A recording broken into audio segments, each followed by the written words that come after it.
comes from you. And Dover Rug and Home. Rugs and carpeting for today's lifestyle with in-home rug trial and design consultation. Dover Rug in Natick, Boston, Burlington, and online at doverrug.com. Dover Rug. Rugs and the people who know them. When a young, disillusioned doctor leaves the UK, she moves to South India and finds work at an understaffed and overworked hospital. Watch the season premiere of Good Karma Hospital tomorrow at 8 on GBH 44.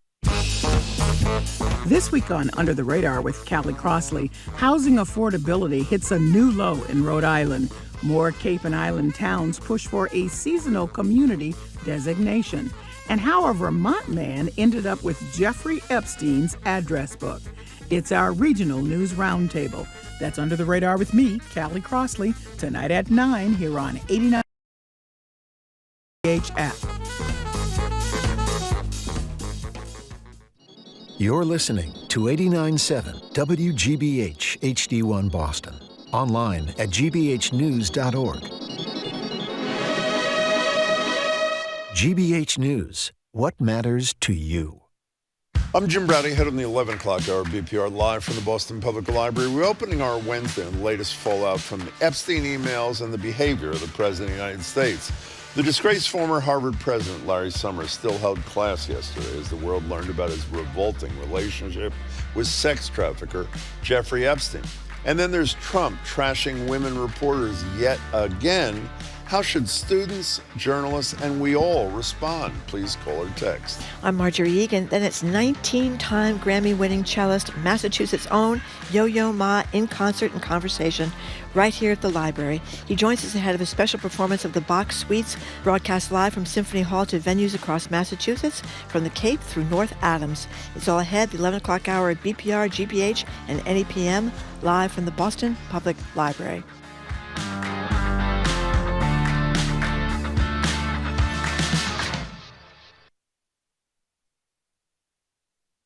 Live from NPR News in Washington, I'm Corva Coleman. The Senate has given its final approval to a bill that requires the Justice Department to publish all its files on late sex offender Jeffrey Epstein. An act to require the Attorney General to release all documents and records in possession of the Department of Justice relating to Jeffrey Epstein and for other purposes.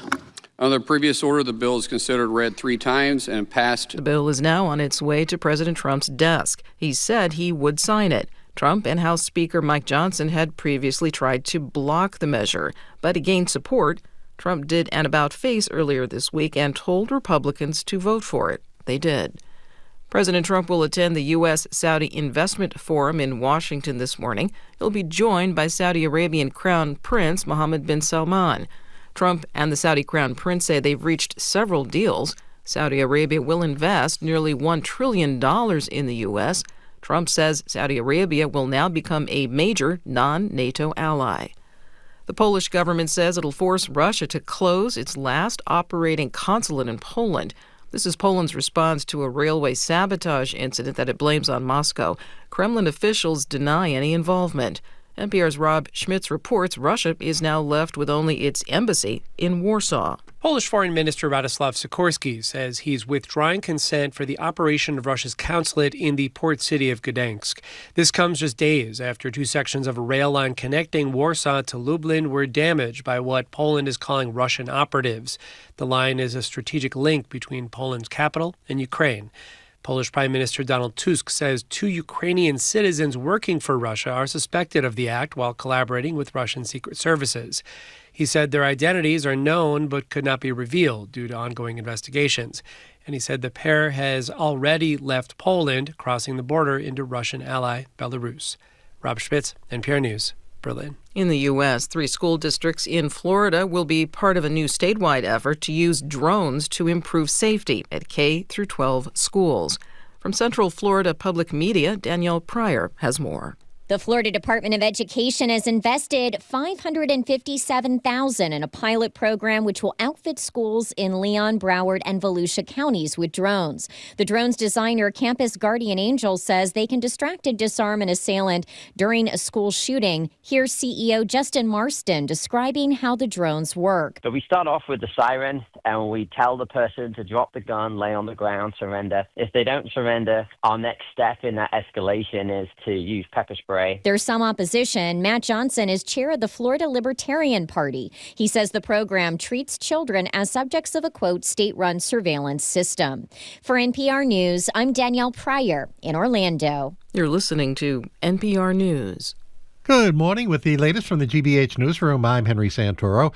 Harvard says it's taking a fresh look at its connections to late sex offender Jeffrey Epstein. From our higher ed desk, GBH's Kirk Caraballo reports the new review comes after recent released emails show former Harvard president Larry Summers and his wife kept close ties with Epstein even after his conviction. A spokesperson says Harvard is going through the newly released Epstein documents to see who else at the school is mentioned and to figure out what, if anything, the university should do next. At Harvard's Kennedy School, some faculty members say they're hoping Larry Summers won't wait for the review to wrap up and will instead retire next semester. Summers, who served as Treasury Secretary under President Bill Clinton, directs the Kennedy School's Center on Business and Government and teaches economics to undergrads. Kirk Caraballo, GBH News. A couple of New England Patriots players will be on hand in Worcester next week, handing out free turkeys to families in need. The Worcester Guardian reports the Turkey Classic, organized by Worcester City Council Vice Chair Christian King, will take place Tuesday, November 25th from 2 to 4 p.m. at Two Chefs Restaurant on West Boylston Street. Event organizers say the Patriots organization has donated 100 turkeys, each weighing about 20 pounds, to be handed out by Patriots players Kyle Williams and Terrell Jennings. The giveaway is aimed at families facing food insecurity, and organizers say they're hoping to reach school-aged children and their families and are encouraging a strong turnout. 41 degrees in Boston. This is GBH News. Support for NPR comes from NPR stations. Other contributors include MS Now, home to The Rachel Maddow Show, Morning Joe, The Briefing with Jen Psaki, and more. MS Now is a source for news, opinion, and the world. Learn more at ms.now. This is NPR.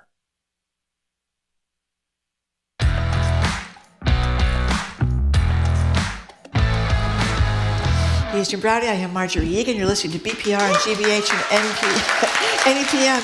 Yeah. We have a big crowd here today. I'd like to think it was just for me and Jim, but I think Yo Yo Ma being here at 11:30 might have a little bit to do with it. Anyway, we're streaming at youtube.com/GBH News.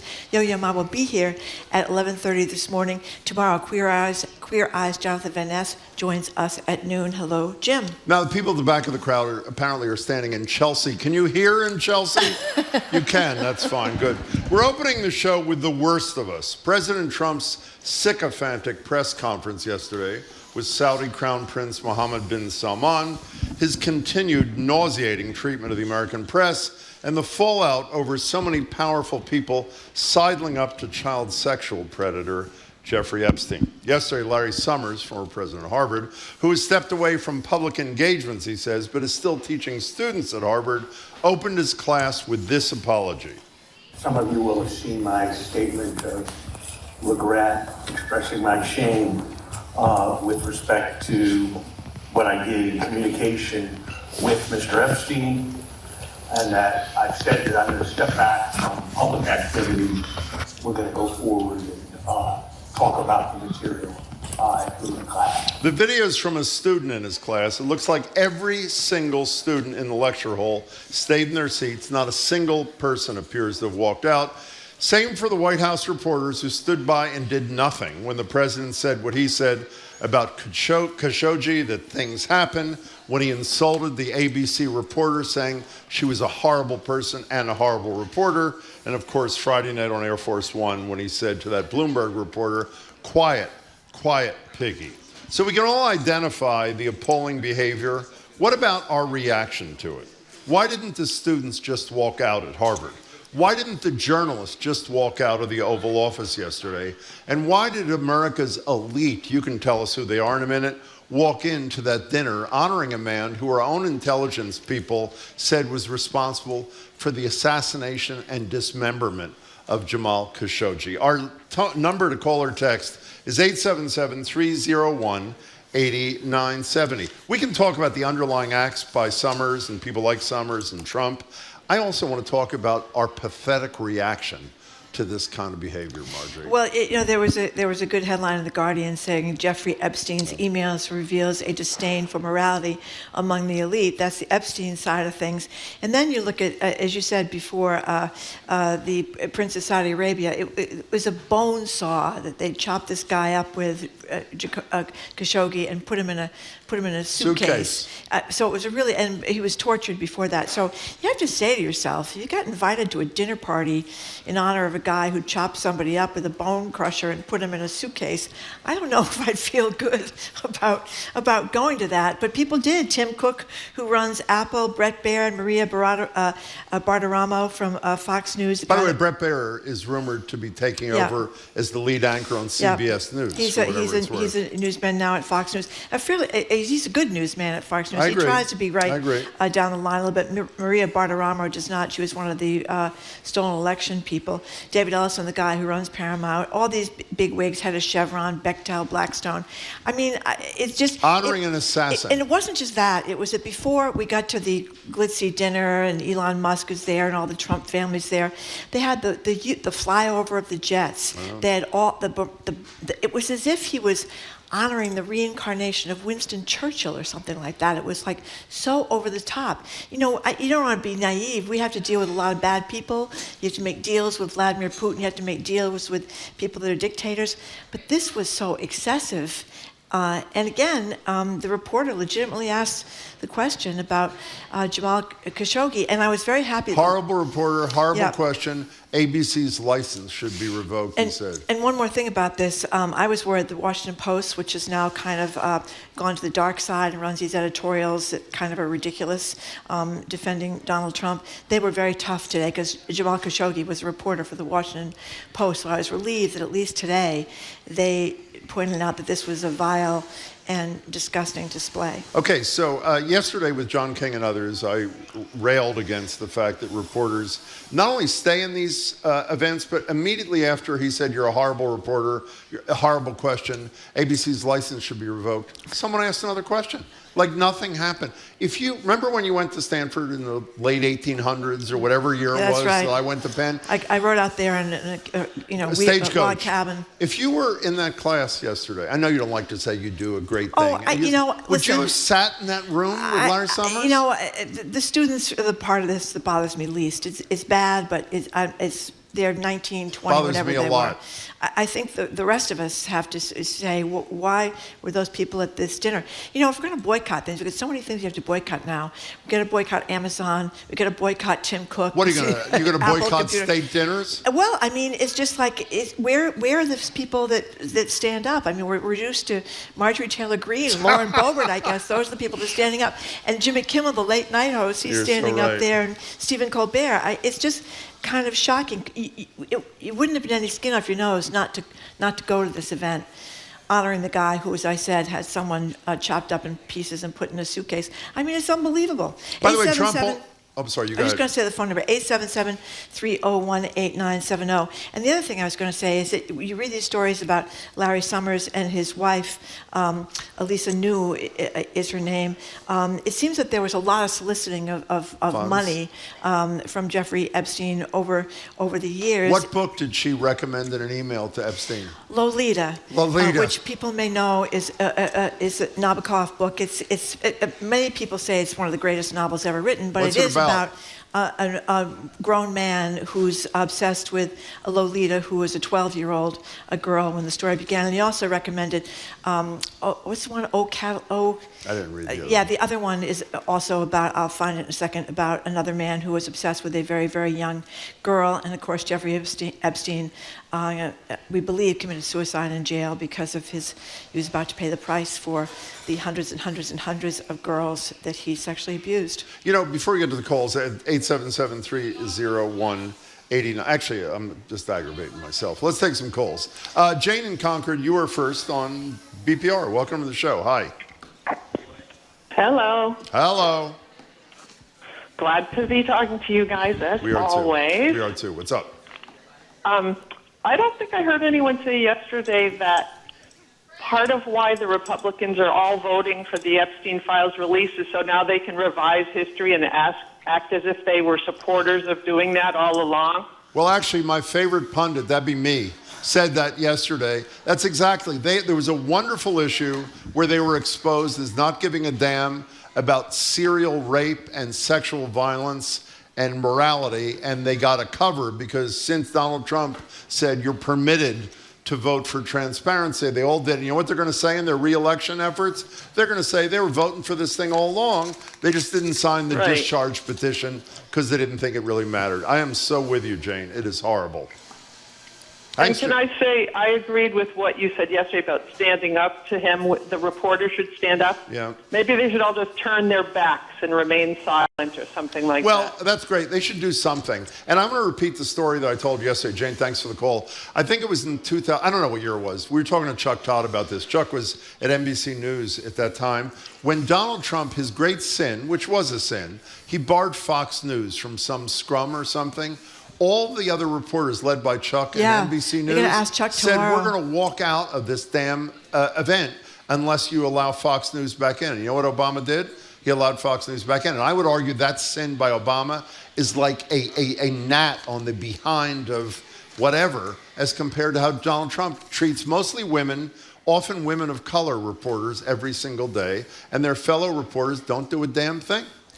You know, this is a short paragraph, but it's from this piece by Maura Donegan in The Guardian, and I think kind of sums up this whole sort of atmosphere among people that are really wealthy and living in their own kind of world. She talks about the interactions with Epstein suggest a kind of blithe tolerance of Epstein's presence in their midst, a comfort in exchanging intimate and even lewd exchanges with a man they must have known had sexually exploited a child, a tone of haughty knowingness, a kind of smug cynicism I've encountered in people who think they're smarter than everyone else in that haughty world of billionaires and private jets.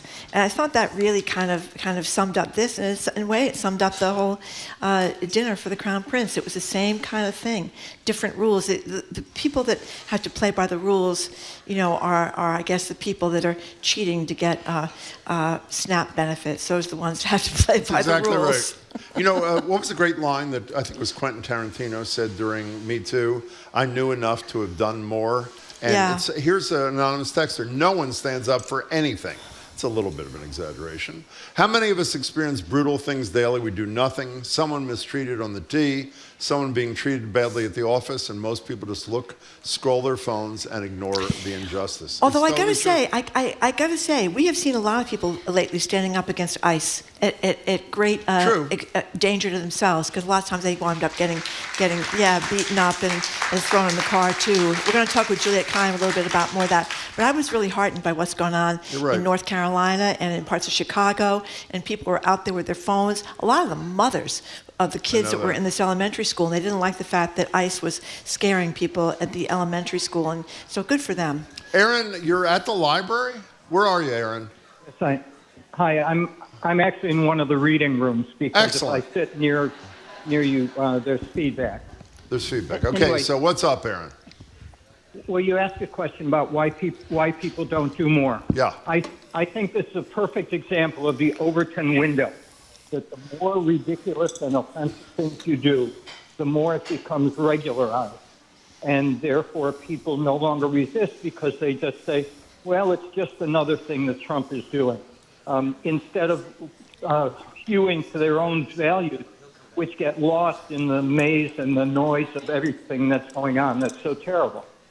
Well, I think you nailed it. I think this kind of behavior has been normalized. Just another day in the life of Trump. And it's a sad excuse, but I think it's a good analysis. You may return to the cafe here as soon as you hang up. Aaron, thank you for the call. We appreciate it. The other thing, I don't think we mentioned the Woody Allen connection. You know how a lot of us said we maybe loved Woody Allen movies. My favorite I loved movie maker. Until wonderful. Annie Hall, Manhattan's a little tough to watch, but Hannah and Her Sister's a great Thanksgiving movie. Explain for the uninitiated why Manhattan is hard Woody to Allen watch. in that movie is involved with a teenager, Mariel Hemingway, who's like 15 or 16 in the movie, sort of a preview of things to come. But anyway, it talks about how Alyssa New, Summer's wife, wanted Woody Allen to come to read in her show. She had a show on PBS PBS, actually, Yep. a poetry show, and she wanted him to come. It wasn't clear whether, I don't think it ever actually appeared on the PBS show, Woody Allen, but he did come to record a poem. And so I guess his problems didn't bother her. Here's either. a good text. Peter and Quincy. It really says something that Mike Bloomberg, who's the Bloomberg News is the organization for which Piggy a comment was made, and Bob Iger, obviously ABC News, etc., haven't come out with a joint statement about what Trump has said to their own employees. That's a really fine point, Peter and Quincy. Yeah. 877 And ABC, they keep getting insulted over and over, the ABC reporters, even though what do they pay? $16 million. $16 million For nothing. to Trump for nothing. For nothing, for a suit that was a ridiculous suit, like so many of them are. The BBC is turning out to be a ridiculous suit. The Comey one is turning out to be a ridiculous suit. But anyway, it costs them a lot of money in the meantime. John from Western, thanks for calling. That's good. Hi. Hi, good morning, good afternoon. To you, too. Hi, when we should really focus on what created Epstein. Yeah, we get mad at Epstein, but we forget that he started from Donald Barr, who used to be OSS and then became CIA, and then the head of the Dalton School. He was the headmaster at the Dalton School. That's right. That's right. Start. Yeah. And that's Bill Barr's father. Oh, I didn't know that, actually. I mean, yeah, it's an easy Wikipedia search. Bill Barr's father was the one that created Donald Barr, created Epstein. Well, but the thing is, I wasn't sure. Maybe you know more about his time at the Dalton School than I do. I don't know. It was clear when he was teaching at the Dalton School that he was abusing girls. Was it? I don't think so. No. He used to go to their parties and drink with them. So who knows what happened? Yeah. But it was Donald Barr that also helped get him on Wall Street for Bear Stearns. Yeah, that's it.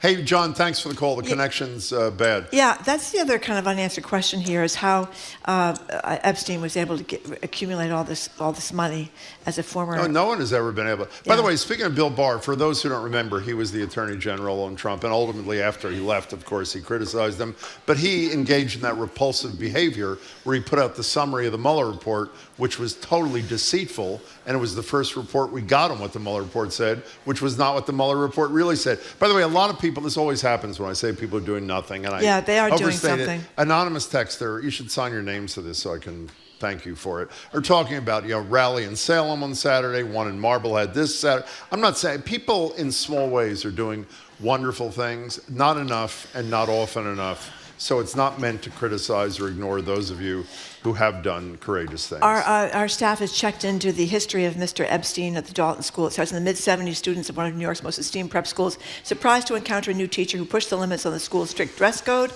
wandering the halls in a fur coat, gold chains, and open shirt that exposed his chest.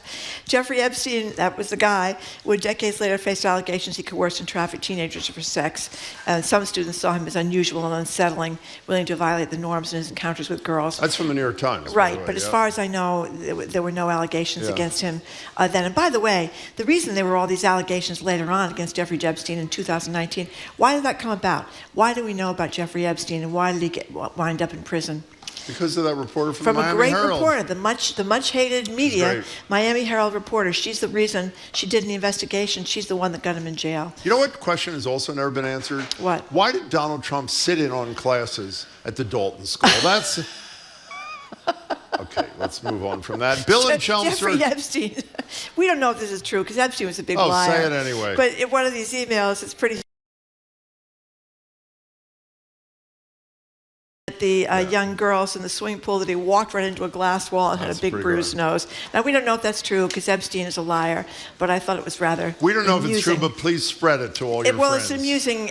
It's in the emails. We don't know its veracity. Bill and Chelmsford, you are next on BPR. Marjorie Egan, Jim Browdy. Hi. Hi, guys. Thanks for taking my call. Pleasure.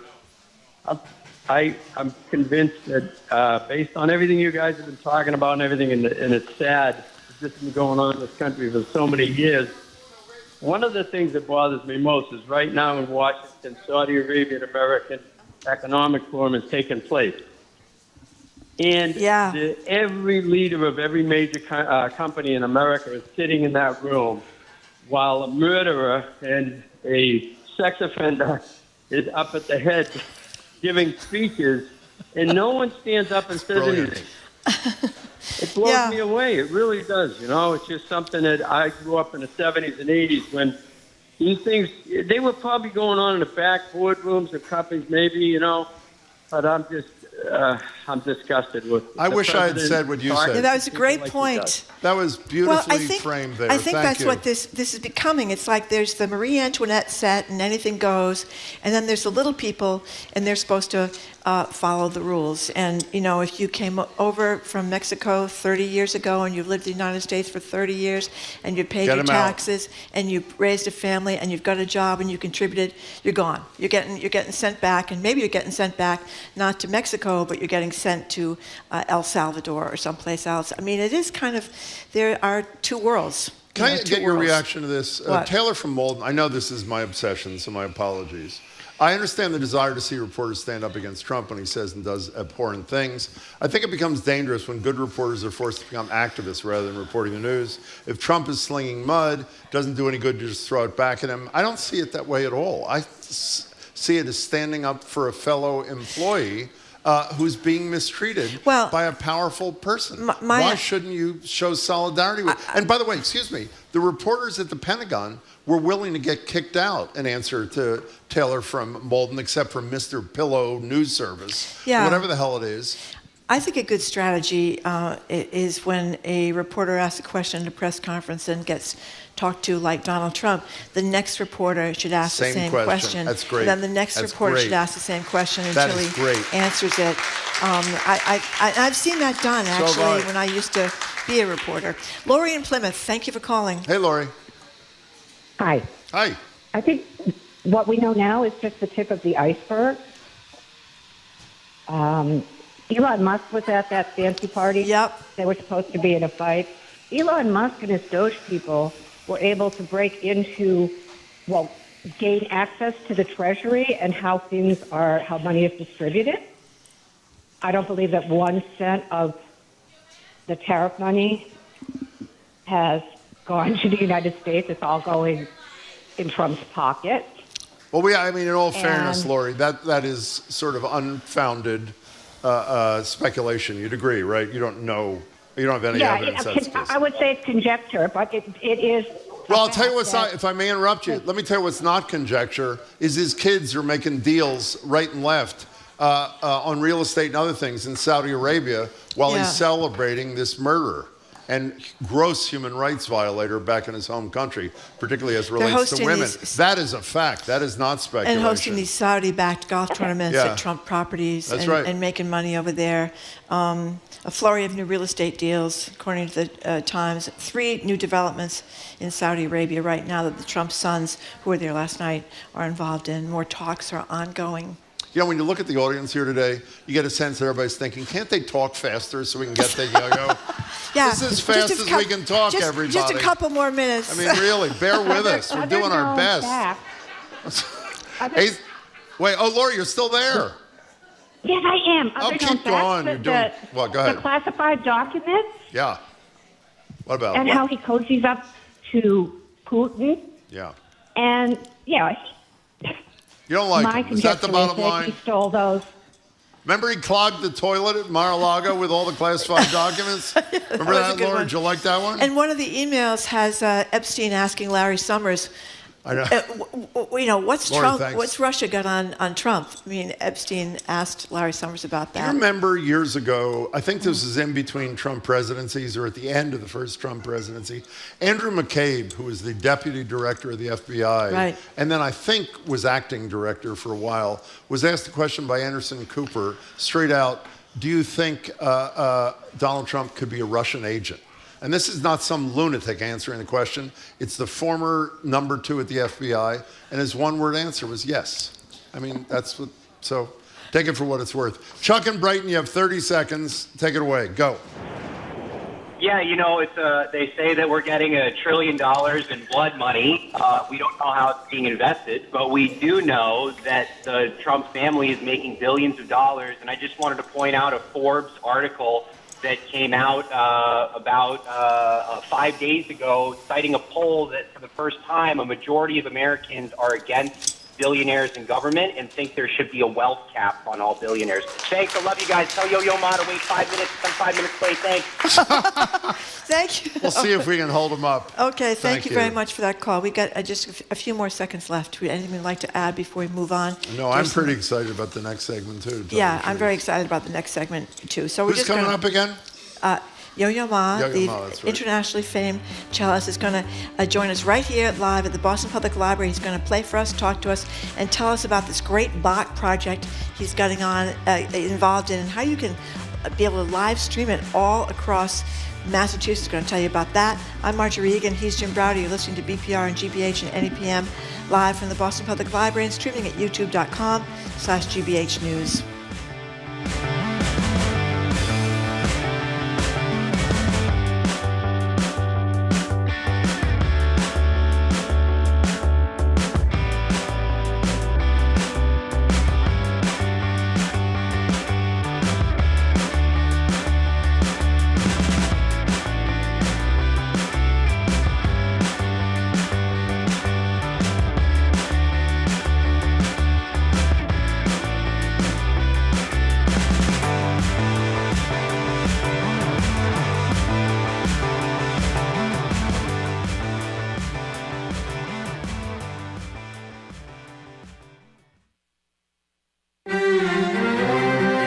A generation of young climate activists gathered in Paris 10 years ago to help push for a UN climate agreement.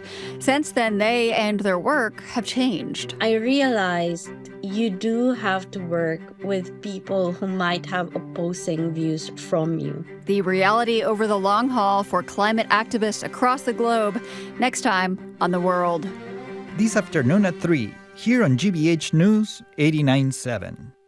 Our programs are made possible thanks to you. And the Boston Philharmonic Orchestra, presenting Verdi's Requiem with Eileen Perez, Daniela Mack, John Osborne, and Muharrem Huzyunov, November 23rd at 3 at Symphony Hall. More at bostonphil.org. And Mass General Brigham Health Plan, providing coverage plans for individuals, families, employers, and retirees with benefits that help you live in your moment. More at massgeneralbrighamhealthplan.org. And Boston Ballet, presenting The Nutcracker. This holiday tradition mesmerizes audiences of all ages with beloved characters and Tchaikovsky's memorable score. On stage starting November 28th. Official tickets at bostonballet.org. And Brown University pre-college programs, where academically motivated high school students experience college life, nurture their diverse interests, and make new friends. Applications for summer 2026 open January 14th. precollege.brown.edu.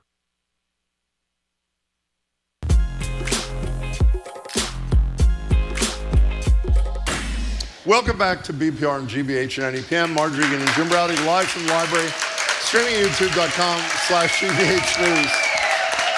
And let me say, if you can hold it up, we've been at the library, 10 years? Today is the largest crowd we have ever had at the Boston Public Library. Wonder why. Here with us now at the library is someone who recently had the honor of playing alongside an incredibly talented, legendary pianist. That pianist happened to be with us on the show yesterday. Let's listen. Let's listen. Let's listen. Where'd you get this from? We have to listen there. It's a hell of a cellist.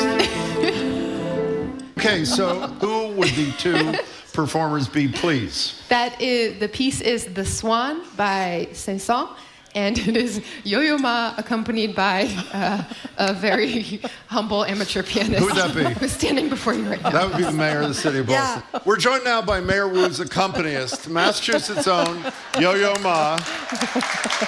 In 2018, Yo Yo began a global concert series called the Bach Project, where he performed in pretty much every corner of the world, from Melbourne to Mumbai to the U.S.-Mexico border. This Friday, Yo-Yo's performing a homecoming edition of that project at a sold-out Boston Symphony Hall. But unlike any concert he's done before, this performance will be simulcast free of charge at over 20 venues across the Commonwealth via the Celebrity Series of Boston. Go to celebrityseries.org for more information and locations. We'll talk to Yo-Yo in a couple of minutes, but first, here he is performing Bach's Prelude.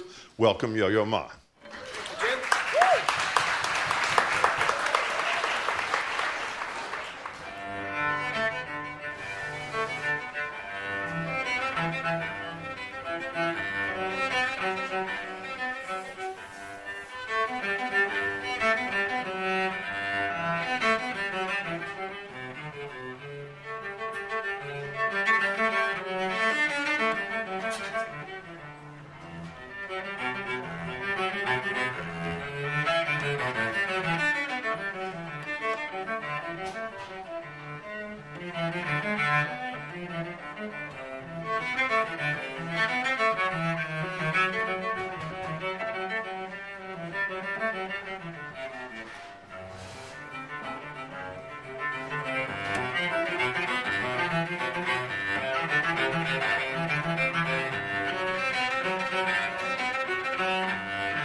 That Yo Yo Ma performing the prelude from Bach's first cello suite. That was absolutely fantastic. I'm so happy to see you here. Okay, so before you tell us all about this Bach project, we just want to know, what do you think? Is Michelle Wu got a little bit of talent too? My goodness, I think I'd like to be her opening act at her next performance. And but she's not decided yet. She's not decided yet, So okay. if you have any pull, We do. Keep it in mind. One of us does. Good. By the way, we should thank Roger Brown, former head of Berkeley, who shared that. yeah, where'd you get that? I was wondering, this is, their legal What happens in the things suburbs that need to go stays in through. the suburbs. Jim's gonna be my friend, arrested. you know what I mean? I know, listen, I can't pay for a lawyer and all of this, but I think it's... You about to say something? No. By the way, do you want to recognize your wife here? Who's here? I too, love Jill? my wife. Let's hear it for Jill yes, Warner. yay, Jill. Yes. She doesn't like that. Sorry I said it. My She apologies. doesn't like to be acknowledged Apparently as I my know what you wife. meant. No, And so- I'm sorry, but I know she is. And she So- has her Yeah, own thing. that's So tell us about this Bach project, this simulcast that's going to go on this Friday. Well, I am so excited about this because I think there's something special about this music. Since my 20s, I started getting letters from people when people used to write letters to say, this music helped me through this issue, this health concern, writing papers or death in the family. And I thought, there's something special about this music. And ever since, I've been trying to play it and thinking about that. And in a way, it opened up my life of acknowledging that this is, I'm not trying to practice to do something perfectly, but rather I'm trying to serve a need that is somewhere out there. And what we're doing on Friday, what I'm so excited about is that this is actually going to be in a beautiful place, gorgeous place, Symphony Hall, Celebrity Series. But they've agreed to go to, as you said, Jim, to over 20 communities now. Yeah. And it's growing so that it's available to the citizens and residents of our Commonwealth. Yeah. Yeah. I'm so excited about that. And by the way, it's free at all the locations. New Bedford, the Whaling Museum down there, up at Tanglewood. New Bedford, yeah. And the Sheila and Lou Center. We talk about that a lot up in Rockport. Also to Shelter Music. We've spoken to them before that they perform in shelters, and people in shelters are going to be able to see this simulcast as well. Absolutely. That I'm excited about because, again, what we believe in a democracy is access. Yep. If we don't have access, we're not connected to ourselves. And everything that I've learned in life is that no matter what I think, when I start talking to somebody, it actually increases my knowledge. I learn from that, and together we end up with better solutions. This is true in music. You guys have to decide whether it's true in life. I should mention it's going to be here at the RAB auditorium at the Boston library? Public Library That's too. one of the locations? Yep. We're talking obviously to Yo Yo Ma, who, in answer to what you're thinking, will be playing again in a second. My understanding is when you've performed this project around the world, Yo Yo, you've also always connected it to a day of action. What kinds of things? And is that going to happen here as well? Well, so to answer the first part of your question, this was more of a listening tour for me to go around the world. It wasn't like, here, I'm going to play all the Bach suites for you. Thank you very much. It's more like, this is what I do is an offering when I show up as a guest in a community. And so what we tried to do as part of the listening tour is to actually send colleagues way beforehand to ask people who in your community is using culture to strengthen the fabric of your community. And what was amazing, and this is part of why I love doing this, is that by listening to people around, amazing people showed up and said, this is what we're doing. It's not necessarily music, but it's all kinds of things. There was this lady in Indonesia who brought, I guess, indigo dyeing from one of the islands to Jakarta because these people were using this, doing beautiful work on fabrics, but nobody was buying them. They were, it was a small island, and they made that connection. She made that connection and brought their work to a museum in Jakarta. That's just one of hundreds of examples. And I think there's talent all over. And Wellfleet, my son did this thing yesterday, and they found and located and had musicians that were on the Cape performing at one of the places that is going to show this thing. So, everywhere, in every community. And I think this is the thing that we want to celebrate. And part of what, then the second part of your question is, at the libraries, there are many libraries, hooray, we love libraries. Well, absolutely, because libraries are one of the great safe places in the world. There's 17,000 libraries in our United States. Wow. And our experience with librarians is that they know everything that goes on in a community. And with our children, one of our favorite librarians always knew each child and said, okay, you need to read this book.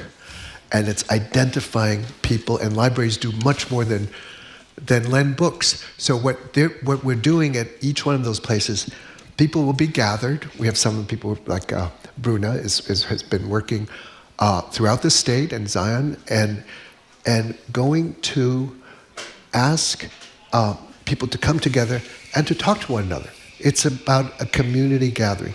The music is part of just gathering people. And if they show up, then what is great is they can start a conversation that they're leading themselves.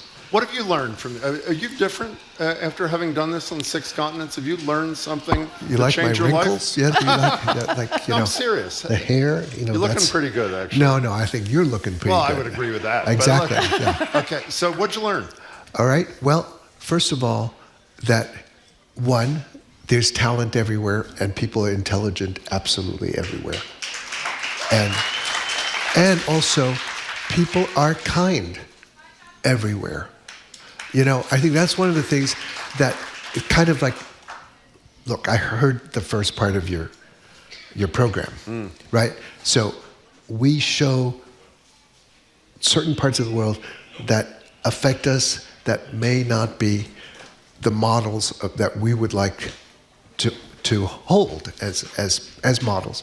But you go around and you talk to people and you realize, no, there are these heroes, unsung heroes, unlocated heroes everywhere all the time doing incredible work. That's what I learned. It gives me hope in humanity. It gives me hope. And sometimes I get very down, as all of us might, because we get inundated with bad news and change, and we don't know how we're going to relate to change. But people who believe in themselves, in things that they do, in culture, they can actually turn the other into us. And they do that over and over and over again. Yo Yo Ma. We're talking to the great cellist Yo Yo Ma. Is going to play for us again in a few minutes. But I wanted to ask you something. I was reading in preparation for speaking to you that you performed for 9 presidents. We know you were at Barack Obama's inaugural on that freezing cold day.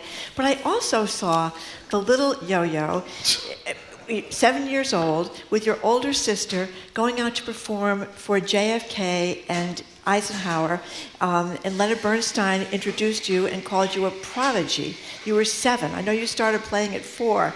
So how did that happen? Did someone come in and say, this is a prodigy, we're going to get him in front of the president? How'd that happen? Your teacher greased the skids or what? Marjorie, this is such a good question, because as a 7-year-old, I was a 6-month immigrant into this country. 6 months? Yeah. Wow. And so this is 1962. Now you know how old I am. I was 7. I just turned 70, just in case your math is,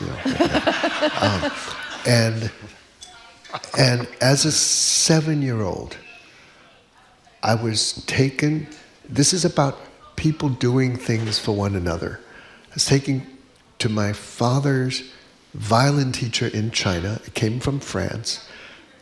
The brother of the teacher who introduced me to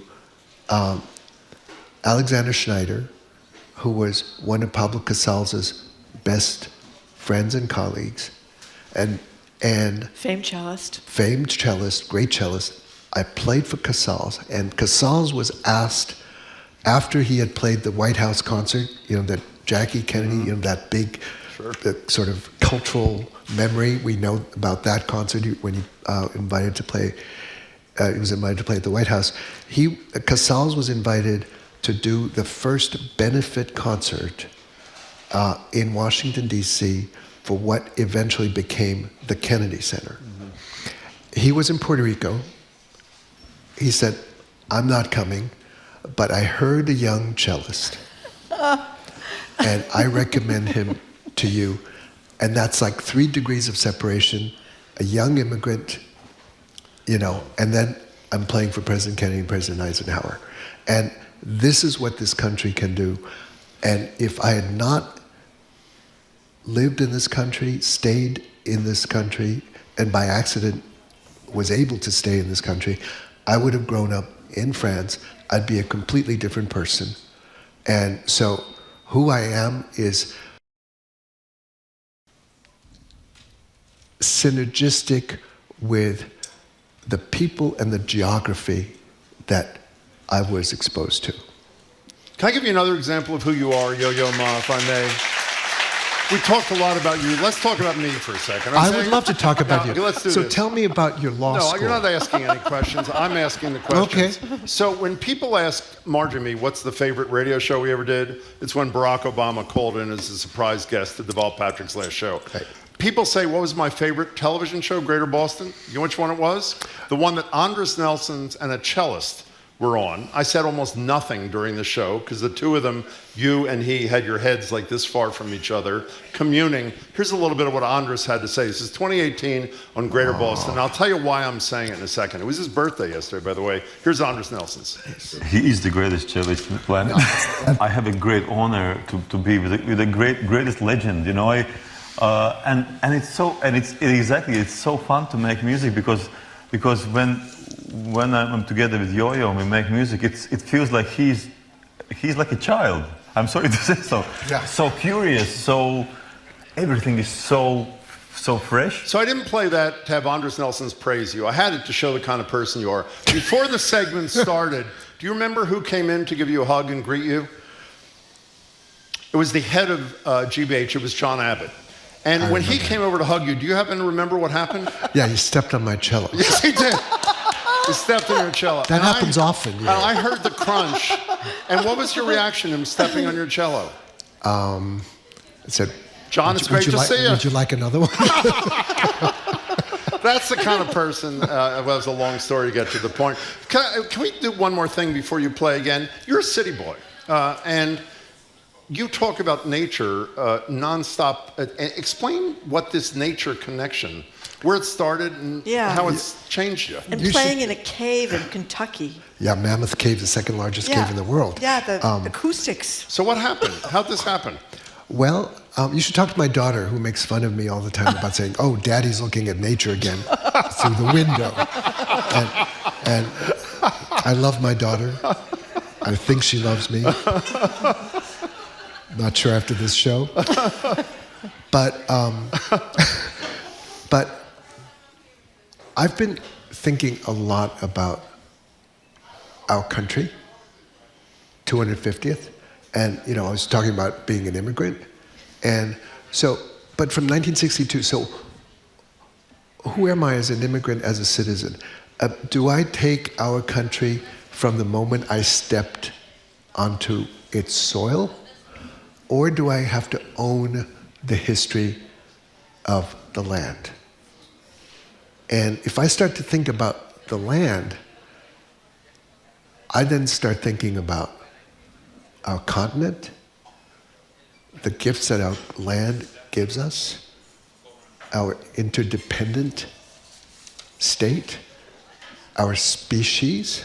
Yeah. People talk about nations, but people don't talk about human species. We talk about species all the time. Biodiversity and nature, so important. Well, if we're talking about nature, we are over 70% water. Yeah. We are nature. And so I love humans because humans are so individual, they're different, and they're impossible. We know that. But that's all we have in terms of one another. And so if we think about ourselves, usually we get into more, as soon as we think about one thing, often our thinking gets smaller. And in music, you have to think about the biggest thing and the smallest thing at the same time. It's like storytelling, right? Otherwise you get a Shaggy Dog story, people get bored, or you forget the details, people get bored. So you want people to stay interested. So you have to think, this is your show. You think about big pictures and little pictures. You have the musician at the end, you know what I mean? No, just kidding.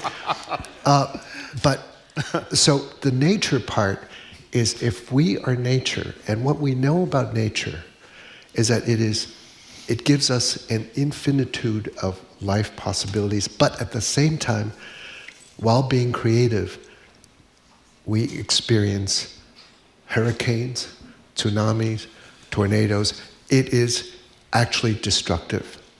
We, therefore, are both creative and destructive.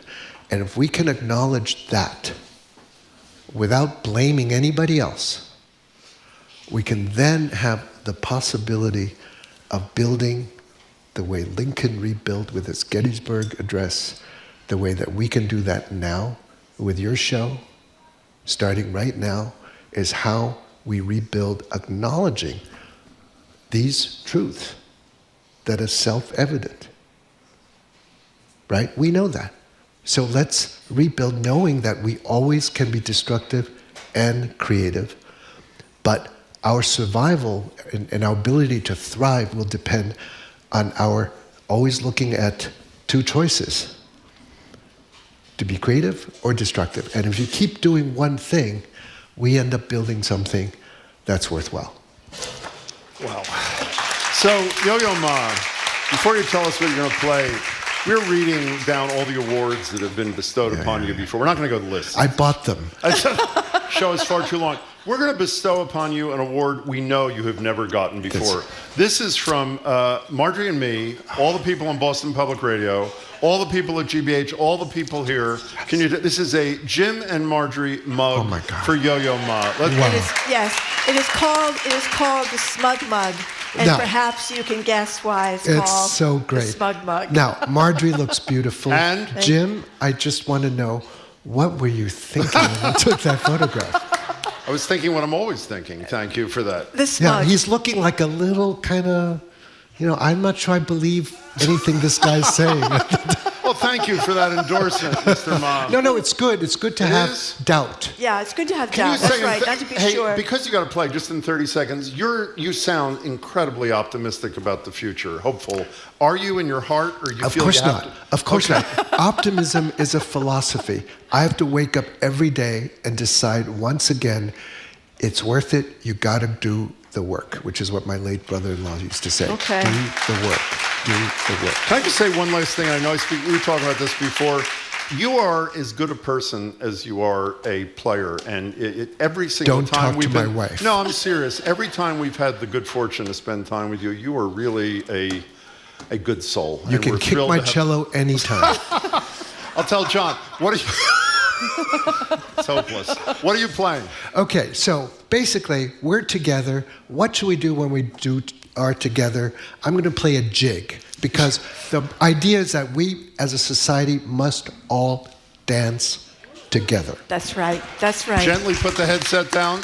Can you tell people about Celebrity Series again? Yes. Okay. Friday, there's going to a homecoming edition, sold out at Symphony Hall, but this is a celebrity series, 20 venues across the Commonwealth. You go to celebrityseries.org for more information. Celebrityseries.org. Go to get the information First there. come, first serve, though, so you Yes, got to first get there come, early. first serve. That's right. Here's Yo Yo Ma playing a jig from Bach's Third Suite. Yo Yo Ma.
Talking and listening to cellist Yo Yo Ma, his sold-out celebrity series of Boston performances this Saturday, Symphony Hall. We the people celebrating our shared humanity, but it will be simulcast, free of charge at more than 20 venues across the state, Cape Cod to North Adams. For more info, go to celebrityseries.org, celebrityseries.org. Our show ends in Boston, it continues in Boston, ends at 8 p.m. Make sure to tune in to the fabulous 413 at 3. Coming up after New News, 89.7 Harvard National Security expert Juliet Kayyem. I'm Marcia Regan, Houston Brady. This is BPR and GBH live from the Boston Public Library.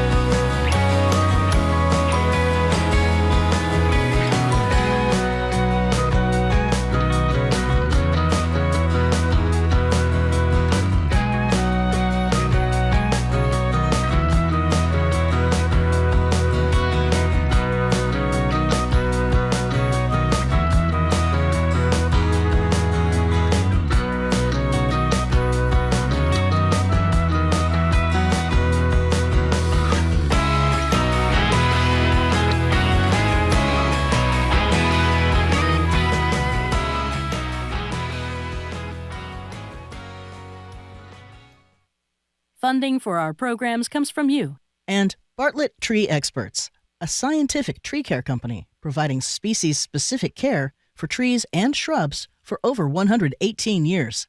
More at bartlett.com. You're listening to 89.7 WGBH HD1 Boston. Online at gbhnews.org. GBH News, what matters to you? Live from NPR News in Washington, I'm Janine Herbst. The Senate passed a bill forcing the release of the Jeffrey Epstein files, sending the measure to President Trump's desk. Trump has said he'd sign it into law. NPR's Claudia Grisales reports the plan drew near unanimous support in the Republican-led Congress. The Senate quickly approved the bill by voice vote after the plan drew near unanimous support in the House. For much of the year, President Trump fought the release of the government records tied to the disgraced financier and convicted sex offender. But President Trump reversed his stance once the momentum shifted for passage of the Epstein Files Transparency Act. The legislation directs the Justice Department to release the records within 30 days, allowing limited exceptions to withhold any information. The bill's authors, Kentucky Republican Thomas Massie and California Democrat Ro Khanna, warned the Trump Justice Department will face legal action if it does not fully comply. Claudia Grisales, NPR News. Pope Leo is speaking out against the treatment of immigrants in the United States. NPR's Jason DeRose has more.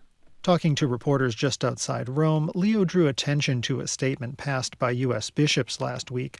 The pontiff said violence against immigrants is troubling. We have to look for ways of treating people humanely, treating people with the dignity that they have.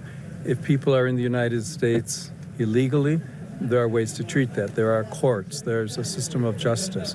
He pointed to immigrants in the U.S. who've lived what he called good lives in the country for decades.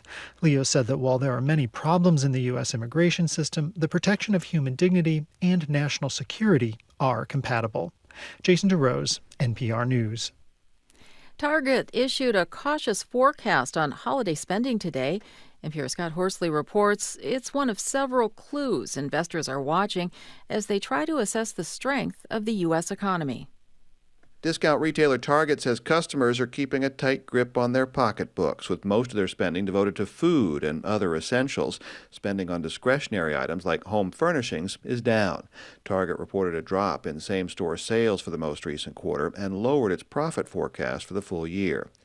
A federal judge ruled Facebook's parent company does not have a monopoly in the social networking space. The decision means Meta will not have to spin off its Instagram or WhatsApp features. And new figures from the Commerce Department show the nation's trade deficit shrank in August as higher tariffs took effect. That report, along with many others, was delayed by the government shutdown. Scott Horsley, NPR News, Washington. Wall Street's trading in mixed territory at this hour. The Dow is down 43 points. You're listening to NPR News. Good afternoon. With the latest from the GBH Newsroom, I'm Henry Santoro. Officials at Harvard University say they're taking a fresh look at the school's connections to late sex offender Jeffrey Epstein. From our higher ed desk, GBH's Kirk Carapezza reports the new review comes after recently released emails showed former Harvard President Larry Summers and his wife kept close ties with Epstein even after his conviction. A spokesperson says Harvard is going through the newly released Epstein documents to see who else at the school is mentioned and to figure out what, if anything, the university should do next. At Harvard's Kennedy School, some faculty members say they're hoping Larry Summers won't wait for the review to wrap up and will instead retire next semester. Summers, who served as Treasury Secretary under President Bill Clinton, directs the Kennedy School's Center on Business and Government and teaches economics to undergrads. Kirk Carapezza, GBH News. After years of stalled attempts, Massachusetts lawmakers are getting closer to passing a bill that would prohibit sexual relationships between school staff and students as young as 16. The New Bedford Light reports that Massachusetts is one of 11 states nationwide that does not criminalize sexual misconduct between staff and students who are 16 and 17 years old. Legislators have filed bills to address the issue on and off for 10 years, but none have become law. In sports, the Bruins are in Anaheim tonight. In the forecast, don't forget the sunglasses. It's pretty bright out there today. Sunny and 45 degrees. We are at 43 right now. This is GBH News. Support for NPR comes from ARM, committed to delivering innovative, advanced computing designed to enable worldwide companies to unleash the capabilities and experiences of AI. The future of AI is built on ARM. ARM.com. This is NPR.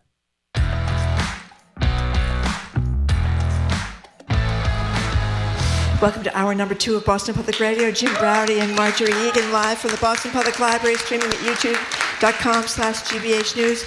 Jonathan Van Ness from Queer Eye is going to be with us, zooming in tomorrow, back here on Friday. We will be no tickets, RSVP needed. Let me ask you a question, Marjorie. How would you like to be the guest after Yo Yo Ma? I would not. Thank you all for staying. I appreciate the crowds. I think that would be our next guest. I think, I know what you mean. Prince opened for me once, and Yo Yo Ma is close. We're joined now at the library by that woman, Juliet Kayyem, former Assistant Secretary of Homeland Security under Barack Obama, faculty chair of the Homeland Security Program at Harvard's Kennedy School of Government, and CNN's senior national security analyst, Juliet Kayyem. Let's give it up. Let's give it up.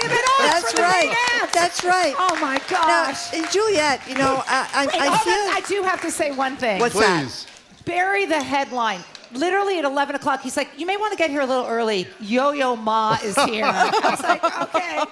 Thank you. Well, it's a little, I feel so inspired and uplifted after listening to and talking to Yo Yo Ma, talking about optimism. And now we're right back to... No, wait, let's not lose... What did you think of that? I just told him, and I did get a selfie, thank you, and met his lovely wife, Jill. Are they gone? They left, gone? Yeah. So, do you all remember when the vaccines came out? It went viral.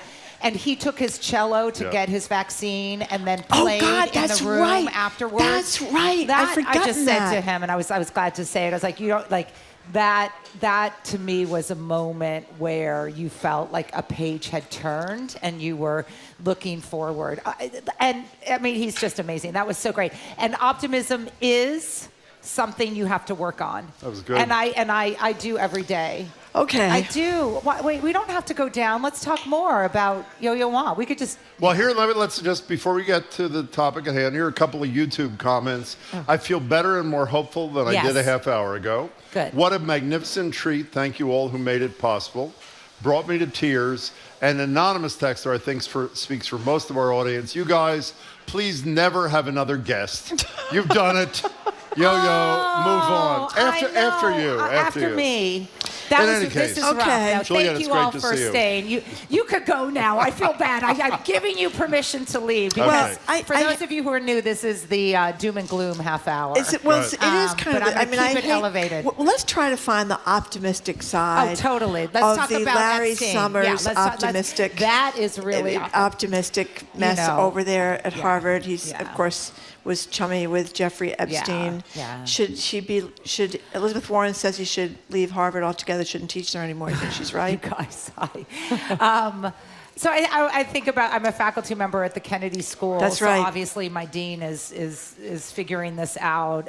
He's fabulous and not going to do so publicly. But the lead up, I was just listening, the lead up on the news was, I guess, some faculty members are demanding it. And then, of course, there's the university. I only care about my school and the university. And Larry is obviously going to be facing a number of investigations. And there is a investigation in New York in the U.S. Attorney's Office.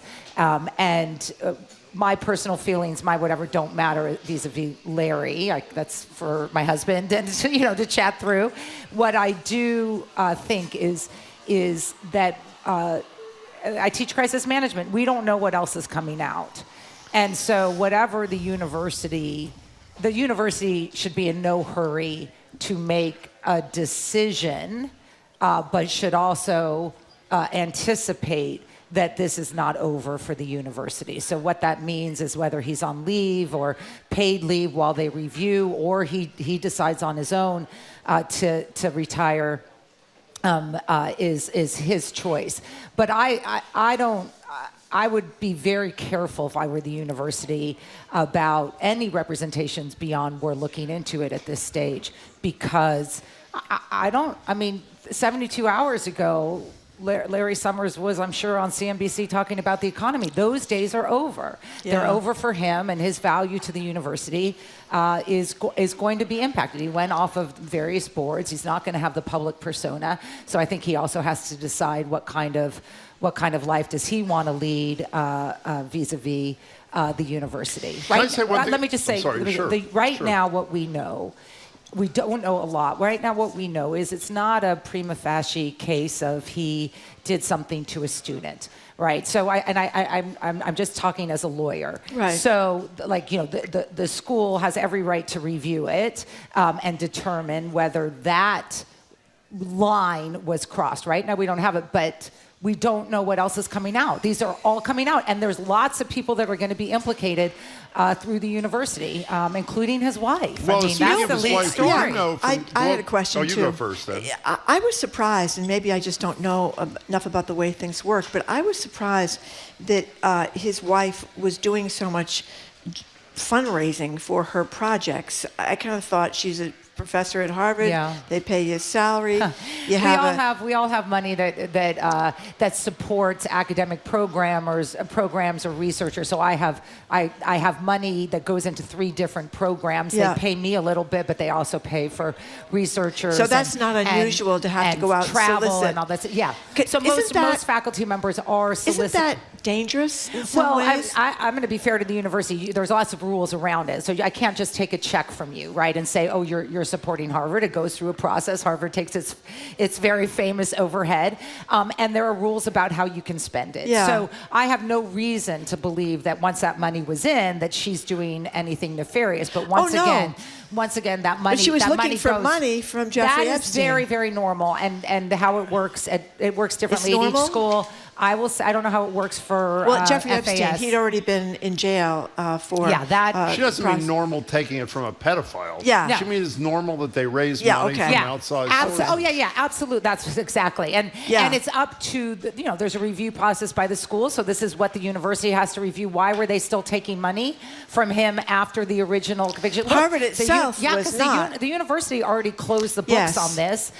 We're not closing the books. But he could broker the deal. That was the idea. That they refused to take any money directly from Jeffrey Epstein after 2008, but he could broker these deals, which apparently he did. Also, aren't you both, I could be wrong since you haven't mentioned it, didn't we read in one of the Globe stories this morning that they failed to disclose the money she raised from Epstein? And when you fail to disclose, it's generally believed because you know that if it were disclosed, it would not reflect well on you. So, Right. It may be, I'm talking as a lawyer now, not as someone gossipy. It may be that money did not have his name on it and that his friends were giving money because they were asking to support her programs. But the mere trying to get money into the university is very, very common. And then our salaries are related to that in terms of it. You know, Larry sits in a different position because he was a former president. He's what we call a university president. And he's had a very public profile the last 2 years. And I feel let me say that, I feel the university is now in the midst of a fist fight or negotiations with the Trump administration. This is the last thing we needed. And the last thing we needed was Epstein and all the shenanigans. But for my school, it really is, I feel for the dean, I feel for students and my colleagues who are expressing things about it, that we try to do our work every day, and we do it in a way that we hope is meaningful. And sometimes we get criticisms, and sometimes we do it wrong and whatever. But to be, the last 48 hours, even for me, have been nothing about my work and everything about what's going on at the school. So we have to work our way through it, and we have a Dean Weinstein, who I think is probably in a good position to do that. We're talking to Juliette Kayyem. So Juliet, let's talk about, many of us saw this, the ICE agents rappelling from helicopters in Chicago to land at this apartment complex where I did not realize they filmed some of these people on television when they're coming out, some of them half dressed. Did ICE arrange for it to be filmed? Yes, it wasn't ICE, exactly. Okay. They claiming that they were there because these people were these terrible members of this gang, Tren de Araga, however you say it. Turns out that these people, there were no criminal convictions on 18 of the 21 that ProPublica was able to track down and identify. Yeah, so there's performative ICE deportations. And that's basically what we're getting now. So what ICE does, and we know that because this is reported, is they choose a place, and maybe, just like with this BU kid, maybe someone calls in and says there's a lot of Hispanic-looking people in this building. They maybe do a search of old records, and maybe there was someone who had lived there who had a criminal record, whatever. And instead of doing what you would normally do in what we call interior enforcement, that you would do a very specific arrest because that person might be dangerous if they have a criminal record, they hire, but they don't come in first, they hire the film crews, which we know is the case in almost every single one of these mass raids. The film crew comes in with the agents, suggesting that the agents don't find it dangerous, because if it were dangerous, you wouldn't bring a film crew in and arrested all these people. This is the case where children were left alone. Yes. It was in the middle of the night, whatever. So they get their images, and those images are showing up in your Twitter feed, because they're showing up in my Twitter feed. They're showing up in my Instagram feed about hiring and trying to work for ICE, or if you want to work for ICE. Then you go 6 weeks later, how long is it? 6 weeks later, ICE has left Chicago, right? Because honestly, because it's getting cold. I think that's why they left. Like they want to go to Arizona now. Or they went to Charlotte. That's better weather. That's right. And ProPublica has done this amazing review of looking, who are these people? Now, none of them have criminal convictions, or maybe one has a real. Yeah, 18 of 21 that they were able to identify. Yeah. No, it's worse than no convictions. Yes. If I can interrupt, they have described this. They, the government, through Stephen Miller, Marjorie's favorite person, as including one of these alleged members of this gang, is on a quote terrorist watch list. Despite that fact, you mentioned their criminal history or non-existence. Federal prosecutors have not filed criminal charges, I'm reading from ProPublica, against even one of the people who was arrested. And many were U.S. citizens. Yeah. And what? And there were U.S. citizens in there too. Yes. And there were no evidence of any drugs found or guns found or anything like that. You know what this is analogous to? The Brilliant Globe reporting. Was it New Hampshire yes. a couple of weeks ago? Where they went up and they were supposedly intercepting all these big drug kingpins. And actually they were people that were down on their luck and they got they were hooked on opioids, drug users, not drug No, this is for the videos. It's not for the arrest, and we know this because there are no arrests, but people have moved on and they get to say that Chicago is bad. The only benefit of this, I will say, is that if you anticipate that Trump is going to do something around the Insurrection Act or in this, I'm sort of anticipating spring. I sort of think that things will start to heat up again in the spring. When they warm up, the weather's warmer. Right, exactly. Yeah. But also as we head towards the election, the midterm elections. These kinds of fact-based inquiries are valuable to courts to know, to push back on the Trump administration's narrative of everything is horrible in Chicago or everything is horrible, if you think that he's going to do the Insurrection Act. Can you hear me? I lost audio. We can hear you. Okay. I don't know if we're going out over the air. Can you hear us? They can't hear us in the audience. Thanks. They can Lucky or they can't? you. They cannot. It's not Yo-Yo Ma, but... Yeah. I don't know what to tell you. Do we take a break, Jamie, or what do we do here? Hey, John, I think we have to take a really quick break, and we'll come back in a second with more Juliet Kayyem. Okay, great. Our apologies. Thank you. Oh, they can hear it now. Oh, they can hear it now. I can hear it now, too. They can hear it now, so we're okay. Let's stay. Can someone tell me if we're on the air or not? Okay, great. Thank you. Okay, as we were saying, Juliet we're back. Kayyem, can we move to another thing which I don't quite I don't know if I understand or not. We've talked ad nauseum in the last 24 hours about the incredibly regal behavior of the President of the United States towards the Crown Prince, who our own intelligence agencies ordered the assassination and dismemberment of Jamal Khashoggi. We know what he does back in Saudi Arabia about human rights, particularly with women.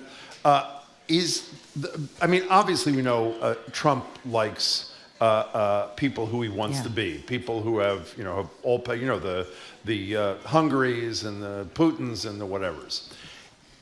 On one hand, it's clear that his family is making millions, if not hundreds of millions of dollars, which you can describe to us. Yeah. On the other hand, I hate to be even marginally charitable, because obviously you could deal with a Crown Prince without throwing a huge state dinner for him and saying he wasn't responsible for things he was responsible for. Saudi Arabia is really important in the potential for there to be a lasting peace. In Israel and Gaza, correct? That's exactly right. No one fill in the blanks. No one will deny it. So you can't. So Saudi Arabia is the counter to Iran. So you think of the balancing. Every region has its balance of powers, and this is.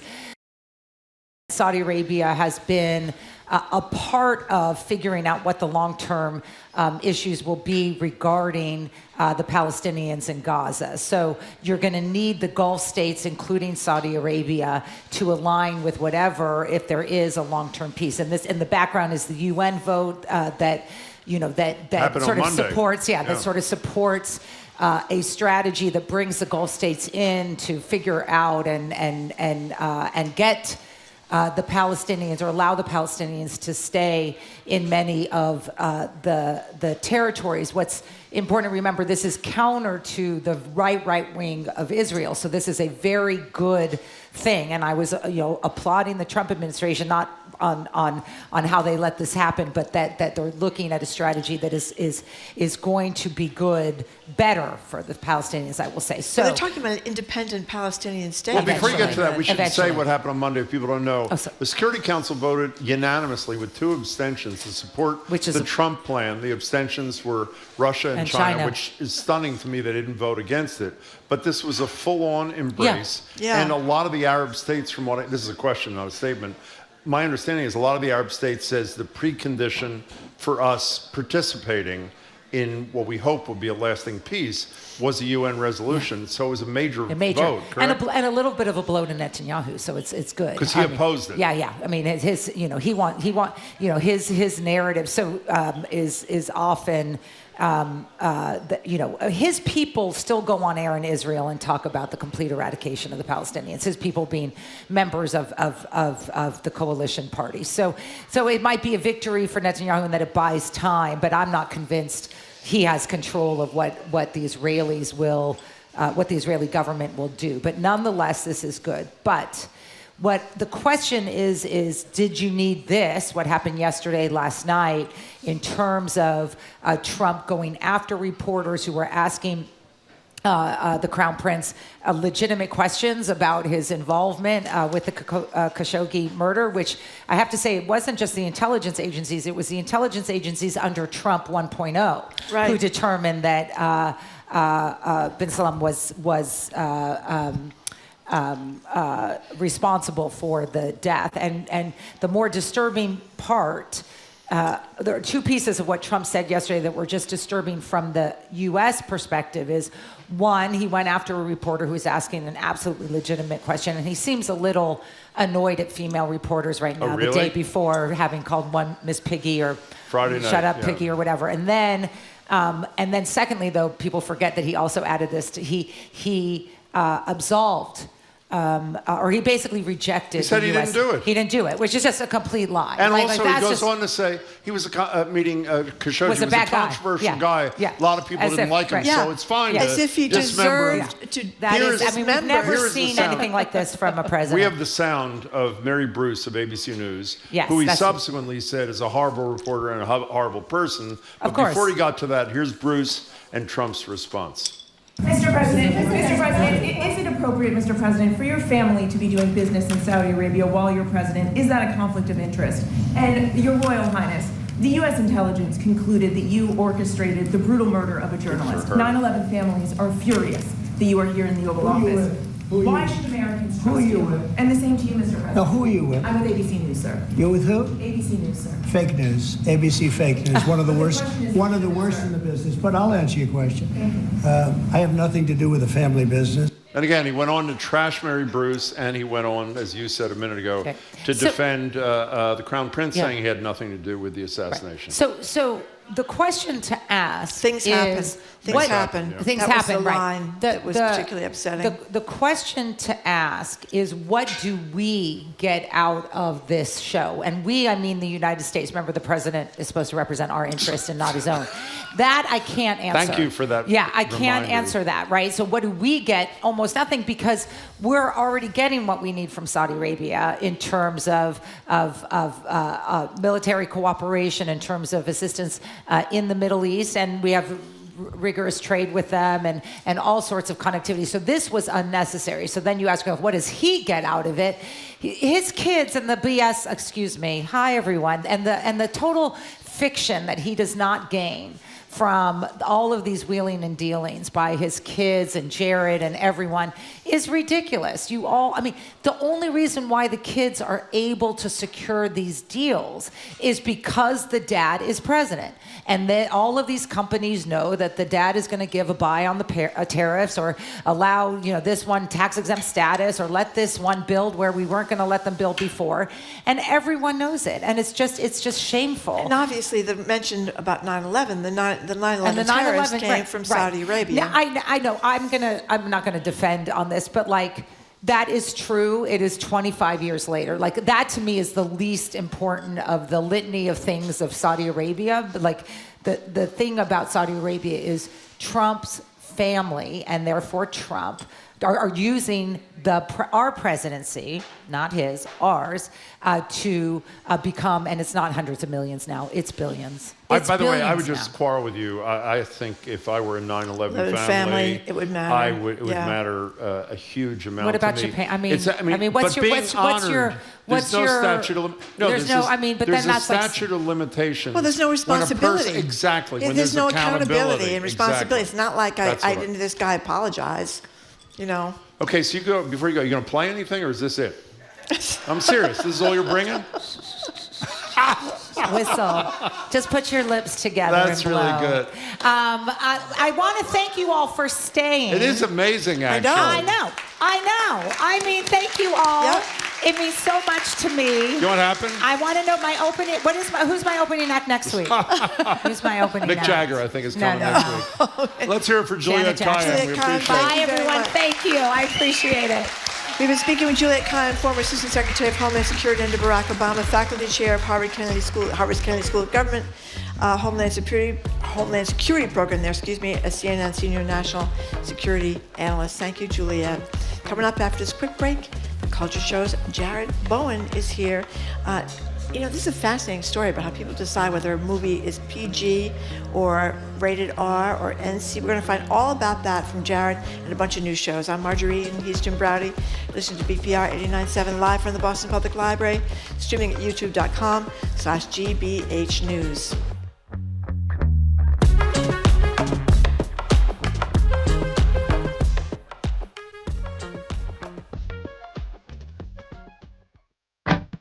Dude, after a city dredging project in Munich, Germany, a wave at one of the world's most popular inland surfing spots has disappeared. It's very sad that the wave is not working. People really are missing it because surfing is a lifestyle. I'm Scott Detrow. How the surfing community is uniting to get their gnarly wave back on All Things Considered from NPR News. Day at 4, here on GBH News 89.7. Our programs are made possible thanks to you. And the Cape Cod Foundation, committed to building resources to support community life on Cape Cod, including environmental conservation, arts and culture, and community development. Learn more at capecodfoundation.org. And Beacon Circle patron Gloria Rose, in memory of Bud Rose. Proud to support GBH 89.7 and the commitment to local, national, and global journalism that inspires, engages, and supports diversity in the community.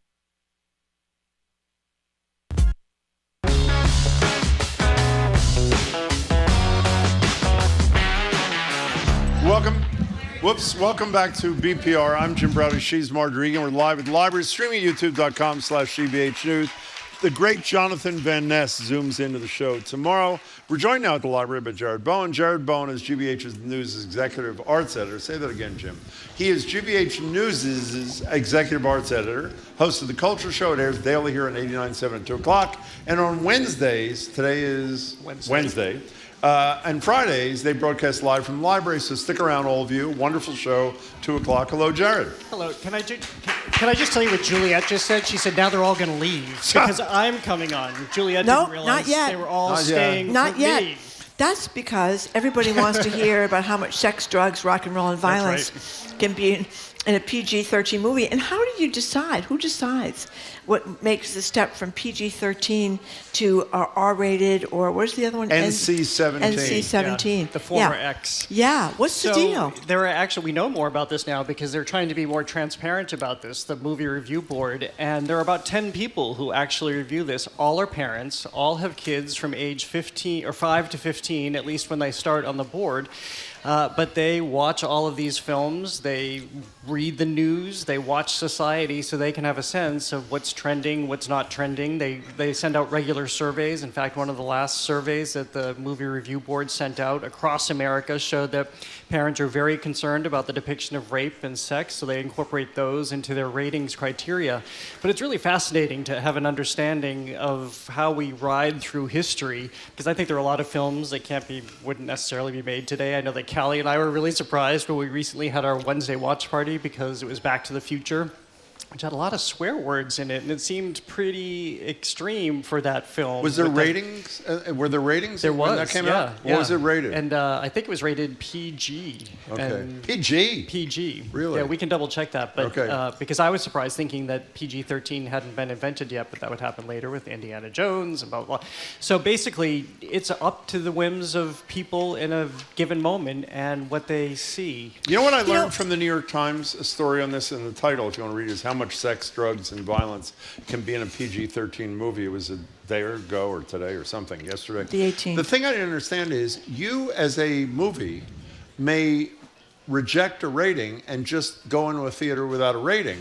And so I'm guessing the reason that films that are right on the edge don't do that is because people don't want to go to a movie that doesn't have a rating? Because it's a pretty big liability. So if you're skirting the edge, you don't really want an R rating because that's going to eliminate a certain sector of the audience. So this is why everybody wants a PG-13 rating, and this is why nobody really doesn't want to have a rating unless it's going to be really, really explicit, you don't care, and you're going to be sensational in that regard. But we don't see that often either, and I think it's partly because the big movie chains aren't necessarily going to accept a movie that doesn't have a rating.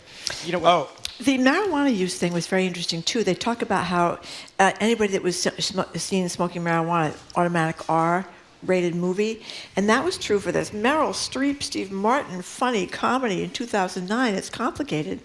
But now I guess because it's legal so many places, it's okay in a PG-13 movie if it's infrequent. Times change. It is. It's slid, and it's interesting to watch. This doesn't happen here, but in Britain, Great Britain, what they do is if you're re-releasing a film in the theater or on DVD, you have to put your film back into submission and for review. And so Mary Poppins actually got a more extreme rating. I think it was only Mary Poppins? Because there are some racial overtones in that film which weren't addressed when it first was released. But then movies like Rocky and Enter the Dragon, the Bruce Lee movie, for its violence and other depictions, had a really severe rating that was lessened.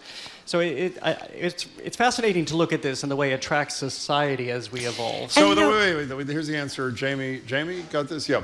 An answer to your question. Airplane, Princess Bride, marriage is what brings us together. How many times can we do that? And Back to the Future were all rated PG. I'm sorry, Marjorie. Oh, Best in Show was PG-13.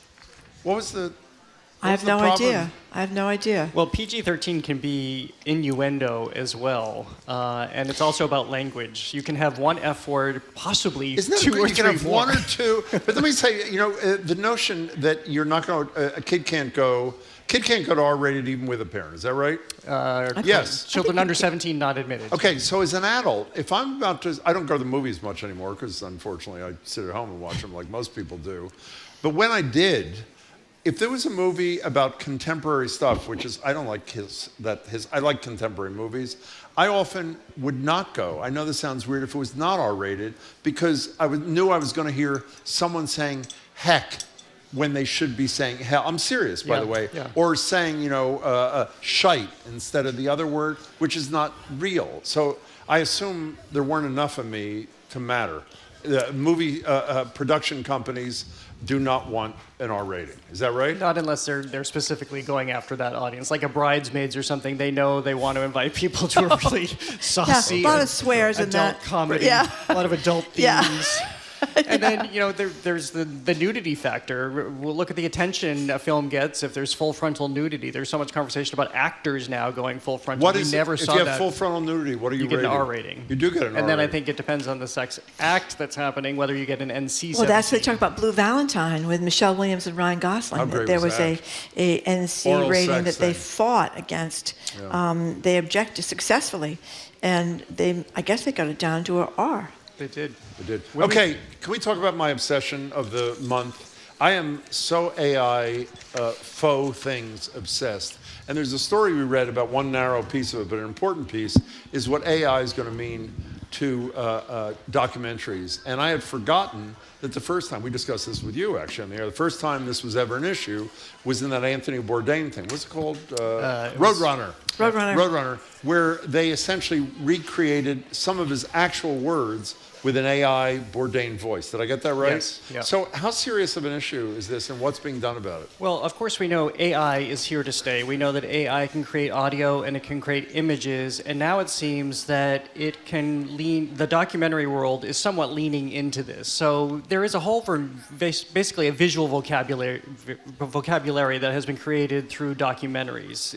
So if, for instance, you're seeing a reenactment, it's done with sort of this blurred effects and it's hazy and it's very intentional on the part of the documentary filmmakers that you're looking at something that wasn't actually created from in the 1800s or early 1900s.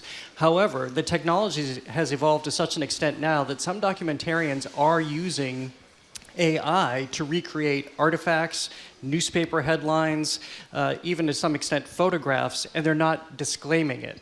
And so this has got the rest of the documentary film community in a huge uproar because it's going to take back the faith that people have in this soundly filmatic and journalistic practice.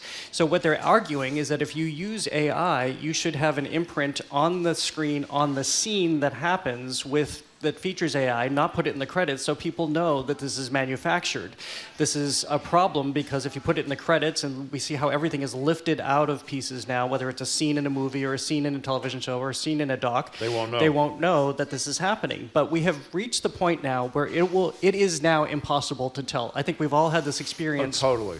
even in the last couple of months, whether you're looking at something on Facebook or Instagram or YouTube, and we don't know that this has been manufactured before us. So we're in this. I remember Tom Friedman called this the Promethean moment, when we had this understanding of what AI was going to represent.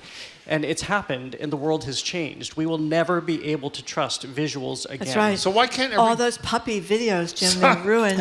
The panda videos. By the way, they really have been ruined. Because you figured none of them are real. Why can't whatever the trade association that exists, let's say for documentarians, I'm sure there is something, all agree that they'll do exactly what you said? I mean, obviously it doesn't have the force of law, but it is really troubling. And there's another piece of this while you're thinking about it. I never heard the term liar's dividend until I read this story. Explain what liar's dividend is and how it came up recently in politics. Yeah, so liar's dividend is people are now using AI in both ways. People can say, oh, no, I'm not going to believe that because it was fake. If you're somebody who has done something wrong, you can say, even though the video might be totally accurate, real, right. a fully real representation of somebody taking a bribe or something of that nature, the person who's accepting the bribe can say, no, that was fake. That was a fake video, so it's a liar's dividend. So they get to benefit from this wholesale distrust of AI. And the way this came up and wherever the story was that we read was, remember when the garbage bag was dropped out of the window of the White House? And there was a whole question as to what was going on. And Trump said, a la Trump, but he's not alone. That was a fake video. That was AI. This is a serious.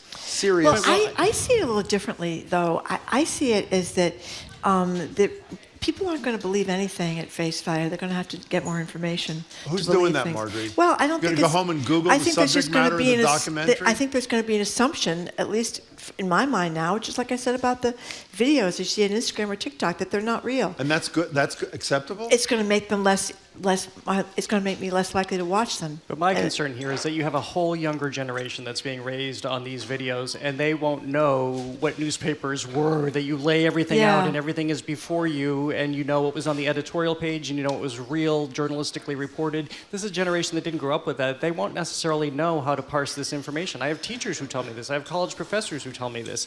So the ability to tell the difference, when some digital effects people can't even tell the difference, is going to become more and more difficult. I know you're talking about the facts, but I want to go back to something Jim just said, and why isn't this happening? The Academy of Motion Pictures, remember there was also a controversy with The Brutalist last year because they used some AI to finesse Adrian Brody's language. Yep. They considered that, and a lot of people said, the film community should now disclose whether it's a tiny ounce of AI that's being used or something more wholesale for Academy Awards consideration. They came back and they decided not to do that. That's outrageous. So you have an industry that's not necessarily embracing this. So I hesitate to say this because Marjorie's response will be, Jim Brady wanted law for everything. Why can't Congress, forget Beacon Hill, forget them too. Oh, yeah. Why can't legislatures enact laws that say it is required that you put that imprint on the screen when you're doing AI? I think the answer is they can't keep up with it. There is more that's happening in Australia. There's more that's happening in Europe. What's going on? Where they are more restrictive. Oh, I see. To some extent, we do see this happening here, especially in Tennessee, which, of course, country music and music in general is their bread and butter for their economy. So they've had a couple of pieces of legislation now that have gone after AI and have gone after the use and appropriation of people's voices. So you do see it happening in some spots, but I think it's evolving so fast that Congress can't keep up with this. It's harsho. It's really a harsh show. Well, we don't do anything about all the lies that are on, X. So what is that supposed to mean? What does that mean?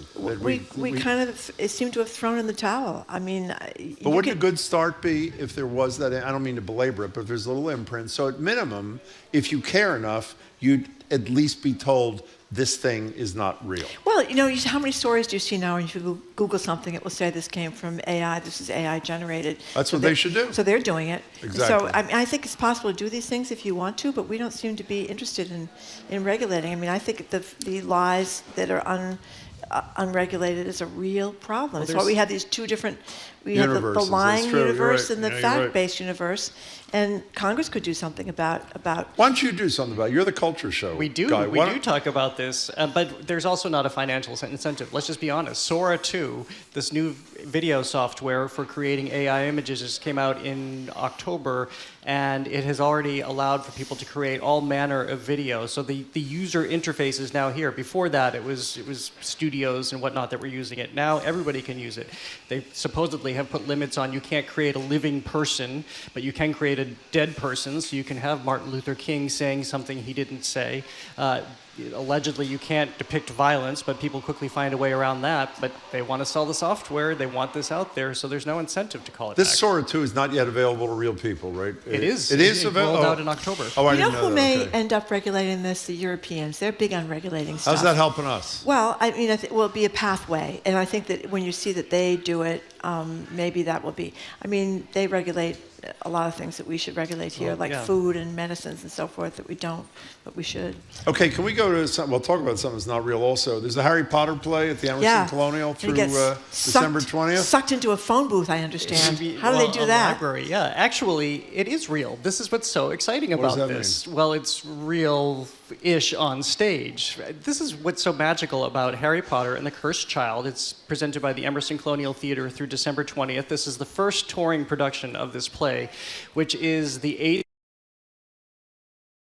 latest story in this chapter of Harry Potter, and it takes us beyond 19 years beyond the last major war saga. Harry Potter is now an adult. He's working at the Ministry of Magic. He's kind of a bureaucrat. He's kind of having trouble with his kids and being a dad, and do they like me? Do they respect me? Because I'm really no longer the cool Harry Potter who vanquished he who shall not be named. And so this really centers on Harry and his son Albus. We know the connection there through Dumbledore. And his friend Scorpius, who is the son of Malfoy. And what we find here is these two boys coming together at school and finding this time turner so they can go back in time to undo the death of Cedric Diggory, because it's their notion that this will improve their father Harry's life. But of course, we know what happens when you go back and you try to change things in the past. Okay, so I know everybody's interested in the play. I have no interest in the play, but I do have an interest in this. It's kind of depressing when you start out vanquishing all these enemies as a little Harry, and then you wound up being some kind of boring middle-aged bureaucrat or something. Happens to us all. I was going to say. Exactly. Yeah. I'm living that experience as we speak. Okay. So one of the things, both my kids, like every kid I knew, would just love Harry Potter. They wanted to get in line at midnight at, what was the name of the store in Harvard Square? The bookstore? No, the famous Curious George bookstore. They wanted to go there at midnight and that sort of thing. One of the beautiful things about the Harry Potter series before Rowling lost her marbles was that it really encouraged kids who were not readers to read. Has anybody done surveys on whether or not that multi-year inspiration for young kids who are not readers to read has played out in their post-Harry Potter years? I don't think it has, because the latest surveys show that people are not reading. Kids are not reading? And college professors are dropping books from their classes because they know that kids aren't going to read the book. Yeah. But I want to go back to what people love about this Harry Potter, and which I was mesmerized by, is the magic. So there are people flying and flipping, and there are wands, and there's magic, and there are spells that are cast, and this is all unfolding.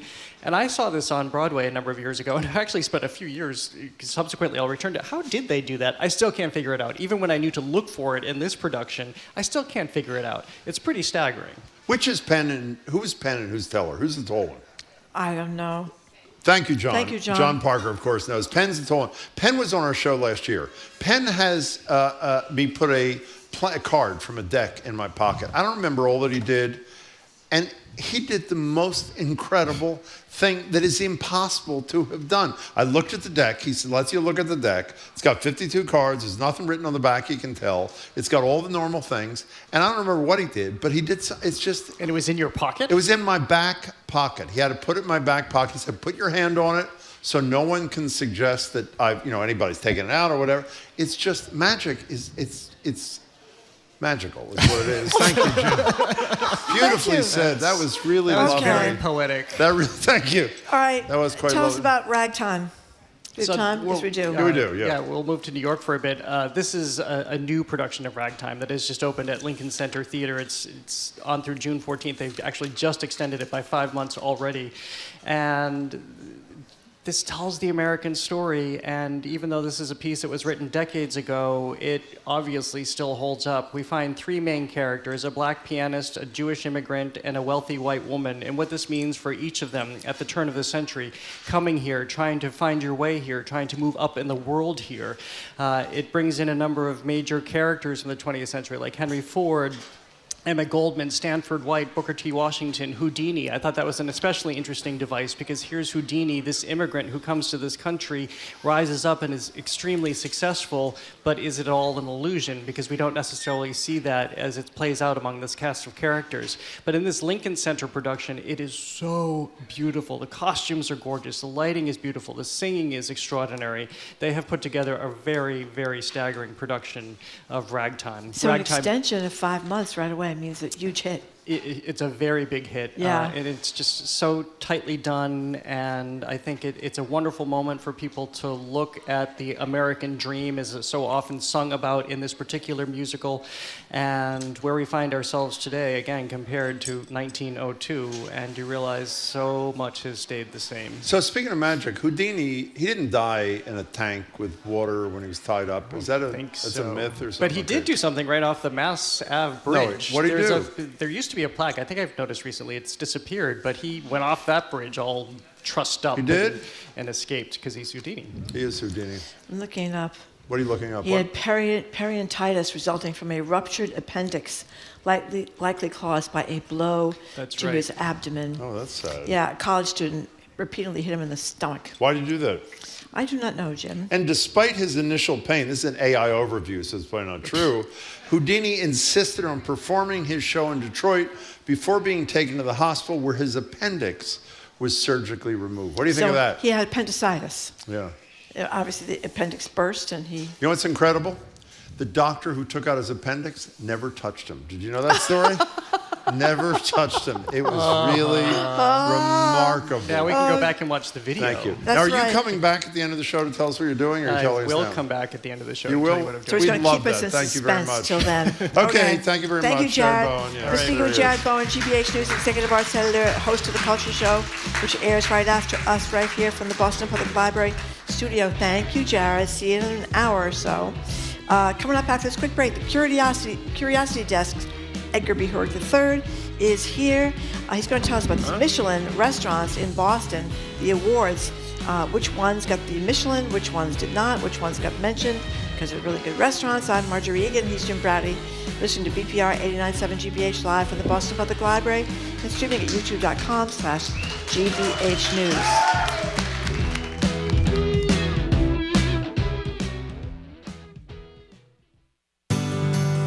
Love is complicated. It can somehow be both fleeting and forever, heartbreaking and healing, messy and magnificent. We're looking for true personal stories that explore all kinds of love and the enduring bonds between family, friends, and that special someone. Submit your story to Stories from the Stage today at worldchannel.org/storytellers. Support for our programs comes from you. And Boston Ski and Tennis, helping families stay active and outdoors this winter, offering a range of winter sport products and services with locations in Newton and Westboro or online at bostonskiandtennis.com. And UMass Lowell, ranked #1 best value public university in Massachusetts by the Wall Street Journal and U.S. News and World Report. Learn more at uml.edu/rankings.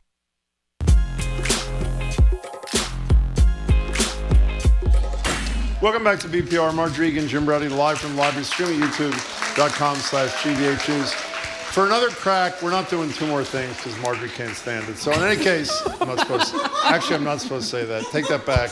We're not doing two more things because we have Edgar B. Hurd III here to talk about all things that make us curious. You know him as the host of GBH's Curiosity Desk, the YouTube series, and a co-host, Fridays of the Culture Show. Hello, Edgar B. Hurd III. Hello, Jim and Marjorie. Hello, Boston Public Library. I am not the world famous gourmet that runs around and goes to every nice restaurant so I'm not in a position that Jim is to say how big of a deal this is. Yeah. But it seems as if we're coming up in the world in terms of restaurant awards and the Michelin Guide. So it's what's finally going on? happened. Yeah. It's finally happened. So it happened last night. We finally have a Michelin Guide here in Massachusetts. Now, have you ever stopped and asked yourself, why is it that a French tire company is the be-all, end-all in That's a fine great- dining? Well, Do you know you're the the- story why Michelin? Well, you're the curiosity guy, so why? So think about it. So way back in 1900 is when the guide started. 1926, it became about food, and this is in France, right? This was Michelin, the tire company. What did they want people to do?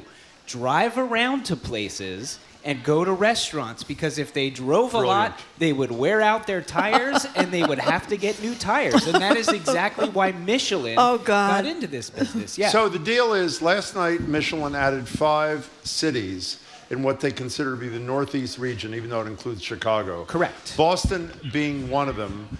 And apparently, I did not know this till last night, there's 3 levels of things of recognition. Yes. 1 is a 1-star. You'll tell us who got that in a minute. 2 is Bib Gourmand, which 6 restaurants got, 4 of which were Asian, which is interesting. Yeah. And then recommended. So it's in that all high quality, all important, but in that descending order. Who got the 1 star? Well, before we get to that, I think it is important to note that the fact that there are these different levels is part of the reason why this finally came to Boston. The issue with Michelin for some time is, at least here in America, it doesn't really work this way in Europe, it's a bit of a pay-to-play model, so to speak, which is to say these cities that want the guide, they have to enter into a financial agreement. Well, we did too. We paid the Bureau of something paid. Oh, it did. Oh, so fine. we did, and there had been hesitation here. Meet Boston and Cambridge Office of Tourism were among the organizations that finally went in on this. But there had been hesitation for some years because they sort of felt like they didn't want to put this money into something that was going to be just about high fine dining. So the fact that there is this bib gourmand and what does that mean, bib gourmand? It tends you to wear a bib? You wear a bib. Yes. No, it does not. It means good food. Good food at that good is value. more. I mean, it's not like $300 a head. Exactly. Okay, I thought it was like a lobster kind of thing. The lobster bib. Okay, good, that's fine. Yes, exactly. So yes, you want to take a break and I'll talk to Edgar for a few minutes? No, or? it's okay. Okay, I'm fine. listening. So 1 star, 1 star, 1 star. We got 1 restaurant with 1 star, and that was 311 Omakase. Yeah. Which is, have you been, Jim? No. No, nor have I. This is a place down Jim, in the South End. falling down 18-course sushi tasting. For how much? 18 course? $250. $250 plus the service fee. I'm not disparaging. I hear it's great. Plus tip, plus drinks. So you could be spending $1,000 for 18 dinner for courses? 18 courses. Well, it's like 1 little piece of sushi and 3 little pieces. And they choose it, which is what omakase means. They choose it. Oh, it does? Omakase means I'll leave it up to you. Oh. That's what the word actually means. I love that. So sort of. yeah, that's the deal. But then, but as you said, more in the bib gourmands than the recommended. What can I say in the Bib Gourmands? Bib gourmands. One of my What favorite stood out people to who's you? been on the show regularly, who I actually communicated with last night, Tracy Chang, who is not only a great chef from Pagu in Central Square, Wonderful person. but has done as much work in the community during COVID, post-COVID, pre-COVID. She's really unbelievable. And 2 Karen Akunowitz restaurants. Karen used to be the lead chef at Myers and Chang, her 2 places in South Boston. I don't know if I pronounced this great. The Great Thai place near We have you. someone that can say bib gourmand. Who? Do you want to hear Julian say bib Oh, gourmand? I'd love to hear him. Let's hear him. Yeah, he's our pronunciation expert. Here he is. is. Julian saying bib gourmand. Bib gourmand. No, that's sorry, that's wrong. Michelin. Bib gourmand. Well, that was useless. He said Michelin? What is it? Okay, and so let me just What do you finish think? this. I thought that was very Thai good. restaurant. Did you ever go to the Thai restaurant in Brookline Village? Yes, it's great. How do you I've pronounce never that? sat down there, Mahaniyan? though. Do you know how to do I that? believe that's right, Jim. Yeah, I Super- just you get have no idea takeout because either. you can never get a seat in there. There's only seats 24 people, but the takeout is fantastic. And there's your point about the bib gourmand, right? Bib gourmand. It's a kind of place where you could get takeout at. That's which right. which is a big deal. It's And- affordable. yeah, Bib it's definitely more affordable. Can I say one more thing about Yeah. this? For those who think this is an effete conversation about an effete award, Yep. since I do go to restaurants, unlike Marjorie, who's such a great cook, she stays home and just makes dinner for herself.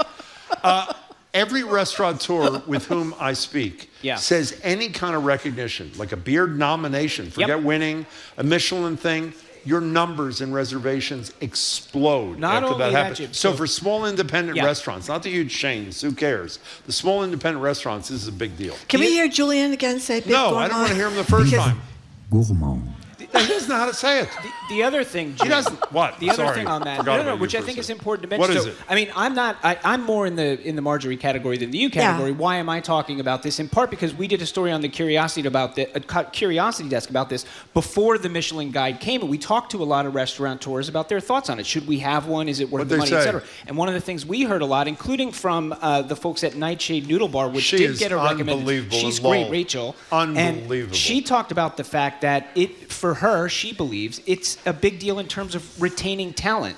So when It's a you have brilliant other point. places like New York and Chicago and LA that had guides here, she said you lose these really ambitious, talented chefs who want to go to a place that they can earn a Michelin star because that's a big It's deal. huge. And by the way, the last thing I'll say about this, even though I'm happy of all this recognition, the fact that Sarma was not on the list is insane. So we got Barr Volpe, is that how you say it? Yeah. Fox Volpe. and the Knife, that's Yeah. in South Boston. The place in Brookline, Hunger. Jahunger, it's fabulous. Okay. Yeah. Pagu that you've been to Central a million Square. times. Yeah. And the place in Brookline, I'm going to spell It's a it. Thai place. Maha Yum. Niam. I can't pronounce. Ask Julian to pronounce it. Go ahead, Julian. Julie's going to say.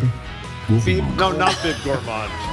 Not We Bib never figured out what a bib gourmand Nice to see you. means. Good to see you, You're Jim. the Good to see curiosity, you, Gourmet with a Marjorie. bib. That's what I think it means, and I'm Thank you. sticking to it. Okay. Thank you, Edgar. Bye, Been speaking with Edgar B. Hurrick, the third host of the Curiosity Desk YouTube series. You can check out his dispatches, and they are great, at youtube.com/GBH News. Edgar, thank you very much. Coming up at the 1 o'clock news, Love Letters columnist Meredith Goldstein, listening to Boston Public Radio, 89.7 live from the BPL, streaming at youtube.com/GBH News.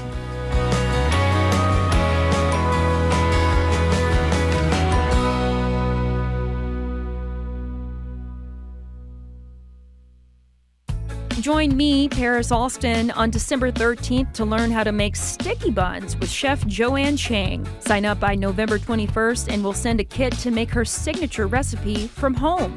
Get in the mix at gbh.org/events. Support for GBH comes from you. And Newport Mansions, presenting Charles Dickens' A Christmas Carol, performed live by Grammy-nominated ensemble Skylark and special guest narrator Christine Baranski, December 19th at the Breakers, newportmansions.org.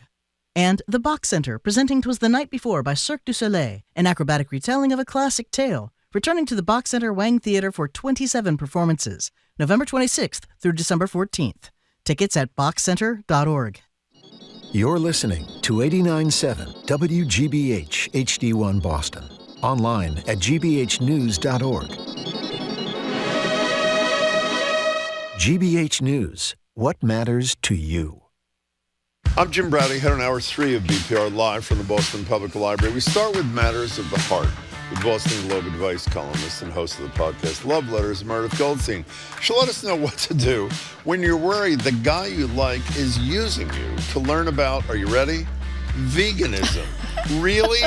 There's more, too. I'm Marjorie Egan. Then we'll end the show with you. Just about a week out from Thanksgiving, it's time we set the table and set the rules of the day. Inspired by a self-proclaimed Thanksgiving philosopher king in Newton, we'll get your thoughts on the unspoken or very loudly spoken rules to have a moderately sane Thanksgiving dinner in 2025. Issue your Thanksgiving edicts next on the third hour of BPR 89.7 GBH, live from the Boston Public Library.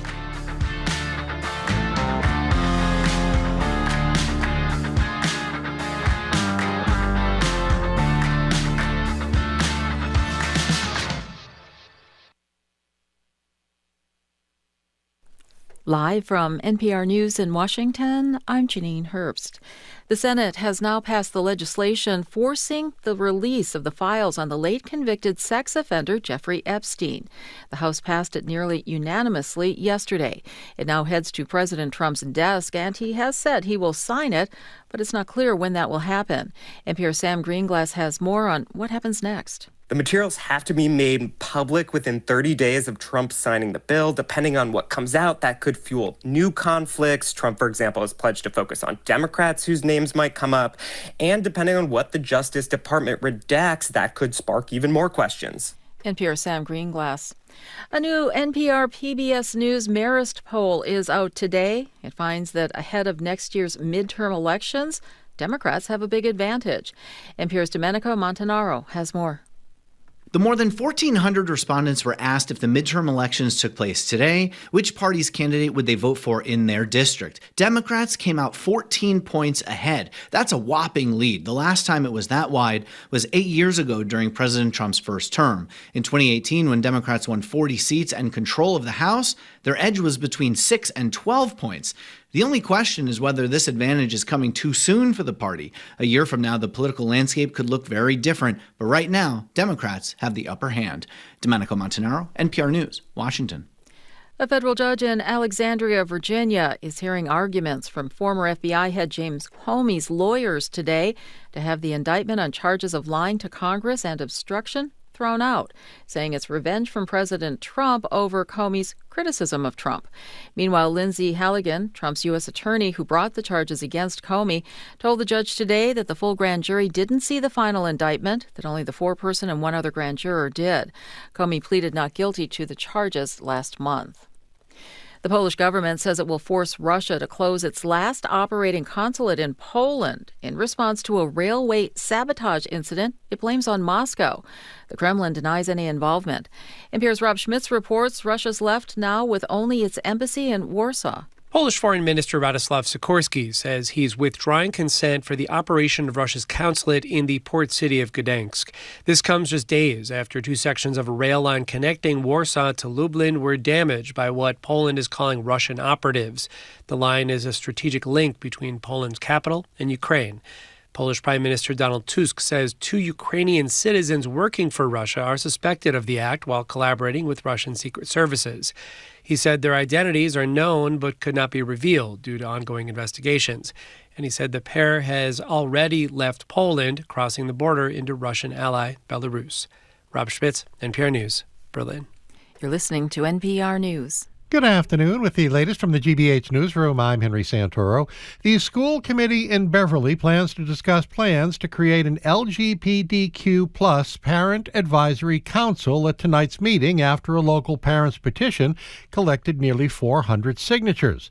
The Salem News reports the council would serve as a dedicated space to increase engagement, foster understanding, and provide feedback to improve the experiences of LGBTQIA plus students, their caregivers, as well as their families.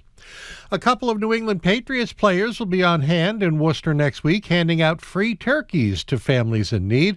The Worcester Guardian reports the Turkey Classic, organized by Worcester City Council Vice Chair Christian King, will take place Tuesday, November 25 from 2 to 4 p.m. at Two Chefs Restaurant on West Boylston Street.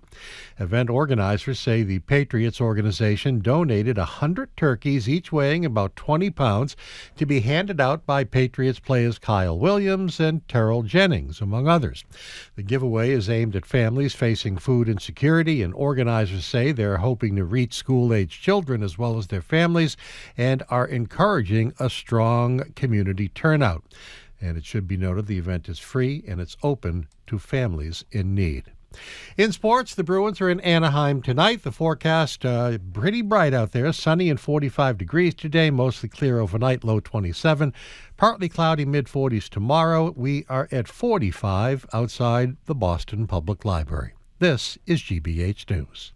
Support for NPR comes from NPR stations. Other contributors include Progressive Insurance with its Name Your Price tool, a way to see coverage options based on a driver's budget. Learn more at progressive.com or 1-800-PROGRESSIVE. Price and coverage match limited by state law.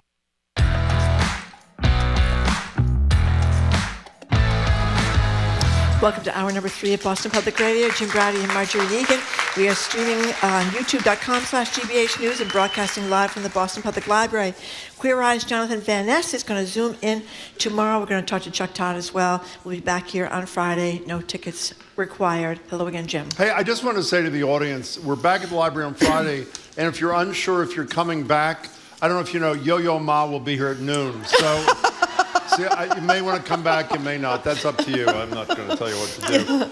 We're joined now. Oh, you're here. I'm here. We're joined now at the library by the great Boston Globe Love Letters columnist Meredith Goldstein. She hosts the Love Letters podcast, which I like. Marjorie, is over I love the it. moon I love about. it. I love it. Available I wherever you learn get your a podcast. lot. Hi, Meredith. It's great to see you. It's great. Yeah, I'm getting the sense, thank you, Yeah. getting the sense this crowd might not exactly be here for me, but I'm going to Maybe not. pretend they are. Nor us, by the They weren't way. here. They weren't here for us either. It's okay. So, tell us. Speaking of the podcast, tell us the one you talked about. You know, it's difficult. The fall becomes a sports season, and you're not a sports fan, and how difficult this is. So I grew up in Maryland. There were certainly sports, from what I've been told. I have been told that in hindsight, the Orioles existed.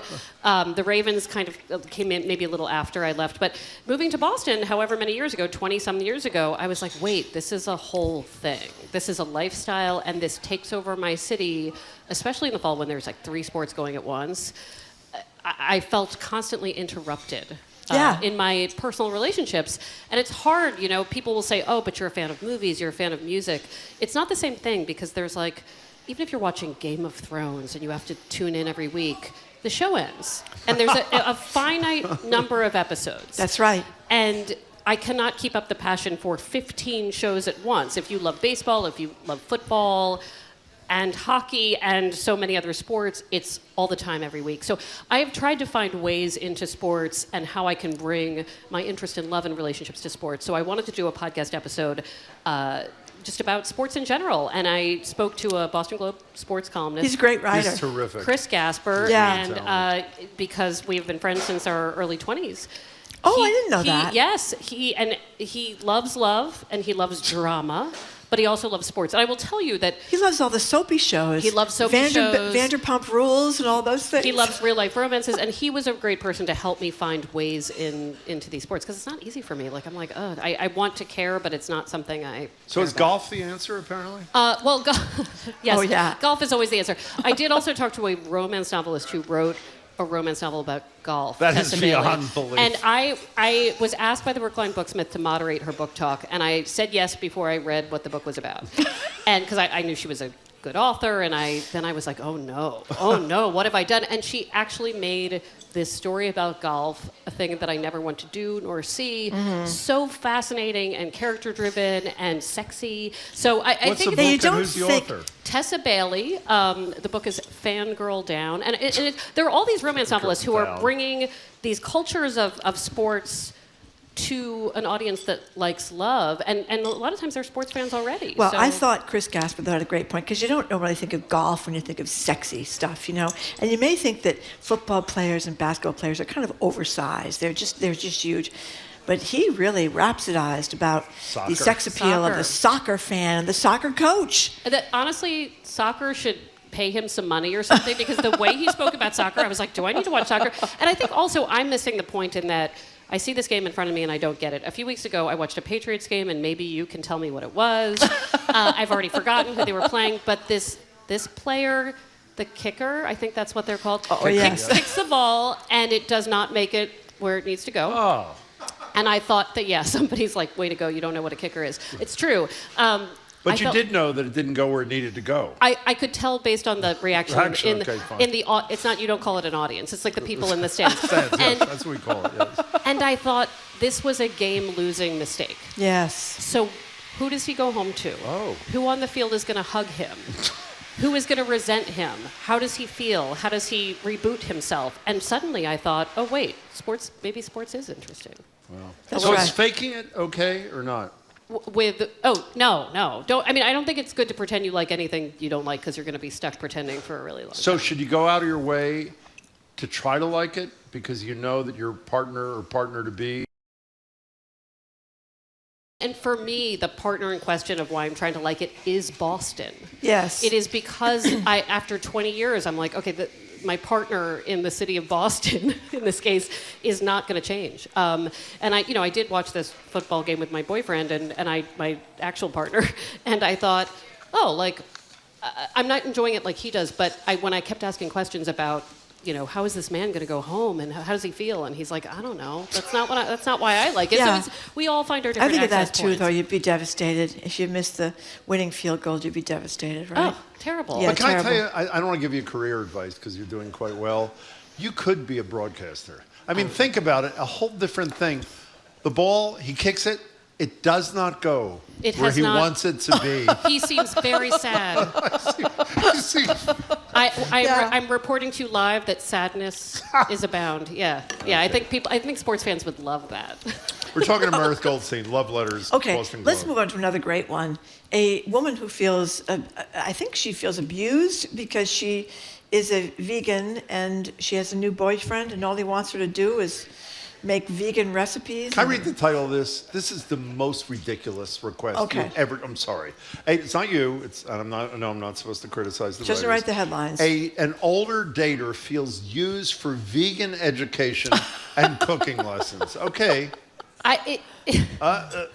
So I will never have this fear of being used for recipes. This is not a fear. I have no recipes, but this is a woman who wrote in saying, I am vegan, I am dating someone, and everything we do is built around these recipes and me helping this person become vegan. And my thought was, he may just be trying to get to know you, and he may feel like you like talking about it. I think people who are vegan tend to be very passionate about it. They are. So he may think you like this. It's like pretending to like sports. But I don't understand what her problem is. I mean, the fact that the guy was showing what seemed to be, she didn't question the legitimacy of his interest in something that matters. What did she say? She's been a vegan for 60 years. Yeah, well, I think there's something that she tucked in there that is important, What's which is that? that by leading the charge on these dinners, she's paying. It's in there, but as a small detail of like, I wind up treating to these meals, I wind up getting the ingredients, and Well, I that's just a whole thought, different kettle of I fish, thought this so is to speak. only a little bit about the being used for vegan stuff, and a lot about, I think, also who's initiating plans. If she's the boss of being vegan, he's not, coming up with what they're doing. How common a problem do you think this is? Very uncommon. Very good. How many of you are vegans in the audience? How many of you There's vegans quite a few. have felt used at one time or another by somebody wanting to appropriate your veganism? Anybody? They don't No. look Thank like you. they don't No. look like this has been a problem. No, for it them. hasn't been a problem. But you know something? This next one, it really struck We're me. done with veganism? Oh, you want to have something else to I say? would do that for 20 minutes. It's Okay. one of the no, it's okay. Okay. I have nothing more to say. It's just an incredible request. It is. Well, it is odd. It is odd, and, Yeah. and as Meredith says, it's rare. But this one is probably not so rare. The story about tattoos. That if you are a couple, and we presume if you're a couple, you're seeing each other undressed, and one of you keeps getting these really ugly snake tattoos that you don't like with the person that's going to be, a foot, an inch and a half from you. In bed every night. I mean, I can see where By she's... the way, it's not an ugly, that's not fair. It's not an ugly snake tattoo. She's scared of snakes. But it's not an ugly, no, it's not what the facts are? Yes. Well, she thinks that it implies that that the snake is untrustworthy and sneaky. Yes, this was a cultural symbol of something that is menacing. Yes. So this was a person who wrote in and said, my partner is getting tattoos and I do not like them. And this is such a complicated question because it really speaks to people who say, well, what if I want to have a new haircut? And my partner thinks I look great with long hair, but I really like to cut it. Like, how much... We don't want to feel controlled by somebody in how we look, but also we want to be attractive to the person who's attracted to us. Well, so, especially when you're lovers. Right. So this was difficult because especially if you're getting a tattoo that might be culturally, maybe not necessarily offensive, but it might put you off, right? So I thought it was a great question. I also wondered, the Globe did a story a year or two ago about tattoos that help people with trauma. I wondered What is about... that? What is that? Yes, I missed that. I wish I could give credit to the writer, but it made me think a lot about tattoos and the people I know who get a lot of them and how they mark their own history this way. So for the letter writer, it might mean something that is unpleasant and they don't want to look at it. But I did wonder if it was so random for the person getting the tattoo that perhaps it was meaningful to them in a different way. And I think having these conversations about, changes, you might change your perspective. And that partner might say, oh, well, okay, this is the one I'm not going to get. But if you have someone in your life who's making a lot of these changes, like what else does it represent? Well, I also thought the permanence, that's the part that bothered me. You get a lousy haircut or somebody, oh, I don't like your hair that way, or you're wearing some ridiculous outfit.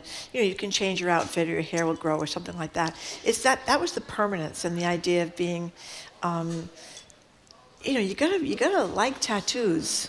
I've been told I have no tattoos, and I've been told by friends who have them that they get one, and then you're like, oh, I could do this again. But there's an interesting thing of wanting to expand this canvas of the body. So, I get it. I just think if you're in a couple, like there's only so much control you want to have over somebody else's appearance, but it's also worth talking about. By the way, What do you and think if about you're this, Jim? I can tell you what. If you're dating the first woman, the tattoo should be a piece of tofu. That's what. A little carrot. And that would be. A little carrot. Would really. Yeah. A cute little carrot. Yeah. My attitude is unless there's a deep cultural something or other that the guy knows about, it's what he likes. It's what he likes. I mean, it's Wait a minute. But if she doesn't like it and they're the partner, why would you keep doing that? But he hasn't done anything horrible to her. He's done something to himself that maybe she has to accept is something that, I mean, it's not like bad behavior. Well, maybe some people No, it is. and I think what they have to decide is if he feels most confident and happiest and most attractive in a way that makes her repulsed by him, perhaps they're not a great match. That's a very good point. Did you And say that? I can't remember. I hope I said it. It sounded real smart when I said it just now. It was So I'm very hoping good I when said you it. said it. I Okay, mean, so- the other thing is I'm the kind of person, by the way, who's like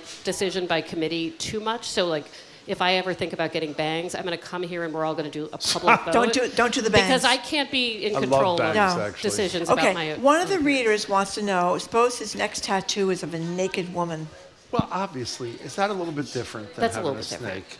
Yeah. But it's a specific It's a naked naked- woman. It's also a problem. Yeah. You know, I should be writing with you. I think I really know this stuff. Okay, so here's a really good one. Okay. Because this one is much more common than the vegan thing here. This, you could tell the story better than I. The headline is Restarting a Friendship, that's not that odd, with someone who took my partner. Oh, I remember this one and I like this one. It was 2 days ago. What do you mean? I know, but I prepared these things in advance. sorry. Okay, I just had to reset. Okay. Okay. So this is a letter from someone who. This actually reminded me of the Billy Joel documentary. Can you stay with me on That this? was really good. I love the Billy Joel So, documentary. They talk in the Billy Joel documentary, which I have been watching in pieces, about how Billy Joel basically, his ex-wife was his friend's partner. This is pre-Christy Brinkley? Pre-Christy. And this Okay. part is fascinating Wait, say to that me. again. His ex-wife So was what? his first wife, Yeah. who was the subject of inspiration Many for many songs, songs yeah. and helped with his career, she had been the partner of his friend. Oh, I didn't know that. So Okay. this was seemingly probably messy at the time, but everybody's interviewed in this documentary, and you're like, wow, everybody's super respectful now. And maybe it's because everyone has profited greatly on all of these choices, right? I'm sure it inspired a lot of creativity. But this letter reminded me of this because this letter writer says, my friend took my partner, essentially. Their relationship didn't work out, and now I want to be friends with the friend again. How do I make this happen? Yeah, they got divorced. Right. So and like this person admits they're happy this divorce happened because it was really painful to be left. On the other hand, they miss the friendship. And I said, like, listen, every case is different, every case is nuanced. The friend, the ex-friend, may not want to be friends anymore simply because this is a reminder of the relationship they lost. But I thought immediately about that Billy Joel documentary, shockingly, but I was like, oh, I think after enough time, probably anybody can be friends again, but you have to give it some time. You know what I thought too, and people should watch it. It's a really good documentary. His first wife is a stunning-looking She's stunning. woman. I mean, I you fell say in Christy love. Christy Brinkley. You know, obviously she was a model, but his first wife Rather is superficial, Marjorie. Well, it was just interesting to think of because you think all the way, oh, we got Christy Brinkley, she's a supermodel. Well, the first wife, in a much different way, was a hugely attractive, You gotta or live with is the a person, usually you know that? attractive woman. What are you You talking gotta- about? I mean, it's nice that she's great looking, but you got to like spend the whole day and night and. Listen, this You know what woman, I mean? I know, listen, things aren't always what they seem, but watching this documentary through the lens of an advice columnist and relationship reporter, I thought, what a fascinating portrait of a relationship that evolves into a professional relationship on top of that evolves into something else. She was incredibly smart talking about her own boundaries. Like, I don't want to be married to a rock star, maybe. Like, these are all the things you have to consider. So from my perspective, I was like, oh, this is a love letters documentary. This is what this is about. But isn't the advice move on? I mean, really? Kind of, but I don't know what the closeness was to begin with. Jim, you know. Jim, you know, somebody who just says move on. I don't think you're the advice columnist person. You know, get over it.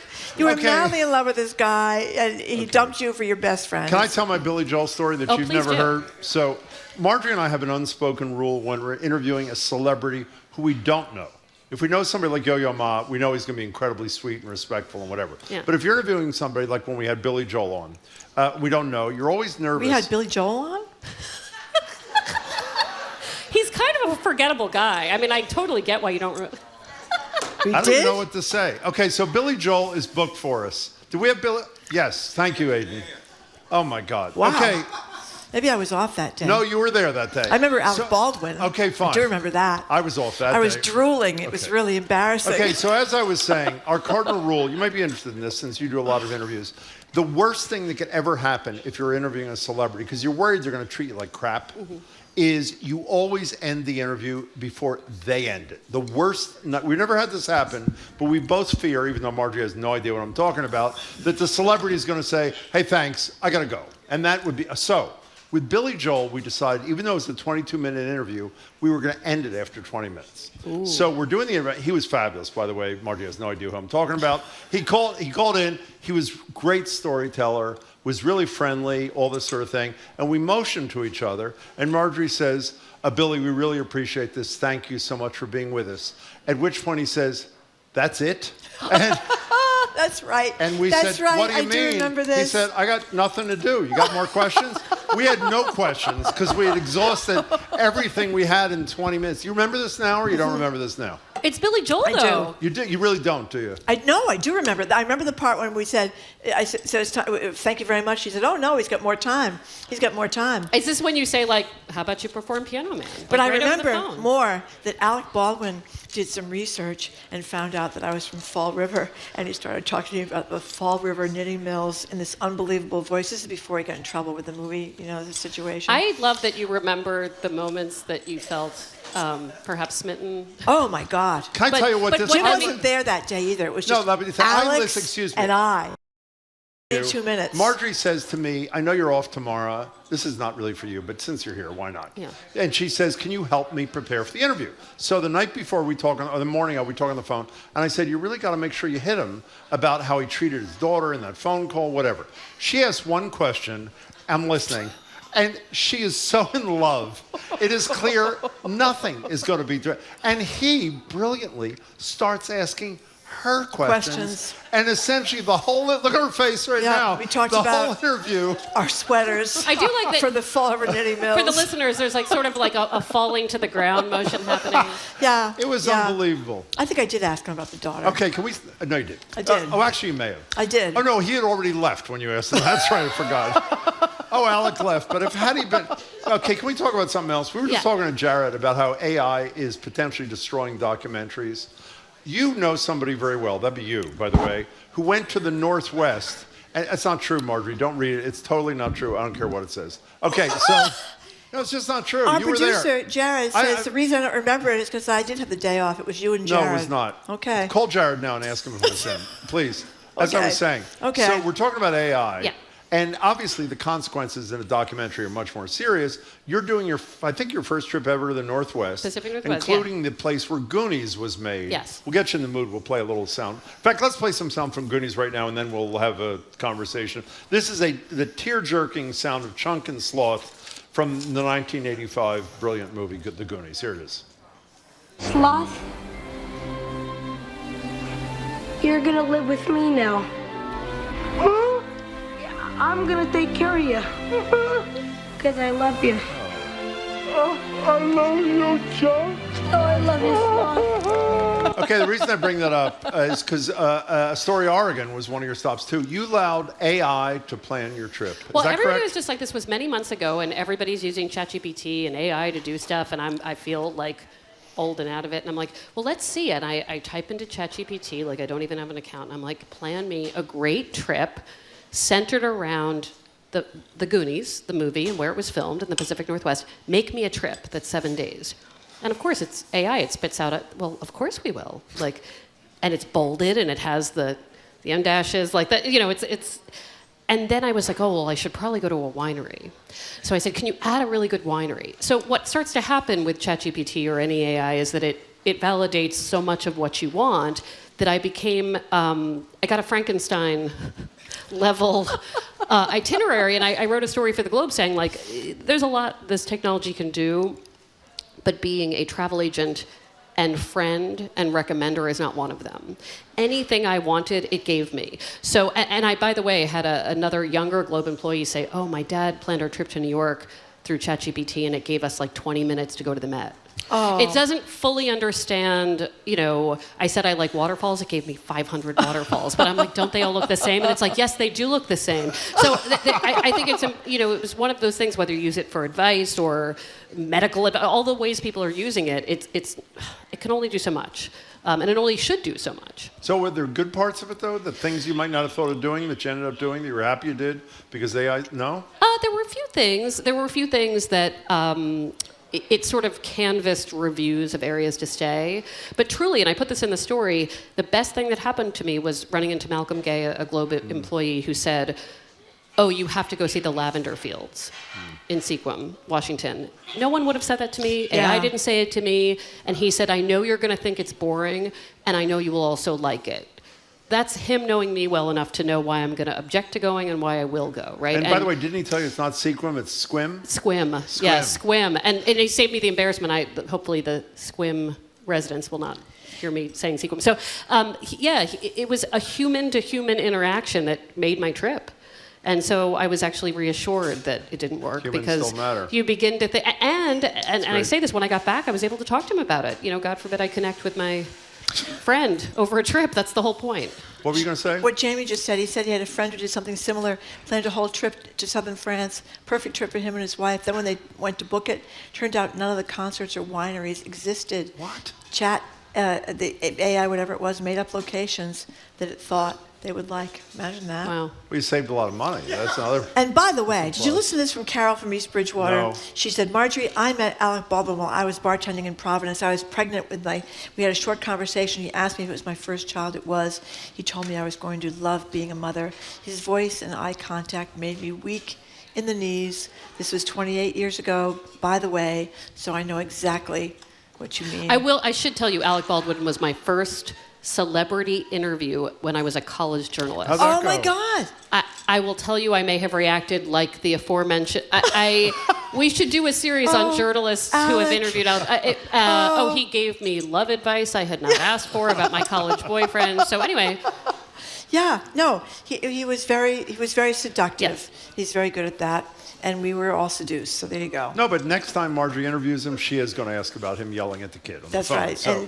And the person he shot at the movie Oh, I theater. forgot. That Well, no, wasn't he good. hadn't shot the person. He hadn't shot the then. person He yet. hadn't No, shot he them hadn't. yet. Meredith, Okay. it's great to see you. Great Meredith to see you, Goldstein, thank too. you so Thank much. you We very much, appreciate it. Meredith Goldstein. you. You've been speaking with Meredith Goldstein behind the Boston Love Letters column and her great podcast of the same name, Love Letters Podcast. You can get it in Spotify, wherever you get your podcasts. It's really fun, and I have learned a lot about love. I think you should call Alec Baldwin up, see if he'll come back to the podcast. Thank you very much, Meredith. After this quick break, we're going to open the lines to start our Thanksgiving coverage. What are your rules for Thanksgiving this year? Don't worry, Jim.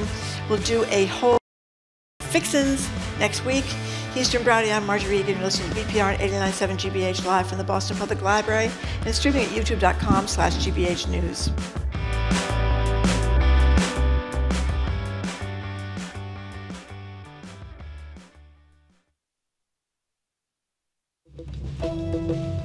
I'm Arun Roth. Coming up on GBH's All Things Considered, with former Harvard President Larry Summers under fire, the university is re-examining its ties to Jeffrey Epstein.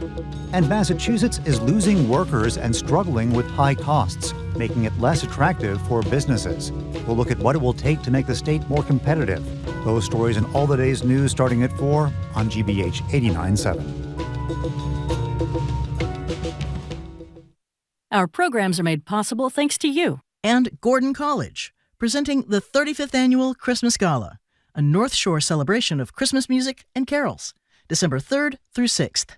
Ticket information available at gordongala.com. And Mass Humanities, presenting Voices and Votes, Democracy in America, a Smithsonian exhibition, in Holbrook now through December 13th, in collaboration with Massachusetts 250, masshumanities.org.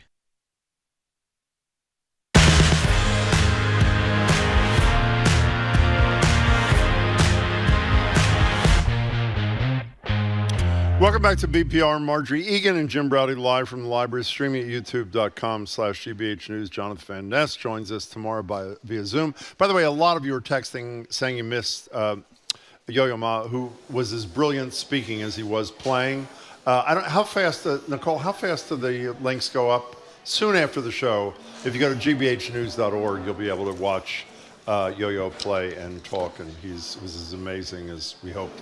In any case, if you're faithful listeners to the show, you know that Margie and I generally do a lot about Thanksgiving. Leading up to Thanksgiving, we determined it was not too early with 8 days to go, because you got a plan. So much like your family at Thanksgiving, we're going to do everything in our power to avoid talking about politics for the next 25 minutes. Instead, the lines are open for text or calling at 877-301-8970. We want to discuss with you Thanksgiving do's and don'ts. The Boston Globe crowned, is this Beth Titel who wrote this piece? Yes, it's Beth Titel. Beth Titel wrote a great piece, crowned one edict issuing man in Newton, the, quote, Thanksgiving philosopher king. His name is Kim Suga, for his annual list of holiday rules posted on Facebook. So we're basically stealing his ideas and asking you for your rules for getting through the holiday season civilly and maybe even enjoyably. Everything's on the table. What's the appropriate dinner time? Do you ban football during Thanksgiving? Politics? Cranberry sauces from the can, ridges showing or not. Whatever your rules are, let us know, 877-301-8970. Now, there are a couple from this story, from the Suga guy. Yep. Don't eat before 3. If you do, he describes it as pure savagery. He also says, relating... Well, you'll all fall asleep. You'll be asleep by 3. Exactly, and you'll eat a second time. Right. And relating to veganism, he says, if you're a vegan, bring your own wretched, atrocious food. I know. Don't expect that's not nice. The host to be provided. Remember we tried tofurkey on the air about 10 years ago? Yeah, it was horrible. Thank you. Yeah. What are your rules? Oh, well, I don't really have many rules. I'm just grateful that somebody's cooking the dinner and I have a nice time going to eat it. But they do talk about a couple of things. Do you ever cook Thanksgiving dinner? Many, many years ago, and my oven was wrong, and the temperature wasn't right, and the turkey was like 5 hours late. That's great. It was really bad. It was really bad. But anyway, this talks about some of the people get worked up about the age for the adult table. Do you have a separate table if you have a big group for the little kids, of course, the teens, and do you have to be 18 to be at the adult table, or 21 to be at the adult table, or do you have to be a parent by yourself to the adult table? They talk about how. Eating out. This is a great description of eating out. Asked about his opinion on the restaurant, this guy that Beth Titel talks about said, it's like, he said, I felt so empty. It was like a one-night stand. No leftovers, no turkey carcass. You just go, eat a plate of food, and you leave. That is one of the big problems of going out for Thanksgiving dinner, because that's it. No leftovers. There's no leftovers, and you just, people aren't, sitting around on the couch and passing out after dinner. Do you ever go to a restaurant? I did a couple of years ago. We all did. I did it once. It was fabulous. It was? And even though you don't have leftovers, which are a big thing, don't worry, we'll talk about what leftovers restaurant? Tomorrow. The Harvest in Harvard Square. Cambridge. And no, it wasn't the Harvest. It was the restaurant in the Charles Hotel. What's the name of that restaurant? I can't think of it. I'll think of it in a minute. I think it is Harvest, isn't it? No, it's not. Harvest is it's not? Whatever Okay. it is, it was really fun and easy. You don't need to prepare. You go, you have dinner, you go home. In any case, can I tell you what my run rule is, which What? you're not going to like because you hate these things? What? You should be able to wear sweatpants to Thanksgiving. And why is that? Elastic waistband Exactly. stretch. Yeah, so you don't have to worry about. Really important yeah, that's kind of thing. the great columnist of the Globe used to say, when you start wearing elastic waistbands, it means you've given up. You've thrown in the towel. 877 Henrietta's Table. Thank you very much, Jamie. 877-301-8970. Well, the Harvest is another restaurant in Harvard It Square. is, but I didn't go there. Yeah, okay. That's why I said it wrong. Well, the Charles Hotel is kind of it is a hotel, so it seems a little bit more homey. You know why? That's why they call it the Charles Hotel. That's right. That's why they call it the Charles Hotel. Now, can I play a little sound here? Yep. The funniest Thanksgiving sound I've ever heard was from SNL. Everybody has seen this routine. This was a Thanksgiving skit featuring Adele. And what they did, if you recall, I'm sure you've all seen this, every time something controversial or politically uncomfortable arose... Yeah, it was after Trump got elected. Right. Well, yeah, I guess it was. Yeah. Everybody would stand up and start singing Hello by Adele. Here is one of those moments from SNL. You know what? I have a question for you. Why is it that your friends keep antagonizing the police? Why would you ask my boyfriend that? I'm just trying to get to know Jamal. That's very constitutional. And she's a guest in our house. Excuse me? I don't know who's who. Well, she's a guest in our house.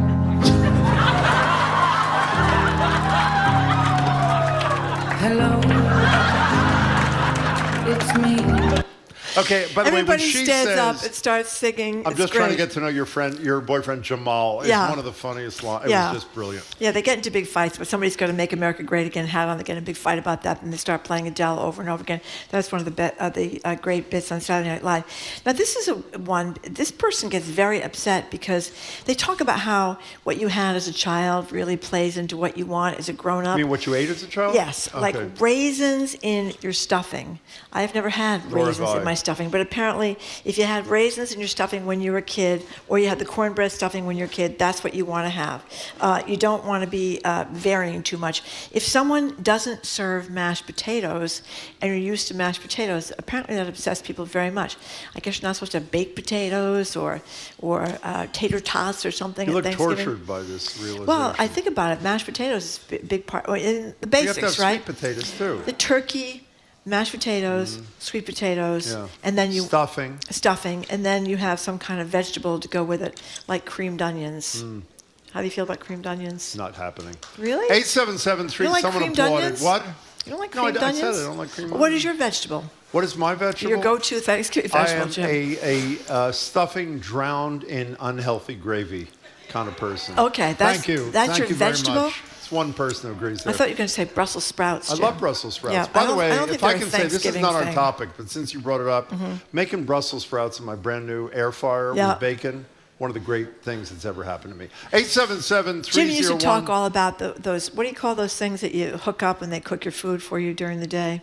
Restaurants. No, you bought me like one every year for like 3 years until I told you I was never going to use them. The crock pot. Oh, the crock pots are yes. great. Jim has switched his You allegiance. put the crap in the Used crock to be pot. Mr. Crock Pot. Well, I gave you 5 crock pots. Mr. Air Fryer. You know why I kept giving you crock pots? Because you wouldn't use the one I gave you, and I decided I was going to torture you. So I gave her different I have sizes. several. By the way, can I get back to your They're thing? huge. The thing you just mentioned. Of all the holidays, I'm trying to think, and maybe I'm wrong, but I don't think so. Isn't the one that where people are most conscious of family traditions if they had them? Yeah. Thanksgiving. And that's why the food you had as a kid, you want to keep doing when you're now. And then some people have the tradition where you go around the table and you ask what you're thankful for every Thanksgiving. That's often a big tradition. How do you feel about that? 877-301. I can't even think because of the creamed onions. Stephen Medford, you can start things off. What are your rules? I know we've gotten away from the topic. What are the rules in your house around Thanksgiving? Do you have any? No, there are no rules. Just enjoy yourself. And stop being so picky. Stop being so picky. Steve, that's a great... Just deal with it. Wait a second. Let me be clear, Steve. You called our show to say just have fun and not be picky? Pretty much. Okay. You're really picky, Jim. I'm sorry for saying that. No, you talk over Marjorie, you're really picky. Whatever, man. Yeah. Exactly. Keep going. You're doing great. Go ahead. Oh, thanks. No, go ahead. Take your time. That's it? Yeah. Okay. That's it. Steve, Well, I have fun have on one question. Thanksgiving. Are you cooking? I wouldn't if I were Are you cooking on Thanksgiving, Steve? Are you cooking? What's that? Are you cooking on Thanksgiving? Yeah. What are you going to make? A turkey. I helped my 90-year-old mother bake it. Oh, that's very okay. nice. Very nice. Okay. Thank you, Steve. That was Thank excellent, you, Steve. Thank you. Okay. That's like a model phone call, I would Mary say. in Medway says everyone is going out to eat in her family, so everyone can relax. Also, we don't talk about anything polarizing like politics. It's expensive, but it is worth it to us to relax on Thanksgiving. Now, we're not going to say who, but you have a relative or two who are not of your political persuasion. I do. So is there a rule in the places where you go for Thanksgiving that politics are off the table, Well, that particular so to speak? individual will not be there at Thanksgiving, she goes someplace else. Well, what if she did? And the rest, well, I think they should be outnumbered, and we probably won't go into too many political discussions, really? I hope. Yeah, and we'll have a lot of kids there, so you don't have to worry about political discussions. Okay, Diane from Milford solves this problem, and she says, I don't invite people I don't like. It's simple and guarantees no uncomfortable subjects or moments. Why would I want to spend an entire day with people I don't like? That's actually very good advice. Yeah, but that's hard because if it ends up being your family, you have people you don't like in your family, you kind of got to invite them anyway. Ron in Seabrook, thank you for calling. Hi there, Ron. Hi, good morning, or Whatever it is. afternoon at Yeah. this point. Okay, it is. I think I mentioned this once before, but Yeah. it bears repeating. What is it? That the holidays meal is not the time to roll out the healthy version of traditional items. Excellent point. I once ate a pecan pie Yeah. that was disgusting, and That's nice. Yeah. Okay. Wait a second. What the hell does that have to do with anything? What's going on here? Well, what I'm saying is you've contributed to a meal, possibly. Yeah. You show up, and somebody else made the pecan pie, and you love pecan pie, but they made a version that's you didn't. Okay. or diabetics or something. Yeah. And, Okay. it's not the time to roll that out. Oh, you mean they tried to make a healthy version of pecan pie? Was that the point you were trying to get to there, Ron? Yeah, I'm sorry if I'm being obtuse. No, but you're being only slightly obtuse. That's fine. No, we got to it. And I agree with you, by the way. Ron, thanks for the call. Would you not agree? You're much healthier than I am. I know that. You eat healthier than I do. But I don't eat that unhealthfully. Healthily? Healthfully, Whatever the word like is. that. Do you not agree that all bets are off on Thanksgiving? Yeah, you don't want to get No. low-cal pies. Not, no point. My no attitude, point. this is one of the rules. If you can see the person sitting across from you over the plate in front of you, you did something wrong. Okay. You know? George in New Hampshire says his family gets a giant turkey pie. Oh, you've never had a turkey pie? No, is that like chicken It's like pot? a chicken pot Chicken pie. pot pie. Yeah. That's what he gets. Steve's just going to light up a bong and call it a day. He's not going to worry about the food.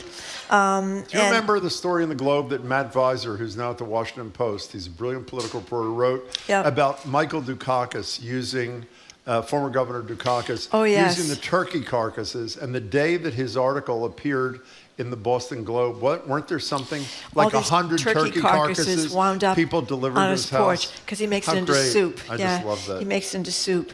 Jeremiah from Arlington, his number one rule is to put a ridiculous amount of butter in your mashed potatoes, and then that once you've done that, you Well, put that's what you do. Yeah, You do I put a lot cream of butter. and mashed and butter. Yeah, heavy cream. It's not very healthy. That's really... Anyway, 877-301-8970. What are you doing for Thanksgiving? What are your rules for Thanksgiving? Do you have to wait till 3 o'clock to eat? In the olden days, before everybody had flat screen TVs, that was a big debate. You put the TV on the table to watch the football game. When I was a kid, people put it They on put it the on the table. table. Yeah, when I was a kid, that was a Here- standard operating procedure. Here are a few, anonymous. For the do's and don'ts, do what you want and don't spend it with family. Okay, here's a good one. Anonymous texter, rule number 1, don't invite your ex-husband. Signed, sincerely, your new wife. So that is probably a good advice. Kim, from, I'm not sure. Whoa, this is the guy, Kim Suga. Oh, this is who the guy that gives all quoted, the advice. He's the philosopher king of Thanksgiving. Yeah. Okay. Kim, welcome to the show. How are you?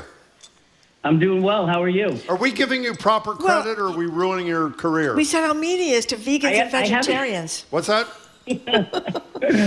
Well, I haven't heard anybody. I haven't heard anything. My friend said that you guys were talking about this. We are.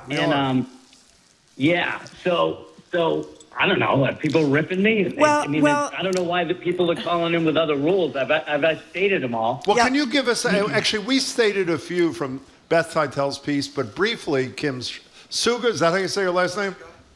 Yeah. Suga, can you give us 2 or 3 of what you consider to be the cardinal rules of Thanksgiving celebration? What are they? The cardinal rules? It's going well, too. Go I ahead. mean, gravy is life. I know, gravy is life. Amen. Amen. The one thing in particular, I don't know if people were talking about this, was the kids with the phones. You know, go ahead. Not at the table, but let them do it otherwise. Don't be that parent. Yeah. Okay, Kim, you're forgetting your harsh rules here. No nuts, no fruit. On this, there can be no negotiation. If you don't wait till 3 o'clock for dinner, it's pure savagery. And the vegans and the vegetarians are special diet clowns. They can all bring their own atrocious, wretched food. Do you remember It's a any of little these tough, things, Kim, a or little not? tough. They're your rules. I do. Okay, Yeah. good. No. I have them right here in front of me. Okay, good. Okay. But they're all my babies. You're asking me to ask, what's my favorite kid? Exactly. Now, Kim, let me try another tact in this interview, if I may. Is this all you do? Do you have like a job, or is this it? So I'm retired. I used to be I was in healthcare tech startups. Oh. And so I'm retired. This is all I 59, think you're about. retired? Yes. Jesus. Maybe you have a good pension from the state. No, he just said he was in a Yeah. tech startup. Yeah, he's got a good pension.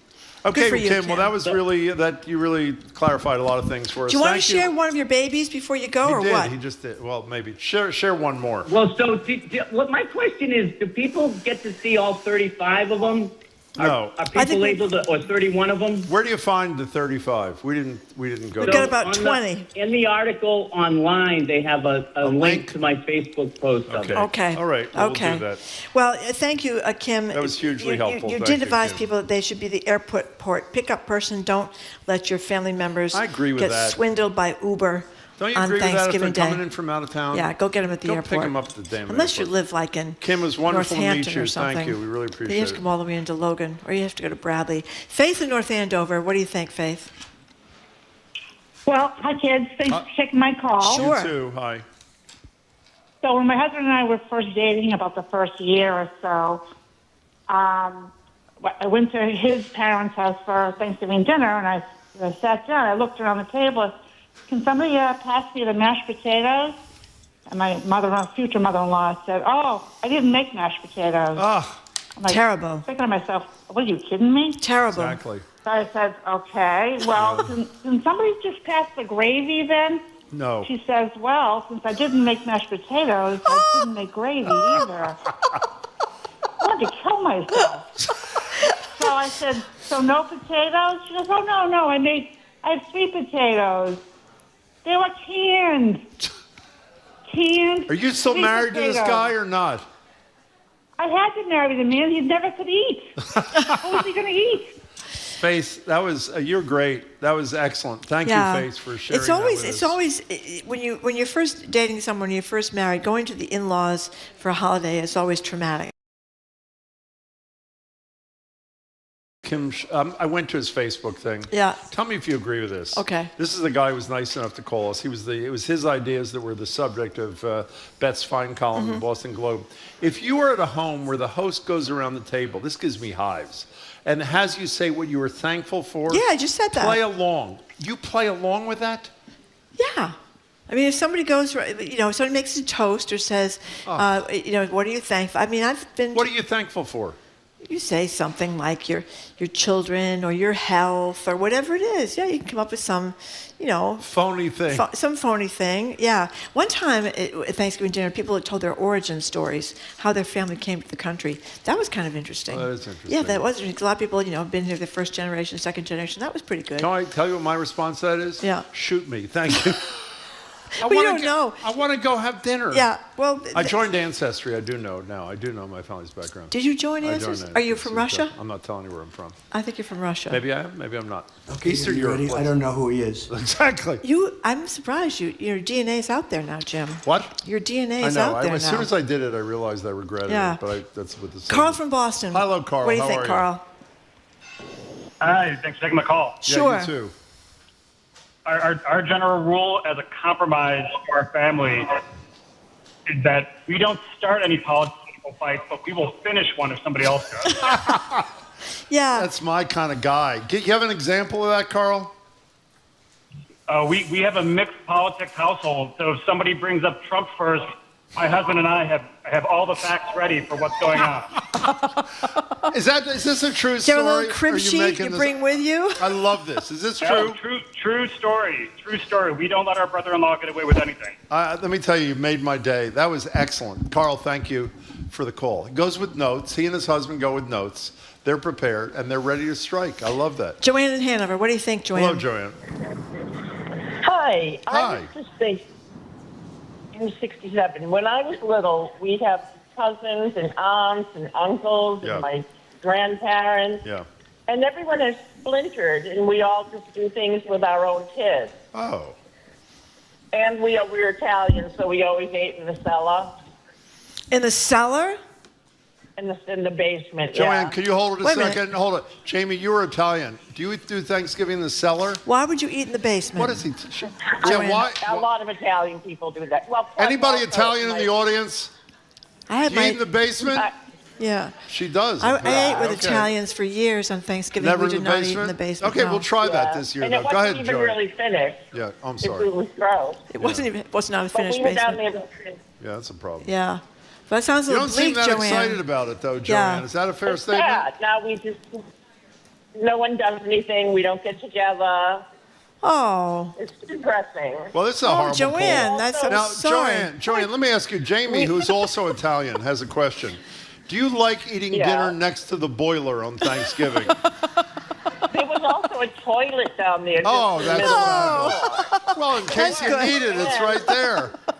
Yeah. Joanne, that was grandmother. fabulous. Yeah, No, that was Joanne, that's a eye-opening. sad one, but thank you. Can Here's I a good ask one. you a Here's a good favor? one from a What? texter. What is it? When it's time to eat, for God's sake, come to the table. I agree. No I'm dilly-dallying. with you. Don't let the food get cold while we wait for you to tear yourself away from the game. Especially if you've been slaving all day, making all this food. You want people to come eat it when it's hot. What time do you think is the appropriate time? I think about 4 o'clock. 4 o'clock. Yeah. Now, the problem, how late do you stay up? How late do you stay? You stay up late, right? Not really. Not when I'm working. I don't. Well, kind of boring. Thanksgiving, you're not working. So I just go wild. Like I said, No, I'll but be I'm up sa- until what I'm saying is midnight, Jim. The problem is if you eat at 4, don't Maybe you 1 eat o'clock in again the morning. at 8? That's why well, eating you early have is dangerous. yeah, but you can have a little snack if you're hungry before bed. That's why you have the leftovers. You make the turkey sandwich later in the evening. Yeah. You know what I learned the other day? This is really quite... Oh, Paul from Sandy Neck says What he's is it? thankful for Marjorie on GBH. Isn't that nice? No, you didn't read the whole thing. Just Paul from Sandy Marjorie. Hook says, I'm thankful for Marjorie on GBH, just Marjorie. Sandy Thank Neck, you. is that the beach in Sandwich? There's a great beach called Sandy Neck in Sandwich on Cape Cod. Okay. Zoe just says, Zoe, this is true. Zoe, how old is Zoe, by the way? Can we allowed to say I that don't on know. here? 25? She's young. No, she's older than 25, but she's 30? young. She says, 4 p.m. is my normal dinner time, so Thanksgiving's got to be at 2. She's like an early bird special at 30. Yeah, well, I think sometimes you get through with the show, you go home, you might want to have something to eat. You ever done that? Going home and have something to eat? No, go home and have dinner. No, not usually. Okay. Anastasia in Pembroke, thank you Hello, for calling. Anastasia. How are you? Hey guys. Hi. Thanks for having me. Sure. First time caller, Oh. long time listener. Well, we appreciate both things. Tell us what you're calling about. Okay, the 3 things, hard, fast rules. Number 1, you never get loaded. That's probably Yeah, don't good drink too advice. much. Yep, don't drink too much. What's number 2? Number 2, if you're not hosting and you go to someone's house, you always bring something, even if it's a pineapple. Excellent. Right, good point. Pineapple just not upside Num- down, as Right. we've learned. Go ahead, next. And the third rule, which a lot of people don't agree with me, Yeah. always play a game. Yeah, I'm not a game person. Marjorie's a game person. Yeah, like what, little for Twister, example, Anastasia? charades. Not Twister. With your 95-year-old grandmother? Yeah. Okay, no, it's true. what game? Okay. Wait, I'm not done with that. What game? Yeah. Well, I love charades.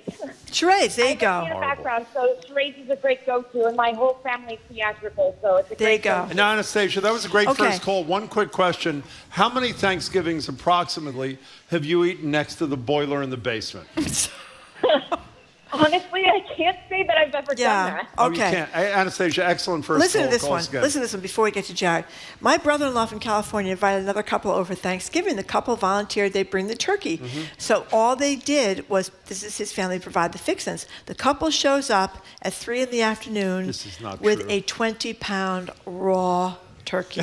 That is grotesque. Well, maybe they weren't cooks. That's what happened to me. It took me 7 hours after everybody arrived Very trying to sad get that story. turkey out of the oven. It was Now, a sad situation. Do you have Jared. any rules of Thanksgiving in your family or your house or wherever the hell it is? I mean, I just need to have one of my favorite parts of Thanksgiving Day is to watch the Macy's Thanksgiving Day I parade. love that. in And the morning. dog show. And the dog Broadway show. shows. I love the dog show. Well, I can't watch I think I text you every year when the dog show is happening because of your commentary, and I can't watch the show without thinking of your commentary. Then I have to text you and say Happy Thanksgiving. That's right. Thinking of you, That's right. Marjorie. Now, Jared, do you remember interviewing Billy Joel with Jim? No, I did it. Thank you. Did I do it? Hello. With Thank you? you very much. No, I did it with Marjorie. The man's own website says it was Jim and Jared. By the way, Jim and Zoe just Jared. said your website said you did. You were not. It was Billy Joel's Billy website. Joel's website Billy says Joel's it? website. I usually remember Alec these Baldwin is suing prosecutors at the sheriff office. He must have heard me talking That's about great. it. Where did that go? Okay, this is a little bit out of control. Because I interviewed Alec Baldwin and made a fool of myself because he was flirting with me. Let me just melted. say, I melted. I was underneath the table in about a minute and a half. he didn't do it with me, and the fact, first of all, Billy Joel didn't post it. One of his staff people posted it, and he doesn't know what the hell he's talking about, or a woman. Maybe it's suggestive because now I think I have a sudden memory. Yeah, well, the memory is wrong. So, but if Marjorie doesn't remember, I don't remember. She doesn't remember And I anything. think Billy Joel's not going to put Jared Bowen on his website if it didn't happen, right? Okay, what are you so doing? excited that I interviewed Billy Joel. Jamie just says the show started so great with Yo Yo Ma, and look where we are 2 hours later. Okay. It's totally true. It's like every show. What are you doing on your show? We're going to be talking to Mary Grant, the president of Mass. We're big fans of Mary Grant. She's great. also on the board of the Norman Rockwell Museum, so we'll be talking about the appropriation of his paintings by That's a great DHS. story. So That's we'll a great talk about story. that. And a more interesting story about also an interesting story about higher ed and students not necessarily completing their education, how we can get them there. Gordon Wilkins from the Addison Gallery of American Art is going to talk about the Florida Highwaymen, this amazing group of paintings that happened in the 50s and 60s of the Florida landscape that are really being seen outside of Florida for the first time. Then, apropos of your conversation about Thanksgiving, Chef Daniel Kenny from Willow and Ivy right across the street at the Lennox Hotel. Nice. He's going to be manning a Thanksgiving Day hotline for all of your turkey problems. By the way, many years decorations ago, over we there. called Mrs. Butterball We did. live We on the interviewed air. her. You know what we I found remember out? that. There were 1,000 Miss Butterballs. Yeah, on it was great though. Thanksgiving. They're very helpful. They're standing by. Operators are standing by. I think Miss Butterball is still there, isn't she? By the way, the Butterball I we think she's interviewed. Mrs. Butterball. She dated Alan. What's his name? Alec Baldwin. Alec Baldwin. Okay. Thank you. Okay, Jared. Thank 2 you, o'clock Jared. live Okay. here. Thank you very much. Okay, thanks people that came down to the Boston Public Thank you all. Library You were today. I great hope you had a today. good time and hope you can come back again. Keep up with us by 24/7 we have our podcast, or check out our TikTok page at Boston Public Radio. Tomorrow we're going to be joined by political analyst Chuck Todd, Jonathan Van Ness, ahead of a show at the Wilbur Harvard Law School's Cyberlaw Clinic's Alejandra Caraballo on Transgender Day of Remembrance, plus Kelly Beatty from Sky and Telescope, and Dr. Mario Matta, astronomer and doctor on public health impacts of light pollution. I want to thank our great crew who did a great job today. Zoe Matthews, Aidan Conley, Nicole Garcia, Hannah Loss, Mira Donaldson, John the Claw Parker, Jamie Bologna, Maddie Gar, Bill Francis, Antonio Oliart, Sandra Lopez Burke, Juan Jose Cadena, the folks at the Newsfeed Cafe and across the street at the Lennox Hotel. The culture shows right after us, right here on GBH 89.7. I'm Marjorie Egan. Jim Browdy. Thanks so much for tuning Bye. in. Hope you have a great day and hope you can tune in tomorrow. Thank you.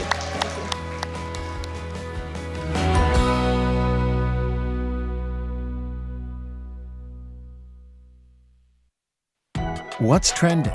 What's interesting? What's going on around town? We're talking all things arts and culture on The Culture Show, next on GBH 89.7. Funding for our programs comes from you. And Blue Cross Blue Shield of Massachusetts, offering PPO and HMO Medicare Advantage plans with a broad network of doctors and hospitals. BlueCrossMA.com/go. When a young, disillusioned doctor leaves the UK, she moves to South India and finds work at an understaffed and overworked hospital.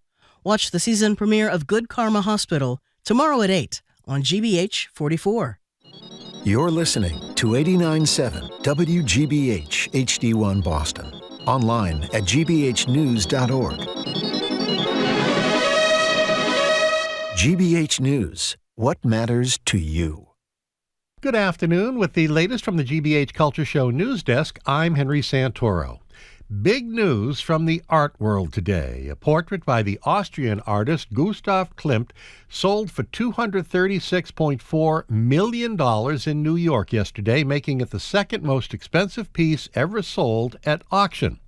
6 people took part in a 20-minute bidding battle for the painting called Portrait of Elizabeth Lederer, which was painted between 1914 and 1916. According to Sotheby's, the portrait was stolen by Nazis and almost destroyed in a fire in World War II, but it was rescued in 1948. The painting is stunning. It shows Lederer, an heiress and the daughter of one of Klimt's patrons, wearing a white robe and standing in front of a blue tapestry covered in Asian motifs. The painting has been hanging in Leonard Lauder's home on Fifth. He's the heir to the Estee Lauder makeup fortune. Sotheby's officials have not disclosed the buyer's identity, but, whoever it is, just a little something for the wall. This is The Culture Show. Coming up today, Norman Rockwell, the painter of small-town rituals, shared ideals, and a dreamy America, is at the center of a political dust-up. The Department of Homeland Security has been repurposing his imagery in posts tied to its hardline immigration agenda. Mass Art President Mary Grant, who is on the board of the Norman Rockwell Museum, joins us for that and more. Then we look at the Florida Highwaymen, the group of black painters who turned Florida's wild horizons into some of the most sought-after landscapes of the 20th century. Their vibrant scenes, neon sunrises, storm fronts, and towering palm trees, are now the focus of a major exhibition at the Addison Gallery of American Art. Curator Gordon Wilkins joins us to explore their artistry, their hustle, and the legacy they carved outside the mainstream. And Daniel Kenny, executive chef of Willow and Ivy at the Lenox Hotel, joins us with his recipe for Thanksgiving success. With Willow and Ivy's Take and Bake Feast, you can skip the hardest parts of the holiday, from thawing the turkey to peeling what feels like a field of potatoes. And if your butterball throws you a curveball, Chef Kenny manning the turkey hotline is just a phone call away. That's all right now on The Culture Show. The Culture Show is made possible in part by a generous contribution from the Fiducia Fund, proud to support this station's art and culture programming.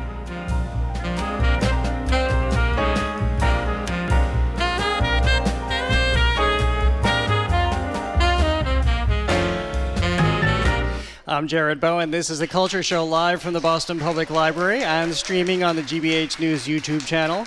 We begin the show with our recurring feature, AI Actual Intelligence, where we tap into the most interesting thinkers in our region. I'm joined by Mary Grant, president of Mass Art, who joins us every month. Welcome back to the show, Mary. Good to see you. Great to be here and wonderful to be at the Boston Public Library. This is amazing. I know, this is your library debut here. It is. It's great. Well, let's start talking about something that's close to you in a different regard, because you're on the board of the Norman Rockwell Museum, and we spent some time on the show talking about how the Department of Homeland Security has appropriated some of Norman Rockwell's images with their own captions. And by the way, if you're streaming on our GBH News YouTube channel, you can see the images that we're talking about on our stream, or if you're here at the library, they're on the monitors.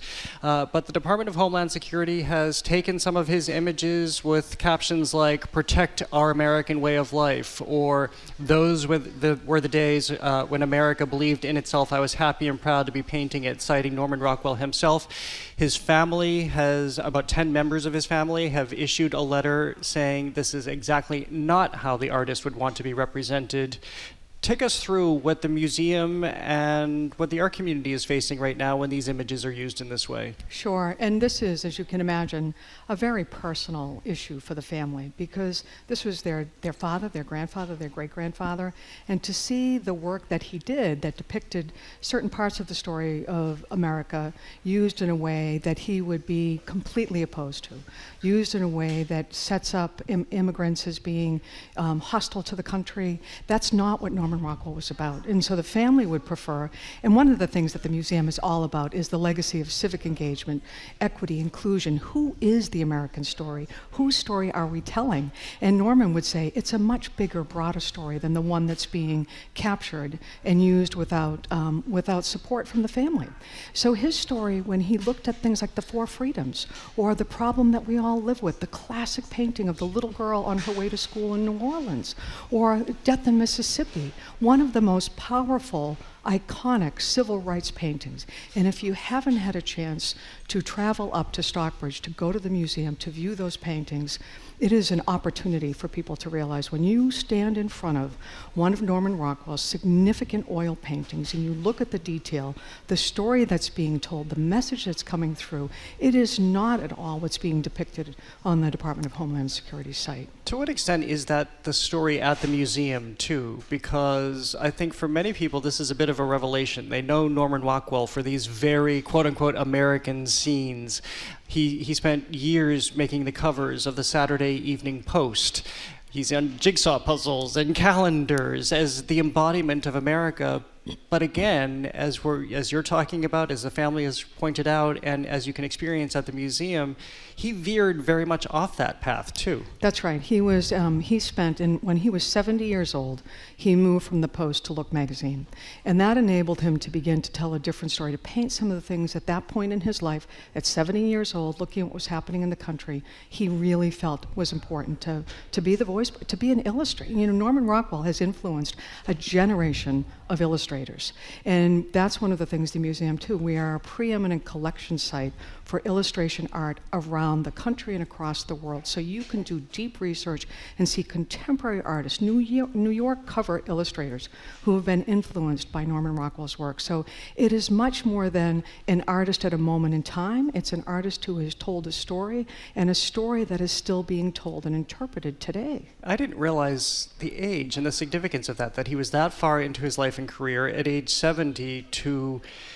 make this pivot. You'll find some people who don't want to disrupt the norms. If you have a lane, you swim in it because you know it can be lucrative, for instance. And so to what extent did he know the power he had at that point, that he knew that he was also doing something that was he was a maverick artistically? Yeah, I think, you know, he was an individual, and the mission of the museum is so aligned with his values, and the family has their own story about this and how that feels. And when I look at the mission of the museum, we look at what is the issue of inclusion, whose stories are we telling? And I think that's where what Norman saw, it was about that point in life, being an elder statesman on these message, to carry the message forward, to tell a story that needed to be told. You know, not only did he paint civil rights paintings, he painted about the Peace Corps, something inspirational that was happening at that same time about elevating America's engagement in the world, not its retrenchment in the world. So those stories are so powerful, and we need to lean into them today, because we're losing ground. And so I think if we can focus on the message of, you know, the four freedoms, if we can focus on the message of the golden rule, we will be better off. And so I think the family, I'm so proud, you know, for them speaking out, and they should. This is family legacy. It's their story, and the museum is such an important cultural institution to tell the stories of today as well. When he made that switch from the Saturday Evening Post to Look magazine, that was also very intentional too. He was walking away from something. Why was he doing that? I think, you know, I couldn't speak to that so much, but I would imagine you hit a point in your life, you've been a very successful artist, you've had a lucrative career, you're on coffee tables across the world. And so to think about, how do you want to spend the next what's that body of work? What's the full story you want to tell? And I think looking at the things that were happening in the times, the integration of schools, the loss of lives in the civil rights movement, I think it was just compelling. And this is an individual who always told the story of America. And this was a chapter that needed to be told, and illustration art brings people in, so those stories would be on people's coffee tables. Before we leave this, there's an entire generation now who doesn't necessarily know who Norman Rockwell was and what his contributions to America, let alone to artistic America, were. What does this do to a museum when the first introduction to him may be by way of the way DHS is presenting him? Well, I think we're in a cultural moment where that's happening so frequently. And, you know, Thomas Kincaid's another artist whose work has been appropriated, and his family has expressed concern. I think one of the things that art can do for us is what I hope it does is it makes us raise the question, what more do I need to know about this artist? What more do I need to know about the stories being told? How do I find out about it? What do I see in that work? You know, because a piece of art goes up and DHS may be using it in one way, but I may see a different story, because the flag tells a story of our country. And it should be a story of inclusion, not a narrow perspective of whose flag that is.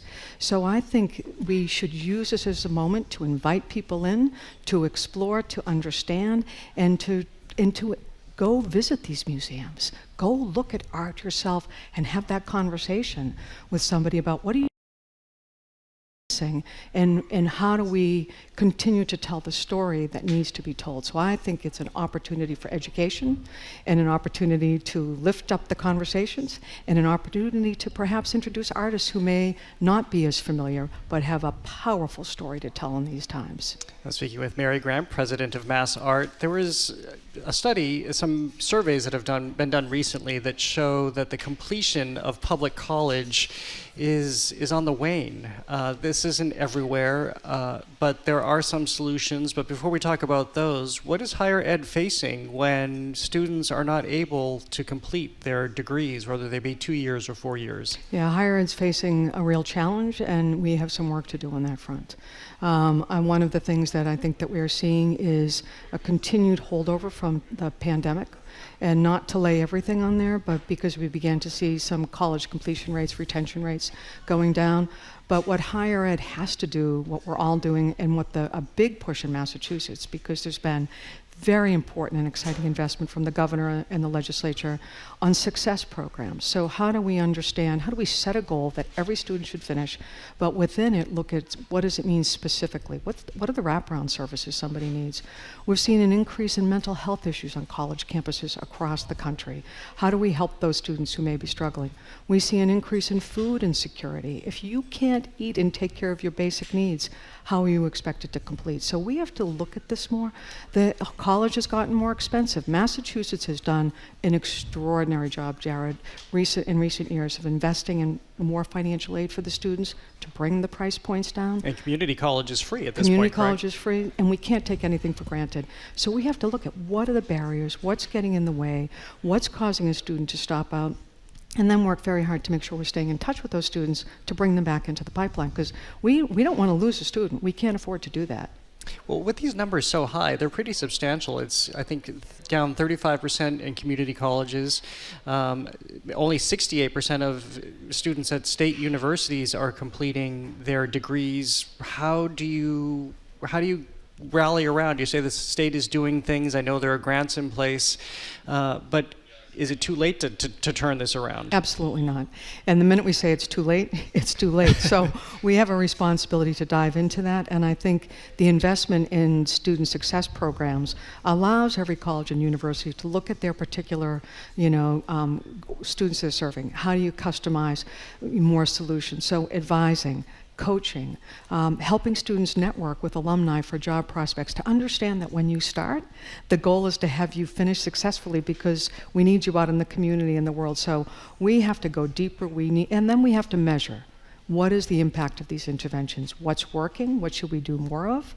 And what's not working, and let's get rid of it. So we have to scrutinize this. We have to pull it apart. We have to support our students, but it is not too late to turn it around. Well, the Boston Globe, in writing about this, says that this is not the case at two specialty schools in particular. One is a Mass Maritime Academy. The other is yours, is Mass Art. What fundamentally do you understand you're doing differently, or is it so much about being a specialty school, that is an art school, that is keeping students there all throughout their college career? Yeah, one of the things that we know in higher education, and so Mass Art would be an example of that, the more a student feels like they're in a place where they belong, the better they do.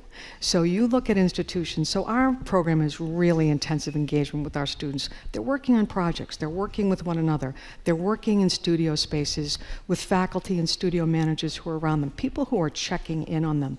We're also a smaller institution, so we have a chance, if a student goes missing somewhere, we have more eyes on saying, okay, where did that student go, and how do we pull them back in? And we've also been building up advising. Do you have a team who does that? Faculty members are so amazing, Jared. And if a student doesn't show in class, they will trigger that and say, we haven't seen little Henry in a couple of days, so let's go find out what's going on. So we're able to do that. The size lends to it. But if you look at schools that have athletic programs, theater programs, there's higher rates of retention of those students because they're connected to something outside the classroom that gives them meaning, where they have friendships and other people who are caring about them. So that sense of belonging is one of the ingredients that leads to success across the board. And you've worked, as the state has as well, for affordability for your school, and Mass Maritime Academy is another one. Of course, this is also the case from community colleges that don't necessarily see this transition, but it's a help. It's a real help. And Mass Maritime, too, is an extraordinary institution, and those students cohort model, intensive engagement, so they, too, have very high rates of graduation. And all the state universities are working on this because every one of us is focused on success. Every one of us is committed to getting those students through and having them have a rich experience that prepares them broadly. And we're doing some recovery from some of the issues that students came to with out of high school during the pandemic. So keeping in that vein about how great you and your school are, Art and Object just named Mass Art one of the top best art schools in the United States. In fact, I think you were number 3. You are number 3. And they cite the museum that you have at the school, the opportunities students have there. They cite the employment rate, 92%. And they cite what you just talked about, the low student ratio, 9 students to 1 teacher. How much work is there to maintain all of this? A lot of work. It's our focus every day. But when you see those being certain publications that rate you have more meaning, and this one is a really great one because we're also in there with our peer institutions across the country, an extraordinary network of schools. So to see where we rank, that is rewarding because people show up there every day and work so hard. We work really hard around the engagement, around the network, around affordability, and around excellence, and to make sure that an art and design education is within reach of everybody who wants it. So that's rewarding and gratifying, and it takes a lot of work. We have to keep our eye on the ball. Well, and people make the joke, okay, I'm going to art school, what kind of job will I get? But they also cite that you have a 92% employment rate post-graduation. Yes. Well, in the same way that I asked you how you're keeping tabs of students who might fall off the rolls, how do you shepherd students into employment, especially art students? Yep. Internship programs. So we have opportunities for paid internship programs for our students, which is critically important for them to put their skills to work. Networking with alumni, we'll do career panels and virtual networking opportunities. And then also we are now working with the state of Massachusetts, one of 3 schools, developing a pilot program around a co-op, and 2 of our majors, glass and communications. So to really be able to think about those. Have you warned them about the communications, what they're going into? We'll have them do a little internship with you. But think about every day, what GBH is doing in lifting up the stories of our time and telling those stories and making sure people are informed. That's essential work. And artists present communication in so many different ways. They interpret visual interpretation of data, making sure messaging gets out. So important, and we just have to show our students the pathway for success, and even bringing those skills of creativity into an adjacency field. So we have students who are attorneys, who are physicians, who are urban planners. They're everywhere, and they're bringing creativity, empathy, and the desire to work together to solve problems into other places. I think that's a success as well. It certainly is. Well, let's leave another high note, and that's the 2025 Common Good Awards. You have just made this announcement. We wanted to just quickly talk to you about it because it involves someone very close to home for us here at the Culture Show, Lisa Simmons and her sister Allison Simmons. Yes. The film festival, the Roxbury Film Festival, we are thrilled. This is the 3rd annual Common Good Awards, and it's lifting up artists and designers and creatives who are working towards the civic good. So we have an incredible roster this year, including the sisters, but we are starting with Chris Moran, who's a BFA in painting. You may know Chris's work. She's a set designer for a lot of films, a lot of the Wes Anderson films, so she's being recognized. Sarah Richards, who is an art educator, leading art education in the Brockton Public Schools. Sarah has been at this for 25 years, 15,000 students, 22 schools. Tracy Silva Barbosa, who's a glass major, and she's the executive director of the Fall River Arts and Cultural Coalition. Kate Gilbert, the founder and executive director of the Boston Triennial. Lisa Simmons and Allison Simmons, the Roxbury Film Festival sisters, and this is the largest film festival in New England focused on people of color. It's historic, it's magnificent, and you know how well they work in partnership across the city. And then Marquise Victor, who runs an organization in Lawrence called Elevated Thought. He's an extraordinary cultural leader working with young people in the community to lift them up and open up those creative pathways. So it is Saturday, December 6th. look at our website. You are free to join us. It is a day of celebration and reminding why arts and culture are so important and why it makes a difference in our lives and our communities, and we are thrilled and honored to recognize all these folks. Well, in particular, congratulations to Lisa and her sister. Of course, Lisa, Culture Show contributor, Yes, frequent guest here as amazing. well. And I love that you've gone into the far reaches of the state, too, to identify people upholding arts in their community. Mary Grant, always great to see you. Thank you so much for being here Thank today. you so much. Appreciate it. Mary Grant is the president of Mass Art, and she joins us regularly. Coming up, the Florida Highwaymen, a group of black painters who built their own art movement when the segregated South locked them out. That's next on The Culture Show. Stay with us. The Culture Show is made possible in part by a generous contribution from the Fiducia Fund, proud to support this station's arts and culture programming.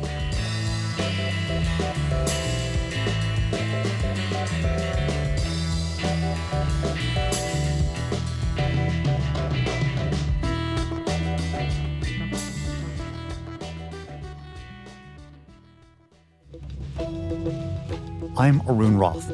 Coming up on GBH's All Things Considered, with former Harvard President Larry Summers under fire, the university is re-examining its ties to Jeffrey Epstein.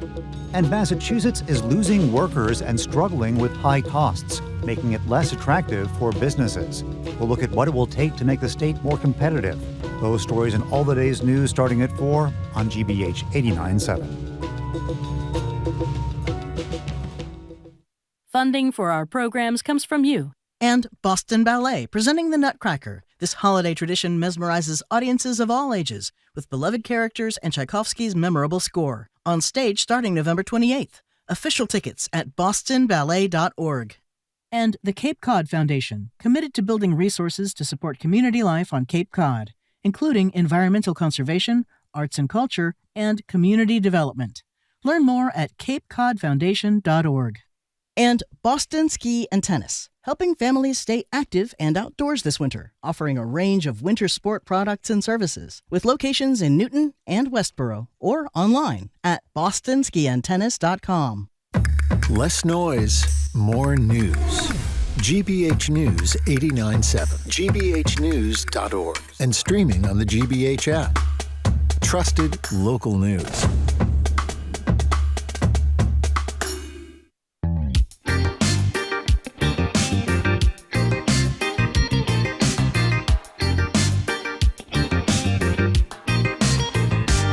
I'm Jared Bowen. This is The Culture Show, live from the Boston Public Library and streaming on the GBH News YouTube channel. In the 1950s and 60s, a group of young black painters in Florida, largely self-taught and shut out of the segregated art world, created an incredibly distinctive chapter in American landscape painting. They worked quickly out of necessity, painting dozens of works in a week so they could sell them door to door or out of the backs of their cars. But the results were anything but rushed. Their style became defined by radiant colors and dramatic compositions, glowing orange sunsets over the ocean, windswept marshes and glassy rivers edged with palm trees. These scenes captured a Florida that was lush and untamed. A new exhibition at the Addison Gallery of American Art in Andover reframes their story, placing these painters within the broader history of American art and the Jim Crow South. Making their way, the Florida Highwaymen painters, curated by Gordon Wilkins, reveals how they forged careers on their own terms and shaped the visual identity many of us now associate with Florida. Gordon Wilkins, welcome to The Culture Show. It's great to have you here. Thank you so much, Jared. It's a real honor to be here and to be in the presence of Jim and Marjorie. I grew up on them, so it's particularly exciting. Well, we're delighted to have you here, and I should, as I always love to point out, the Addison Gallery of American Art is always free, so Completely. everything we're talking about people can see for free there. Well, I just gave the broadest strokes, but who were the Florida Highwaymen? So there's an interesting distinction because the Florida Highwaymen is sort of an officially recognized phrase, and there are 26 official Florida Highwaymen as enshrined in the Florida Artists Hall of Fame. So there are 25 men and one woman, Mary Ann Carroll, and that list was really forged in the 1990s, then was published in a book by Gary Monroe in 2001, and then they became officially part of the Florida Artists Hall of Fame. So when we speak of the official Florida Highwaymen, we're talking about 26, but it's a much broader movement, if you want to even call it a movement, which is maybe misleading because there's no organized sort of group. But there were sort of peripheral figures. There were people who should have been on the list of 26 who weren't. It all kind of boils down to the fact that the Highwaymen have largely been defined by people who were outside of the Highwaymen. They were not defined in their own times or in their own terms. And if we're to talk about what they were doing, these were, describe the scene as we may have seen it, as these men and in some cases women, Yes. at least one woman as we see in your exhibition. How were they going about this work?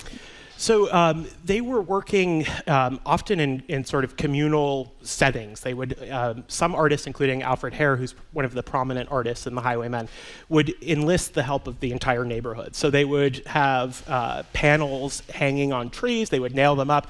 He would do a tree there, paint a sky, and then someone else would come in and fill in the background, and then they would outsource to the community framing. So it was a real participatory community-based endeavor for certain artists.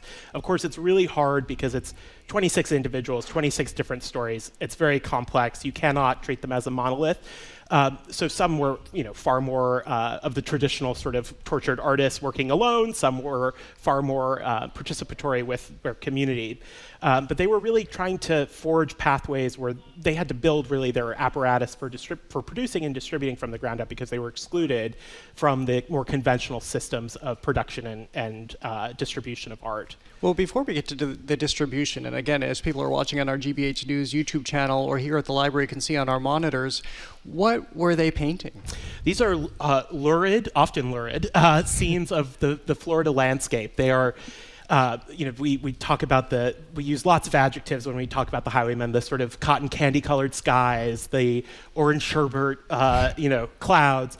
But they are, sort of if you close your eyes and think of Florida, this is what they were painting, of this untouched Florida that has, in many cases, unfortunately, due to a variety of environmental factors and climate change, faded into the rearview mirror, no pun intended with the Highwaymen references.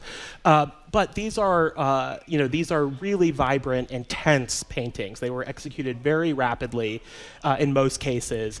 And they're using— How rapidly? So, Alfred Hare, for example, could work on probably could complete a dozen or so paintings a day. Harold Newton was considered slow because he could only do about 4 a day. So if you're thinking about just churning this material out, they weren't able to lavish lots and lots of attention on individual works. So they are using sort of an economy of means. The gesture, everything is choreographed. They knew exactly how their hand would produce, the gesture of their brushstroke would produce a tree, and they had it down to a science. And it's just truly churning these works out.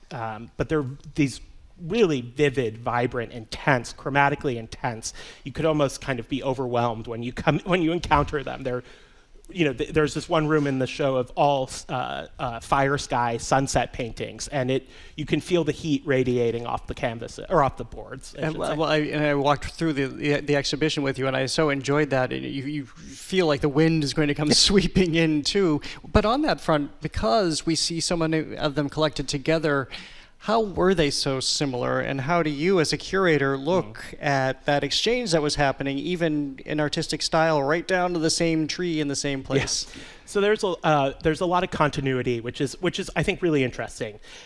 There's a lot of continuity, but then I think this show, which is the most significant presentation of this material outside of Florida, is that you really develop a sort of connoisseur's eye as you go through the show, and you may be overwhelmed, and I'm sure you will be when you first encounter these paintings. But then when you start to engage with them one-on-one, you do develop a sense of an individual hand in each work. So they are not monolithic. They were not painting, while they were painting maybe certain subject matters that were in common, or there are motifs, for example. There are a lot of depictions of of outdoor clotheslines, and it's sort of like somehow the same clothes are on every clothesline. But then you do see that these artists were each, there are 26 different ways that they were approaching these same subject matters. So you do really develop, and some are, there is a wide range of quality. There are certainly works that would be considered to be more technically proficient than others. There are some that are more expressive or energetic than others. There are some that are looser or more naturalistic. So you do really, even though it may seem like it's one palm tree after another, once you engage with the material and start to engage individually, you do see there's quite a difference between individual works. I'm speaking with curator Gordon Wilkins. He's the curator of American art at the Addison Gallery of American Art. The Highwaymen is on view through January 4th. There may be people, and I know that you addressed this too, we talked about it when I was walking through with you, people who are looking at this right now and thinking, I've never seen anything like this in a museum. Does this rise to the level of being in a museum? How do you address that? So I definitely had to contend with my own thoughts of this sort of being more in the realm of motel art, of this sort of kitsch, which it is. And I think that the reason this belongs in a museum is that, and particularly at the Addison, which is a museum that focuses on American art exclusively and the American experience writ large, is that this is a very important American art story. And it's not up to me as the curator to make the judgment call as to whether or not this rises to the level of art that should be at the Addison necessarily. I think that it's a compelling story. The work is really dynamic and really engaging. They're doing something very unique and different for the time. And I think they are also really paving the way for a lot of what we see today in contemporary landscape paintings, non-representational colors, the use of patterning and geometry. So I do think that there's a lot that the show has to offer, but I do think I think we're taking a really principled stand and in bringing this work into this environment. And I don't know if this would have happened at the Addison 20 years ago, but I think we're at this moment now where there's a greater understanding of the sort of borders between what we consider high art and sort of lower or mass media or high and low modernist sources.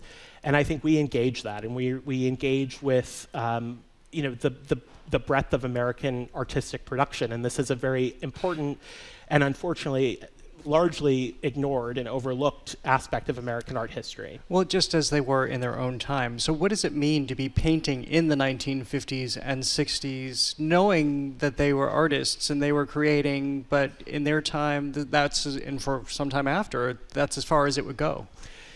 Yeah, it's, there were very few alternatives, which is really interesting. And I think a lot of any sort of negative association with the term highwaymen, which, as I mentioned, was given to the artists that we associate with the term, much later in the 90s, is that, this was the righteous path that they were taking. The alternatives were very limited. They had, in Jim Crow Florida, in the South, in the 50s, 60s, there was a lot of seasonal labor, but there were very few steady jobs. It was really backbreaking labor in the orange groves or backbreaking labor in the sugar cane fields. So there were very limited options for young African-American men and women. And this was, a really incredible opportunity to increase their standing in the world and to survive. And this is really art that was not meant for the sake of art, but for survival. And I think that we are maybe at a point in time where we can have a more nuanced conversation about the intersection between commerce and art, and that art produced to sell is not necessarily less than. I always say, you know this, most artists are producing art to be sold at some point, whether you're Van Gogh or you're the Highwaymen and one woman, or Warhol. Exactly. This is all about selling. And speaking of Warhol, you see similarities to his enterprise in what they were doing. Yeah, so, at the same time that Warhol was, and of course Warhol didn't invent the studio system. I think that's another thing. Artists have worked with ateliers, with big studios for hundreds and hundreds of years before Andy Warhol. Andy Warhol, though, simultaneous at the same time in New York City, was opening the factory. He was pioneering in his own way this system of sort of mass production of art, just as the Highwaymen were. And I think we are able to make the leap and recognize Andy Warhol's work, even though, the Highwaymen were far more engaged with the actual product. Warhol, was able to outsource a lot of the labor. They were painting the products, but he was, about as crass capitalist as possible. I mean, he cared about money first and foremost in a lot of respects. And I think that we're able to make the leap and consider his work to be something more than just mere, merely capitalistic enterprise, in ways that the Highwaymen have been excluded from. And I think that there's a lot that has to do with race and also the way in which Warhol disseminated his work. I mean, he is going through the proper channels, the gallery system in New York, commanding high prices. they didn't have the same aspirations as Warhol, certainly. Well, and I said we would go back to this. How were they selling their work? So they were selling, the reason that they're called the Highwaymen, which of course, when we think of Highwaymen, that connotes criminality. So that's another reason why in a lot of cases they were, the Highwaymen, as we know them now, were not happy with that phrase. They were selling their works, initially door to door out of the back of their cars. They would pull over on the interstate. A lot of people have very vivid memories of Florida road trips and seeing these African-American men selling these intense paintings by the side of the road.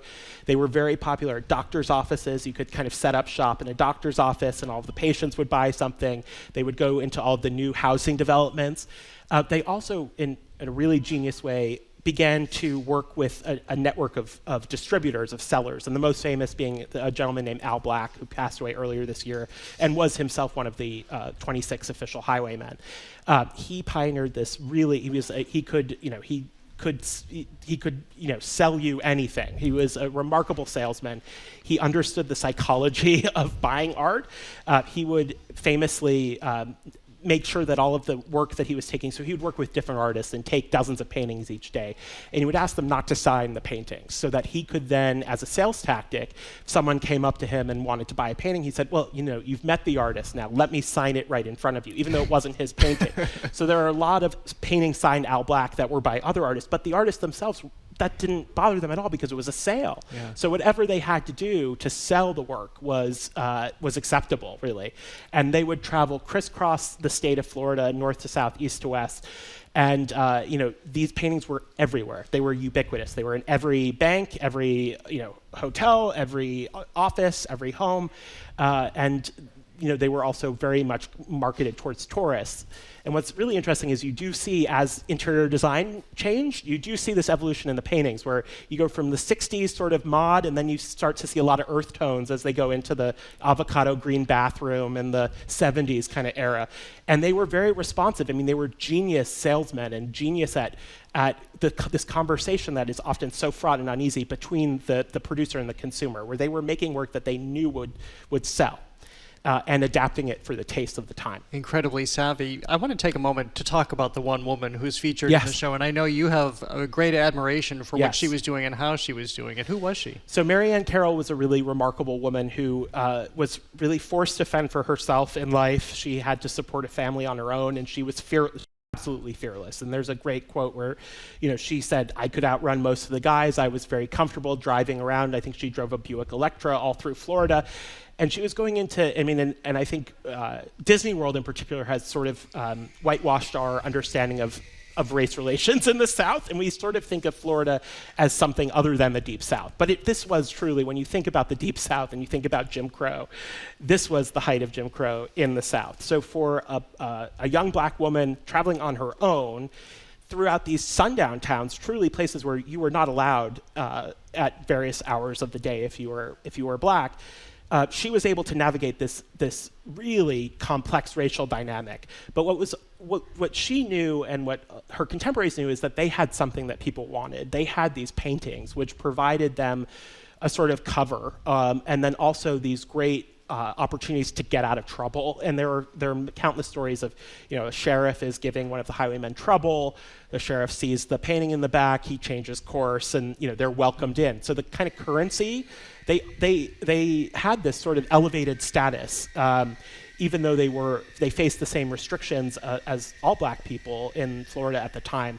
They had something that people really wanted, so they could kind of transgress a lot of those boundaries more. Well, it's an extraordinary story, and as you pointed out earlier in this conversation, this is the first time that this has been shown outside of Florida, something the Addison does so well. Always great to see you. Thank you so much for being here with us today. Thank you. Gordon Wilkins is Curator of American Art at the Addison Gallery of American Art. The Highwaymen is on view through January 4th. To learn more, go to addison.andover.edu. The museum is always free. Coming up, Chef Daniel Kenny is carving out a special role this Thanksgiving, tackling your turkey troubles one call at a time. He's next on The Culture Show. Stay with us.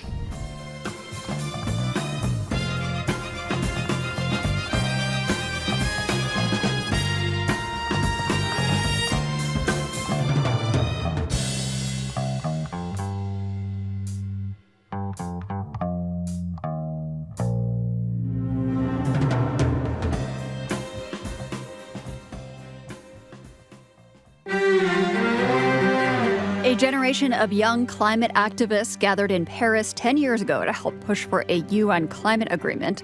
Since then, they and their work have changed. I realized you do have to work with people who might have opposing views from you. The reality over the long haul for climate activists across the globe, next time on The World.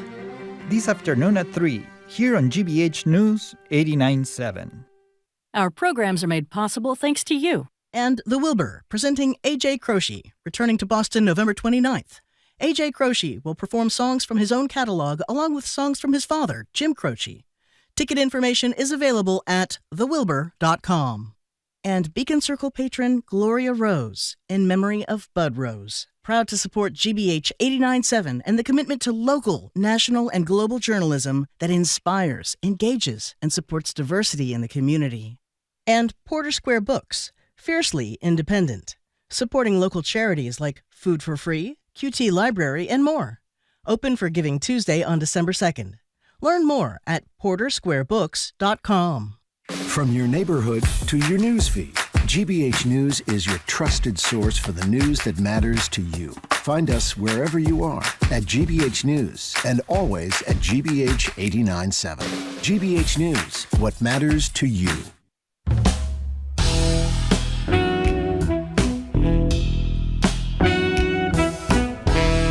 I'm Jared Bowen. This is The Culture Show, live from the Boston Public Library and streaming on our GBH News YouTube channel. For anyone cooking the Thanksgiving feast, it can feel like a marathon, but this year, Chef Daniel Kenny is fast-tracking you right to the finish line.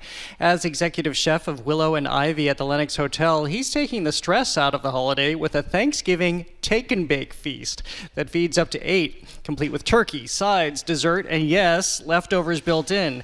And if your sides go sideways, he's even manning a turkey hotline, offering a real-time guidance to keep your holiday on track. And for Chef Kenny today, at least one thing wasn't a marathon at all, the commute. Since the Lenox Hotel is right across the street from us, his trip here was more of a 100-meter dash. Welcome to The Culture Show. It's great to have you here. Thank you. It's a pleasure to be here.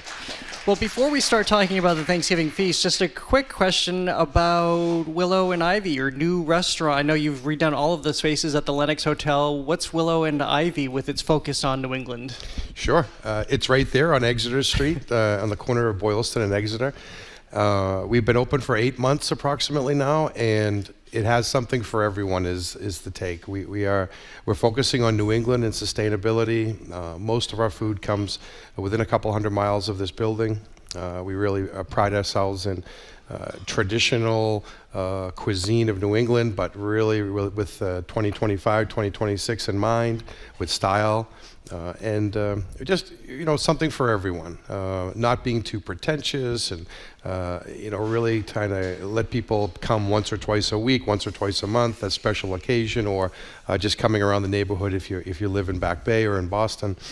So we're really excited for the restaurant. Well, I am somebody who definitely judges a restaurant by its cover. Yours is beautiful. Thank so you. This is all by design, and how does this coalesce with the story you're telling with the restaurant? And there's so much greenery, as Willow and Ivy would suggest. The restaurant was a great step to bring the Lenox Hotel up to the 2025. It's one of the older buildings in the Back Bay. We were looking at a picture from 1905 when it was just this building in Back Bay, nothing else. So we have a lot of standing here in the Back Bay, and we wanted to bring the Back Bay into the restaurant. So we brought in the colors of the Back Bay. We brought in the ivies that grow on the buildings and the brownstones. We brought in the cobblestone floor, and we just tried to bring the neighborhood into the restaurant. So now you've got it underway, and so you can actually focus on Thanksgiving and take on this huge added responsibility for Thanksgiving.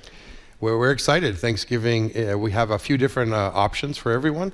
You can come in on Thanksgiving Day with your family into the restaurant at Willow and Ivy. We're doing a special meal all day. And as well, we're doing a take and bake, which is take some of our restaurant, take some of our hotel into your house. We're preparing everything from A to Z. It's even including fresh baked bread for the leftover sandwiches the next day. Reheating or heating instructions. We're giving thermometers and then a hotline to get directly to me on Thanksgiving Day if there's something comes up. If your oven's not working right, or if you're forgot something or need some advice, I'll be there to take your call and help you through it. So you're really going to be manning the phones that day? Yes. Why? It's part of what we do. We're a family operation, and we like to bring our family into your family on Thanksgiving. So if there is, it's a special day for family. So if you chose us and want to bring our food into your home, we want to be there to help you. Well, let me start to ask about some of the advice that people are seeking right in this moment. First of all, we're about a week out, a little more than a week out from Thanksgiving. What do you suggest people be doing right now? Planning. Planning is the key. So get the menu written, get the menu made, know who's coming, know how many people you have at your house. Make sure you have the basics, which are a seat for everyone. Let's make sure you have plates and forks and spoons for everyone. That would be the initial. To source it from your local farmers markets and from your local markets, and try to support New England farmers and local farmers as much as you can with the ingredients. We at the Lennox and at Willow and Ivy, we are doing that already. We're sourcing our cranberries from down in the South Shore from Carver. We're sourcing our potatoes from Maine. We're trying to do everything we can to support New England with Thanksgiving. I often hear this with family and friends. Everybody's trying to shake up tradition a little bit. We often have all the same foods. We have the mashed potatoes. You have some right here. We're going to talk about that in a second. But the stuffing, all the cranberries, all of that. In what ways do you look to shake Thanksgiving up, or what sides? How can people change it? There is a part of Thanksgiving that you really like to keep traditional, and then there is certainly a room for adventure and creativity, but not too far. I've certainly been a witness to the experimenting that just might have went too far. There is a part of Thanksgiving that people like to have the turkey. So instead of maybe doing a ham or doing a roast beef or doing a fish, the turkey is traditional. And when you get to creativity, I think creativity kind of matches with, in a way for me as a chef, perfection, and just doing everything right and cooking it right, and not maybe following what maybe our parents or our grandparents did. I remember growing up, my father would wake up at 3 o'clock in the morning and put the turkey in. Why? It doesn't take that long. So then it was done at 7? So, cooking it to the right temperature, that it's not overcooked. And a lot of people, that's, I think, one of the biggest complaints going to a family member's house is the turkey was dry. Well, focusing on the temperature. So how do you do that? Because I know growing up, that was it was the same pattern every single year. The turkey would always be done. My mother was always doing it. The turkey was always done early, and then she was fretted about whether it would be moist or not. So what's the secret to this? There's a few tricks for that one. The best one is an inexpensive digital thermometer, and know the temperature that you want to pull your turkey out at, and it's the deepest part of your turkey. If you really want to be a little more of a chef and a little more focused on perfection, the turkey breast and the turkey thigh, they cook differently. So maybe debone your breast halfway through cooking and let them rest, and finish cooking your drumsticks and your thighs. Use the bones to make your gravy. Utilize every part of that turkey, the turkey neck, and sometimes the gizzards and the innards of the turkey. And just being a real perfectionist at it. And if the turkey breast is at the perfect temperature that you need to pull them out, let it rest. Resting is a term that's super important when it comes to cooking, and specifically a whole bird. Letting it rest. Don't pull the turkey out of the oven when the family's sitting down with their fork and knife and try to cut into it, because what's going to happen is all that juice is going to run right out. You want time for that juice to rest and relax, get back into the meat. Well, how much time? There's a science to it. I would say a half an hour is roughly an average sized turkey. A half an hour is a good resting time. 1 hour is even better. And a lot of times when you look at the science of it, it's how long you've cooked it. And if you've cooked a bird for 2 hours, then you should tent it with some aluminum so you keep the heat in and let it rest for 2 hours. You will see a different product. You will see the juice in the meat when you're cutting it in a moister turkey. What would your dad have said if you told him that he had to hold it for an hour after pulling it out of the oven? I don't. My father was a great cook in his own mind, a welder and a cook, and he did everything right and took care of all of us for sure. But being a chef is a different story. For people just tuning in, I'm speaking with Daniel Kenny. He's the executive chef of Willow and Ivy at the Lenox Hotel. We're talking about all things Thanksgiving, not to mention their Thanksgiving dinner take and bake. So without my even asking, you brought mashed potatoes here, which is one of my favorite things to eat. How do you prepare yours? Because this is another thing that people struggle with. Sure. Well, specifically, we source a potato from Maine. It's a Maine russet. And very simply, we peel them, make sure they're peeled properly, make sure they're washed properly. You don't want any of that dirt from the outside. Potatoes grow in dirt. You want to get all that dirt off, all that dirty skin off. Cut them consistently. So sometimes your potatoes are different sizes. That's okay. But when you cut them, make sure they're all the same size. And keep them pretty large. Don't cut them too small, like let's say a size of a home fry or a size of a gumball. Leave them pretty big. The smaller you cut them, the more starch and the more potato is going to just basically turn into water when it's cooking. So you want to leave them big, keep them large and even sized. Salted water, the salt in the water adds flavor to the potatoes while it's cooking. And then simmer the potatoes. Don't boil the heck out of them. Boiling them is going to overcook the outside and not cook the inside enough. So once again, the water is going to be looking like white and creamy. You don't want the water to be white and creamy. You want that creaminess to stay in the potatoes.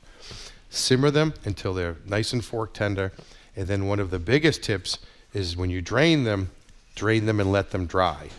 Let the steam, let the water vapors all get out of them, and even put them back into the pot. Put them on the stove before you add anything else on a low heat. Let the heat of the pot dry them more. You want them to be very, very dry. And some people say, well, why you want them dry? You want them creamy. Well, the cream comes next. And I add 2 ingredients. I use heavy cream and butter, unsalted butter. I try to stay away from milk. Milk is a little bit too thin. The heavy cream adds that nice richness. Heavy cream and butter.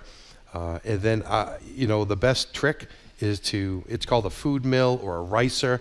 Put those potatoes through a mill so they're all evenly sized. So not the hand mashing, which was always my chore. The hand mashing works if you like them a little bit more texture to them, a little chunky or a little chunks in there. I certainly grew up with the masher. Yeah. It worked great.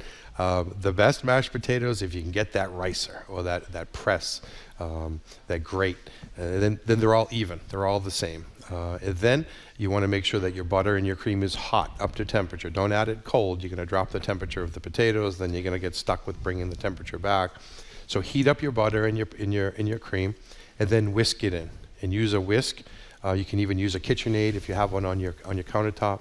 Whisk them in, and like I said before, unsalted butter. Most people buy salted butter at home. Unsalted butter is what you want to cook with because you want to control the salt. When you're using salted butter, you've lost control. The salt's in the butter already, and then if you end up with it too salty, or if you end up with it, you need more butter, what do you do? So unsalted butter, and use your taste, use your hands to season with salt. And then salt, small amounts at a time, and taste. Taste until they're perfect. Do I get to taste yours now as you're talking? Please. Have I interrupted before you finished? No, that would be the trick. Oh, and these are warm too. These are amazing. Excellent. These are Maine russets with heavy cream, butter, and salt, and a pinch of white pepper we put in there just for aesthetics, so you're not seeing the black pepper is delicious as well, but some people look at it as the dirt of the potatoes. Yeah. Using white pepper is a little more aesthetically pleasing.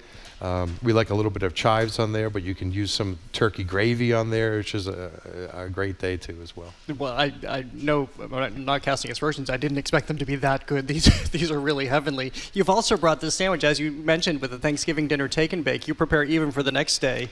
This looks like a pretty good way to revisit Thanksgiving. Yes. We will have a fresh loaf of sourdough bread in our take and bake, and then directions on what to do at the end of the night, watching a football game, or the next day with our homemade cranberry sauce, our stuffing, our dressing. and then a little bit of the gravy in the sandwich. We even recommend if you have a little mashed potatoes left over, smear a little bit of mashed potatoes in that sandwich, and some people look at that as better than the day before. I was just going to ask you that. Are you some people? I am the leftover turkey sandwich guy. I definitely enjoy that, especially being a chef and typically working on Thanksgiving. I look forward to that sandwich at the end of the day. What do you cook inside the turkey? Stuffing. We don't make stuffing. We make dressing. And dressing is basically stuffing that's just not stuffed in the bird.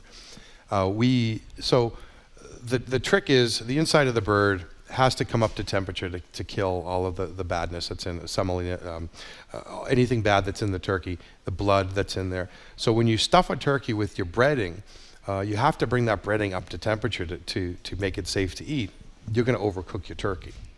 So what we do is we like to make a stock out of turkey bones, your turkey neck, your wings, roast those, make a turkey stock, and use that turkey stock to season your dressing, which is stuffing, just not stuffed inside the fancy term. Yeah. And then, vegetables, celery, onions, carrots, lots of garlic. I like to add mushrooms to it, which is really a moisture additive. Ground pork or sausage, which is really a kind of you get a lot of different regions of New England, regions of the East Coast. Oysters down in the South, they add to it. Ground Italian sausage, they might add it in some parts of the state. So dressing can be really fun. Different types of bread, using brioche is a real rich bread, adds that richness to it. And then butter. Butter and Thanksgiving really goes hand in hand. So make sure your refrigerator has a couple pounds of butter in it before you start all these meals, because typically the butternut squash, you get butter. The mashed potatoes get butter.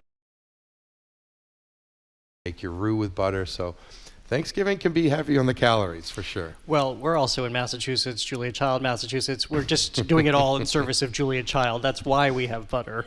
Chef Daniel Kenny, thank you so much for being here. These were such amazing tips you just gave us. Daniel Kenny is executive chef of Willow and Ivy at the Lenox Hotel. If you're looking to simplify your holiday, Willow and Ivy's Thanksgiving Dinner Take and Bake Feast serves up to 8 guests, leftovers included, with all the sides and none of the stress.